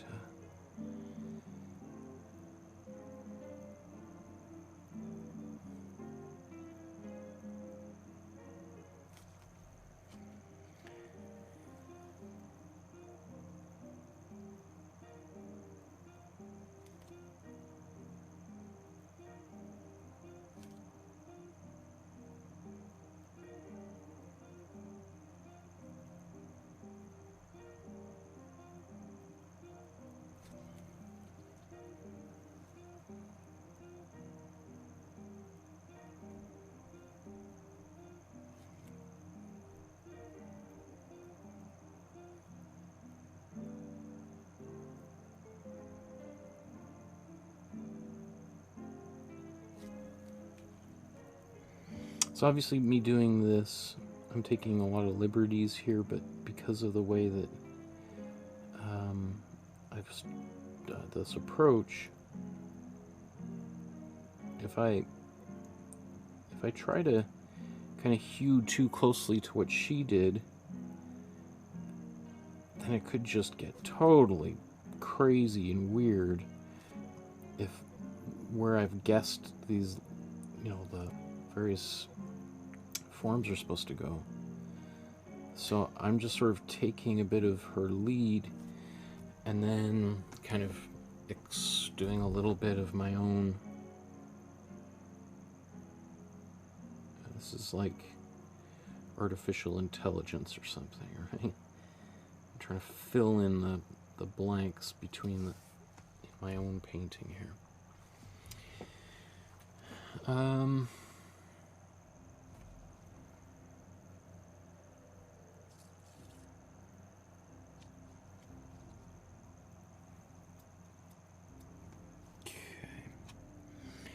I'm going to go a bit darker in here with actual black. Right into the center.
Okay, let's blow dry that.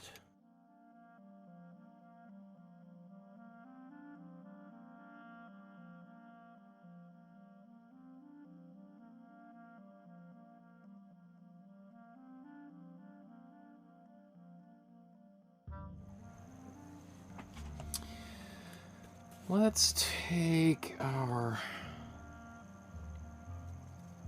I'll take this, sorry, green. Let's take some white.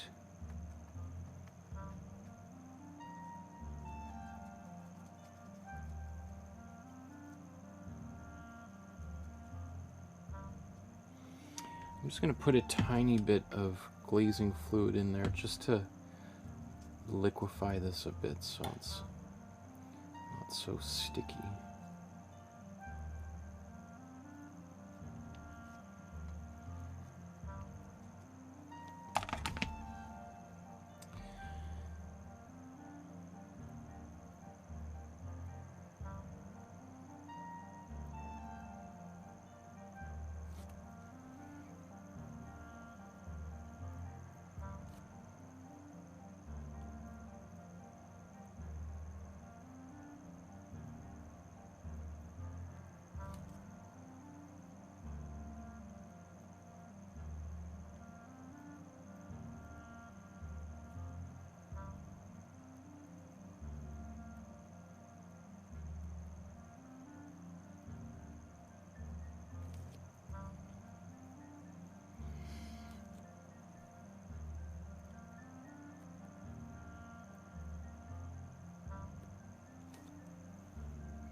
So obviously, again, that's a different color, but I'm put something down here with a substantial amount of white in there to try to separate it from the black underneath.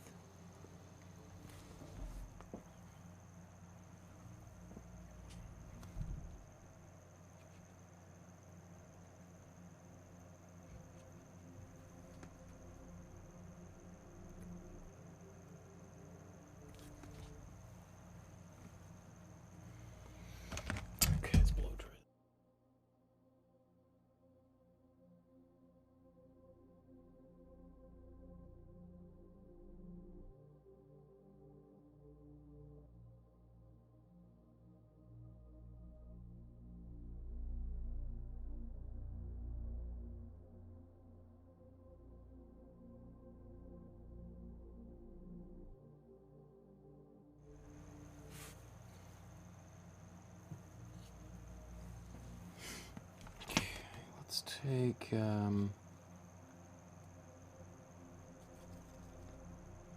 get a little bit more yellow in here.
I'm going to darken some stuff around there later.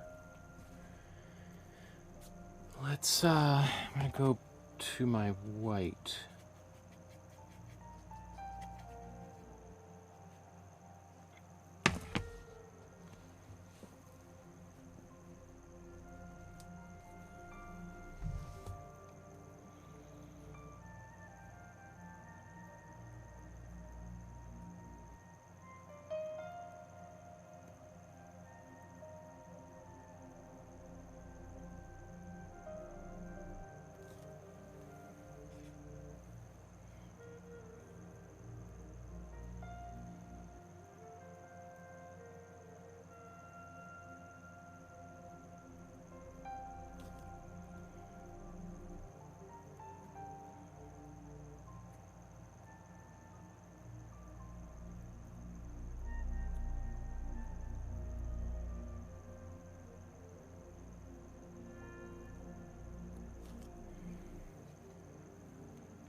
So as this glazing fluid dries, it's going to get a little bit more transparent.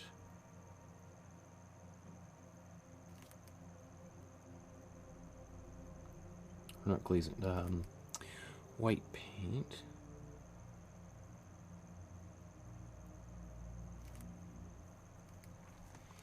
So maybe while that's happening, I'm just going to look around and put a bit more white elsewhere.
Okay, let's blow dry all that, and we're getting close.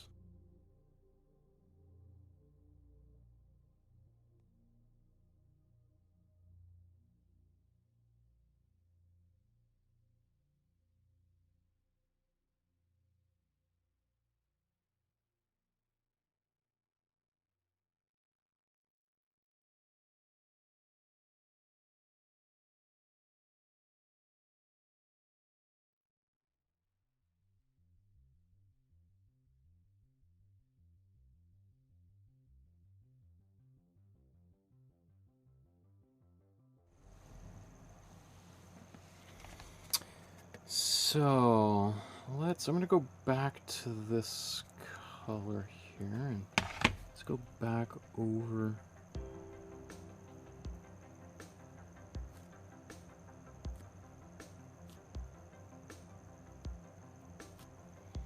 those lines a little bit.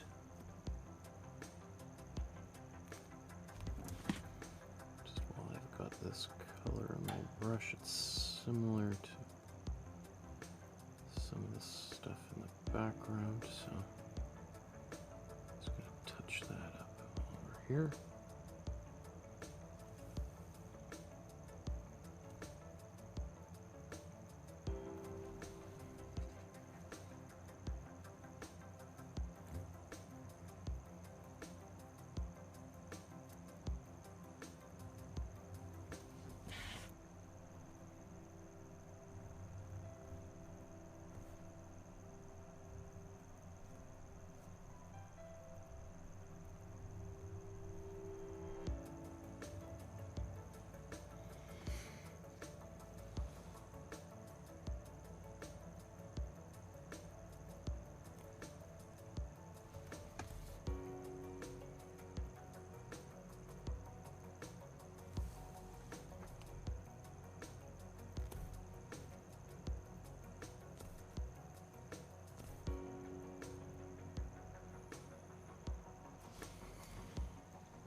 What else could use a little bit of a pop?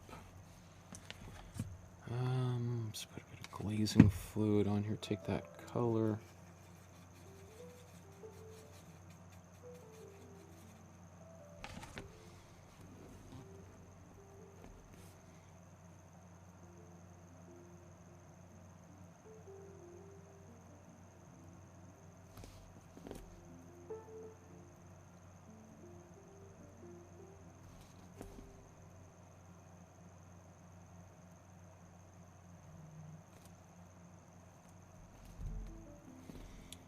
Just put a little bit of this on this leaf here to create a slight bit of separation.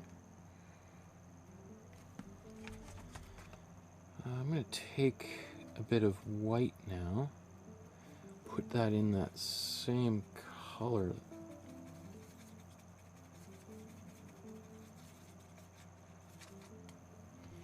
Add a little bit more glazing fluid in there. In fact, actually, what I should do.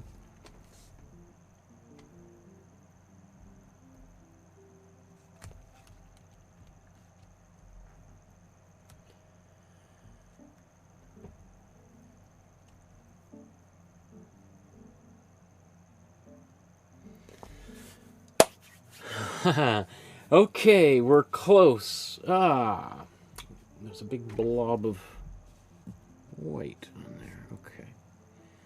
Got that just in time. Okay, we're close to the finish line here. Just a few small little details to clean up and add to here to wrap this one up. Maybe just a few little highlights and a few little bits in the center of the flower.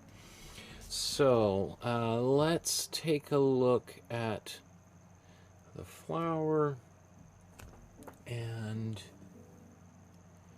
the original, or her original, and then my version of. So, what are some areas we could continue to brighten? Or begin to brighten. Just a few places on some of these leaves. So I'm going to get a brush to kind of soften things out a bit.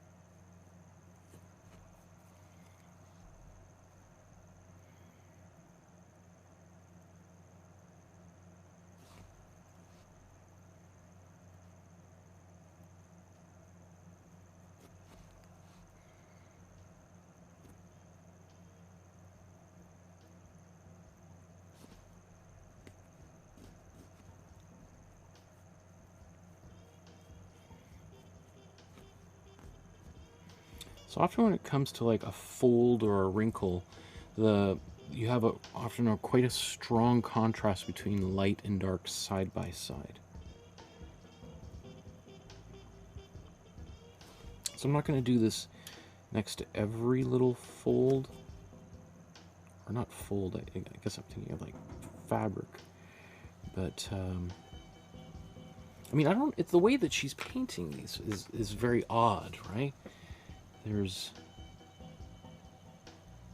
definitely very abstracted from a flower,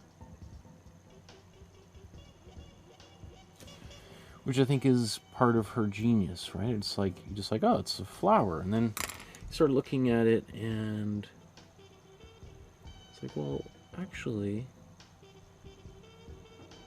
those leaves not really making a lot of sense, are they?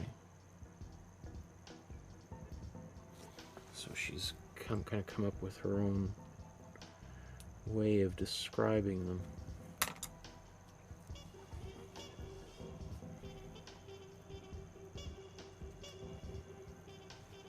I'm just going to go right up top here.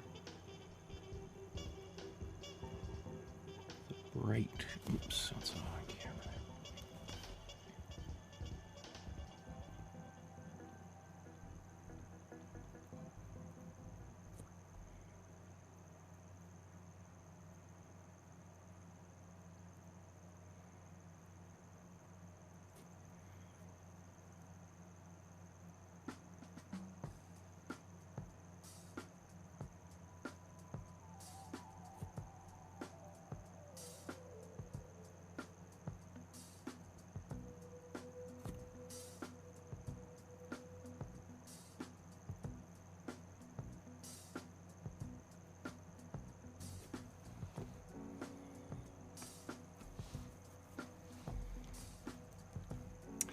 Might have been a bit overboard.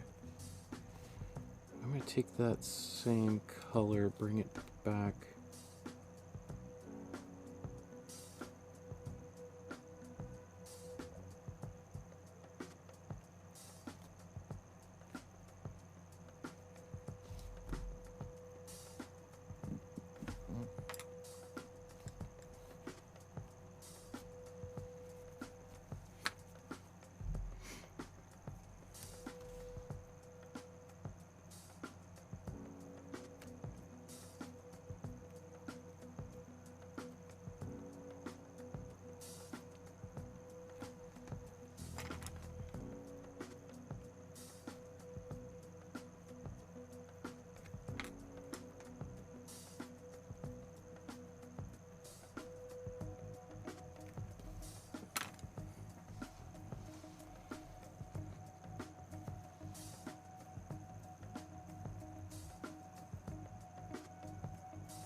think also you might notice that, like, in terms of my ability at glazing, has improved over this episode, right?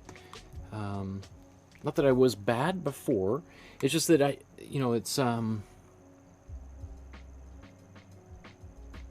it's been about a month since I've painted, as I've been doing a bunch of other things. So I'm a little bit rusty, but it's also like I'll be better, even if I was painting every day, I would be better after a little bit of warm-up than I would be at just starting out at the beginning of a session. That's why I so firmly believe in, some kind of a routine, and why I really like the doing an imprimatura. It just kind of gets me kind of centered before things get started.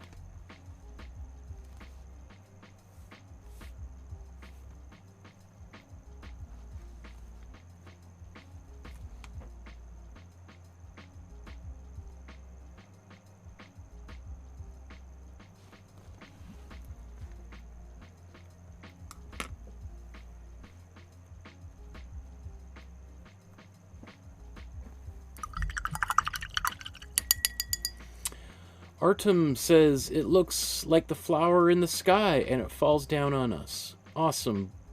Awesome blue color. Awesome. Thank you, Artem. Thank you for saying hello.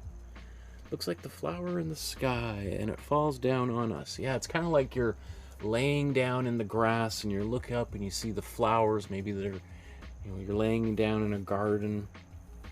There's a number of pieces by George O'Keeffe that have that vantage. A very famous one, I can't remember what it's called, but of this tree that is sort of just going right up over her head, and there's a famous story about that. Maybe I'll save that for the next episode, because we're doing another painting of hers next week. So let's see, I think I want to just darken some of this in here. It's all pretty gummy at this point. So I'm just going to take some of this gray. Oops.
Okay. Then I'm just going to go into my black, which is pretty sticky.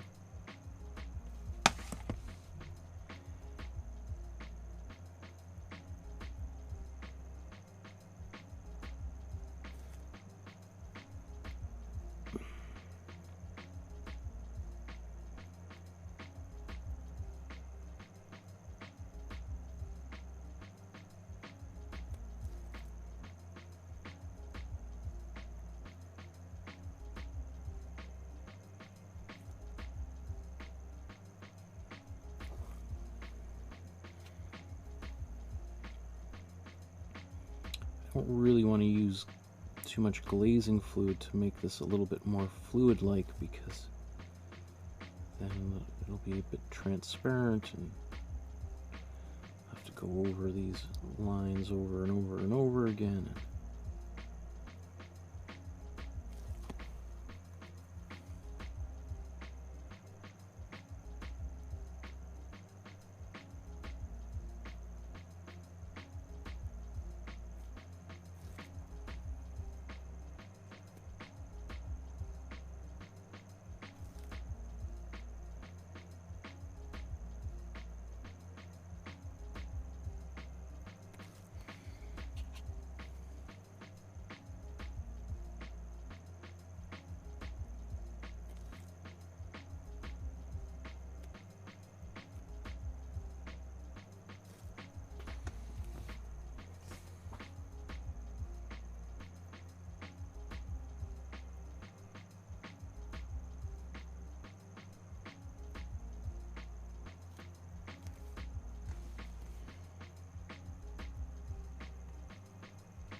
Okay.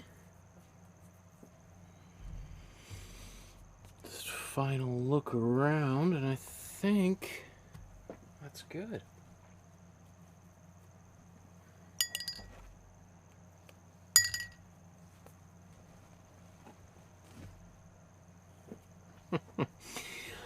Okay.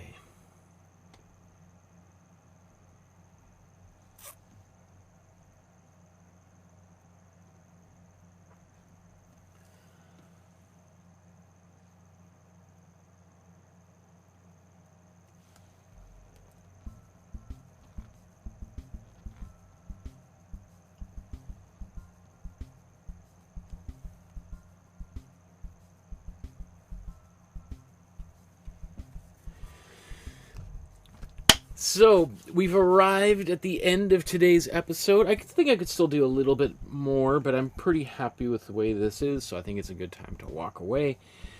So, if you're just watching for the first time, consider liking, subscribing, hitting the notification bell. About 60% of the people that watch these videos are not subscribers, and while I'm happy to have the amount of subscribers I have, it would be a game changer if just another 5-10% of those people, maybe that's you, just hit that subscribe button. It doesn't cost you a penny.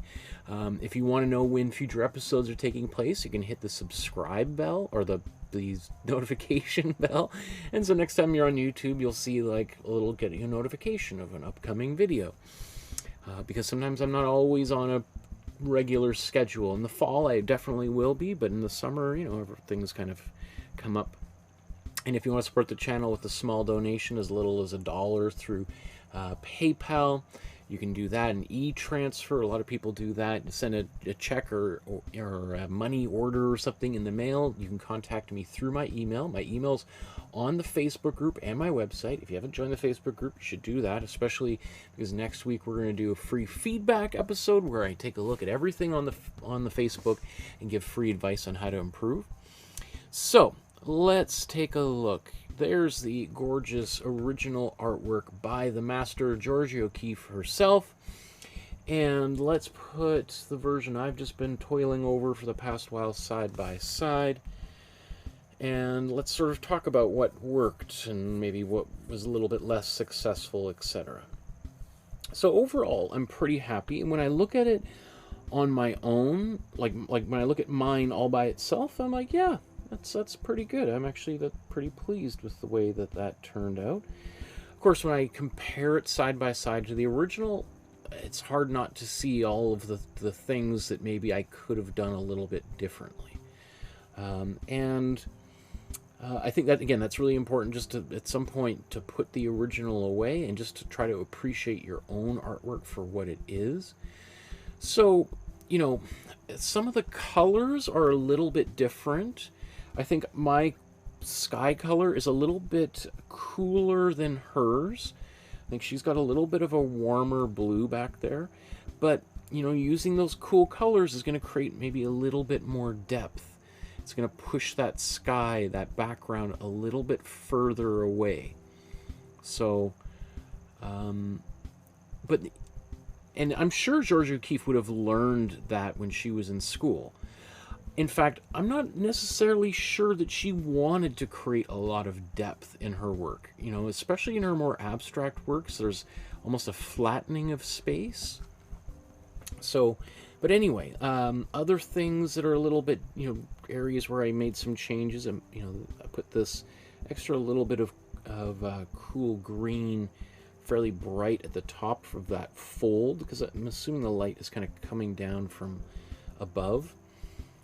And yeah, I mean, it might be a little bit too much. I think when I look at this on its own, I'll be like, oh, that looks great.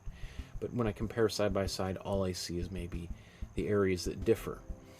So maybe let's zoom in here and take a look.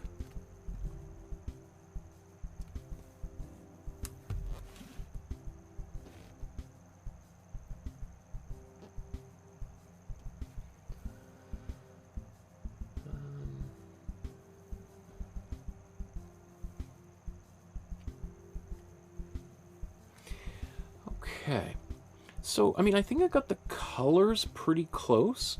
You can see this leaf here. Remember, this is where we were doing a little bit of a demonstration on the difference between mixing a black or gray with green versus mixing the warm red directly into the paint.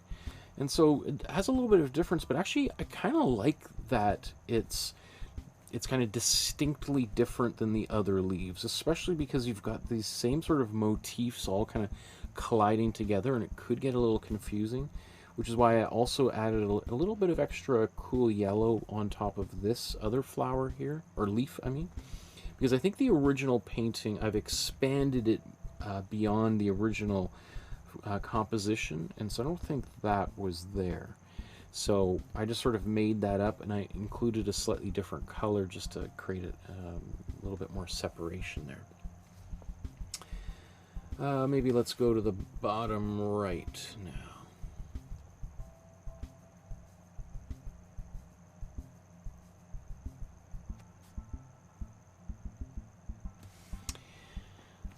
Okay, so, you know, one of the things I noticed is this weird area in the bottom right, and I don't know if that's something, maybe that's something that happened when I was photoshopping it, this weird kind of thing happened, or is in the original. I can't remember offhand. I decided to kind of go with it and add this strangeness there, or amplify it, or not hide it. I could have just transformed this into one big leaf, but decided to kind of keep it there. In fact, I could probably have darkened this area a little bit more, made that a little bit darker black. I mean, I feel like there's a few places I could have gone darker, but I think that's okay. I mean, I think that is actually the darkest, these two areas might be the two darkest blacks in this whole painting. Other little changes that I made, kind of just by accident, is just the way that I painted these gradients. Wasn't until, you know, I kind of was moved on to the flower that I realized how distinct these shadow shapes were in hers, where mine is going for this gradient look. You know, it's not a big deal, but it is a little bit of a difference, and you know, I mean, I could change it right now. I could add a little, but you know, I'm not. I'm just, let's move on. I think good enough. Let's go up to the top. Let's look here.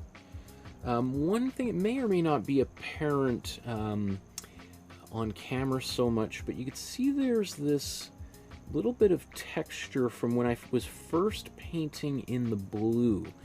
And I wasn't too careful about getting rid of that ridge. So I have that ridge, and when I glazed over top of it, the glaze kind of highlighted that a little bit. I think on camera it's not so visible. In person, it's a little bit more visible than I would like it to be. Not a big deal, but that's also due to the fact that the temperature in the studio is so high that the paint was drying way faster than I expected. And this is really one of the first things I painted. So it wasn't until I kind of figured out how things were going that I'm like, whoa, okay, I got to work in smaller areas at a time. This part of that leaf, I think, turned out okay. Looking at it, I guess I could probably have put a little bit more white on there. And lightened it up. I was a little bit fearful of going too white and having not enough contrast between these two areas. Obviously she did, and she was able to pull it off. But that's why she's one of the most famous artists in human history, and I'm not, right? So when you're that good, you can get away with do a lot more impressive stuff. Okay. Again, I mentioned I kind of painted this extra little bit of a bright green on that fold, and it does look a little bit too much. I'm just gonna leave it though for now.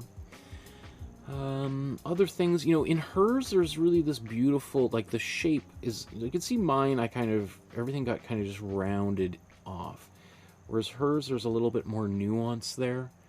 You know, it wouldn't be too hard to add to that or fix that, but you know, again, it's just, you know, just ask yourself how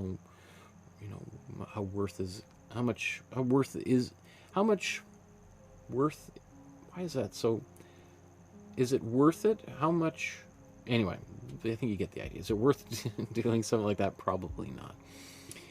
Okay, so then let's look at maybe the flower itself. Maybe we'll just kind of start up here, looking at these edges. Yeah, I feel like that's okay.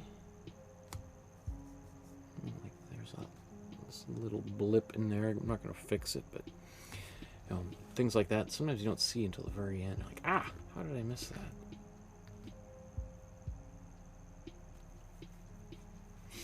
You know, one thing I'm not so happy with is because I was doing a lot of work in and around here, there's actually quite a lot of texture that got built up, and that is creating all sorts of weird little reflections that I can see on camera where light is hitting these little minuscule bumps, and it just makes it look just a little bit fussy, a little not as kind of precise and clean forms as what she did there, right?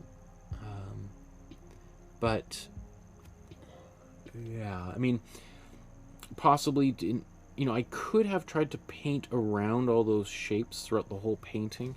The one thing is that it would have probably made the area around here very kind of overworked and textured. So, I think maybe, if I was to do it differently, I might have done that. But I think I do prefer, in some ways, having all of that texture right in here, as opposed to around on these edges, I think. Her painting was much larger than mine, too, right? So, let's just look at this side.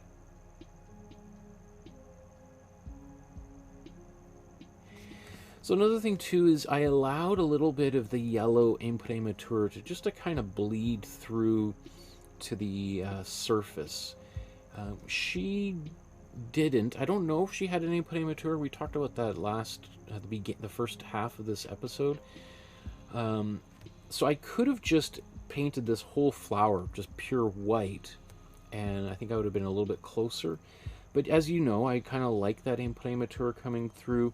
It just adds a little bit of extra life kind of boiling through. Not that hers, I'm not saying hers lacks that at all. And there may very well be something like that in hers if we were to look at it in person, but I just can't see that on the low resolution image we have. Another little thing just to kind of, before I wrap up, is you remember here a few hours ago I sanded this area down. I think when I was really beginning the flower, and then tried to kind of fix it and paint it. Now that the painting is basically complete, that fussy little area isn't so visible. Having said that, you could see when I put my hand and block off some of that light there, it does become a little more visible, the textures in there. So that's possibly something I'll see when I look at this painting later on and under different lighting. But anyway, I think that it's good enough for government work, as my grandfather used to say. So I think we can sign off and feel happy about that. Okay, everyone. Well, thank you so much for painting along with me and keeping me company. I hope you have a wonderful evening. Upload your artwork to the Facebook group. Let's see what results you were able to achieve. Whether you're working on this painting by Georgia O'Keeffe or something else, I would love to see it. I would love to support your creative endeavors. If everyone had some sort of creative outlet for their thoughts, feelings, emotions, I think we would have a much more peaceful planet. I think we wouldn't have wars like Russia's invasion of Ukraine happening right now, and that terrible bombing of the hospital that happened just a couple days ago, the children's hospital in Kyiv. So, Putin, if you're watching, let's take some painting classes together and let's stop attacking our neighbors. Okay, everyone, have a wonderful morning, evening, wherever you happen to be on our beautiful planet. We'll see you again on our next class. I'm not sure exactly when that is. So join the Facebook group, hit the notification bell, and we'll see you again soon. Take care, everybody. Bye-bye. Good night.